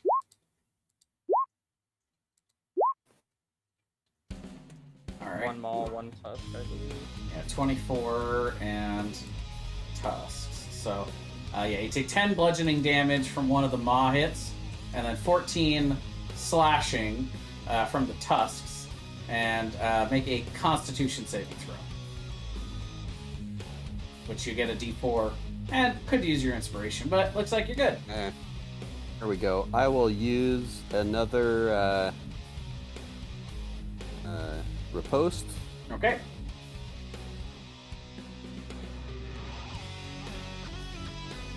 I think. Yes, 17 hits. That should be All right.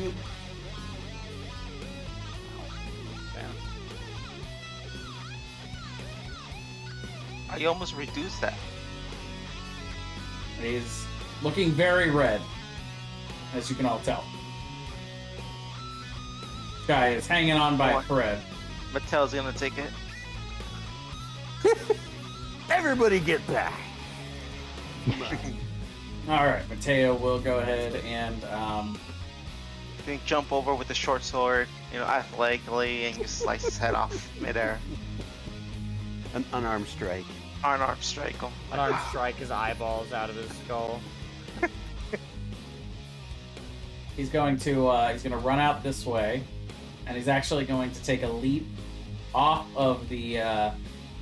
He's going to take a leap off of the a war machine as he pulls his bow back and is going to shoot a piercing arrow at Raga Draga. Nice.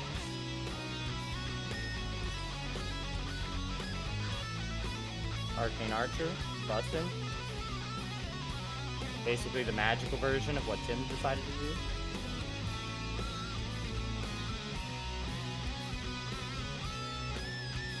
I personally like maneuvers better though. Yeah, so that succeeds, but he still takes the damage that he would on a normal arrow hit. So let's see.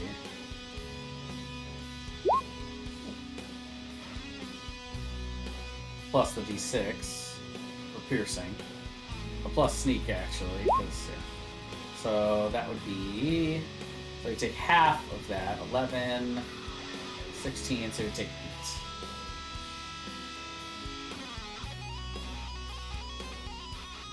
And then he will try and tuck and roll as he lands. And falls and kind of tumbles, but... I don't know, that's fine. Takes whole d6 damage falling. I thought he would do the splits. Land with the splits, you know, perfectly. All right, and as the Wereborg falls, you guys still hear the music going on, but looks like all of your enemies have fallen, and that is where we will end tonight's session. Fantastic. Awesome. Great. Though I will go ahead and give you guys just the loot real quick. So anybody that's got to go real quick, it's fine. But let's see. I do gotta go, but I will check the loot. In between. Raga Draga has 3 soul coins, and you also find on him a circlet of blasting. Ooh, circular blasting. Which he did not use in that fight, but that's okay. Let's see. There it is.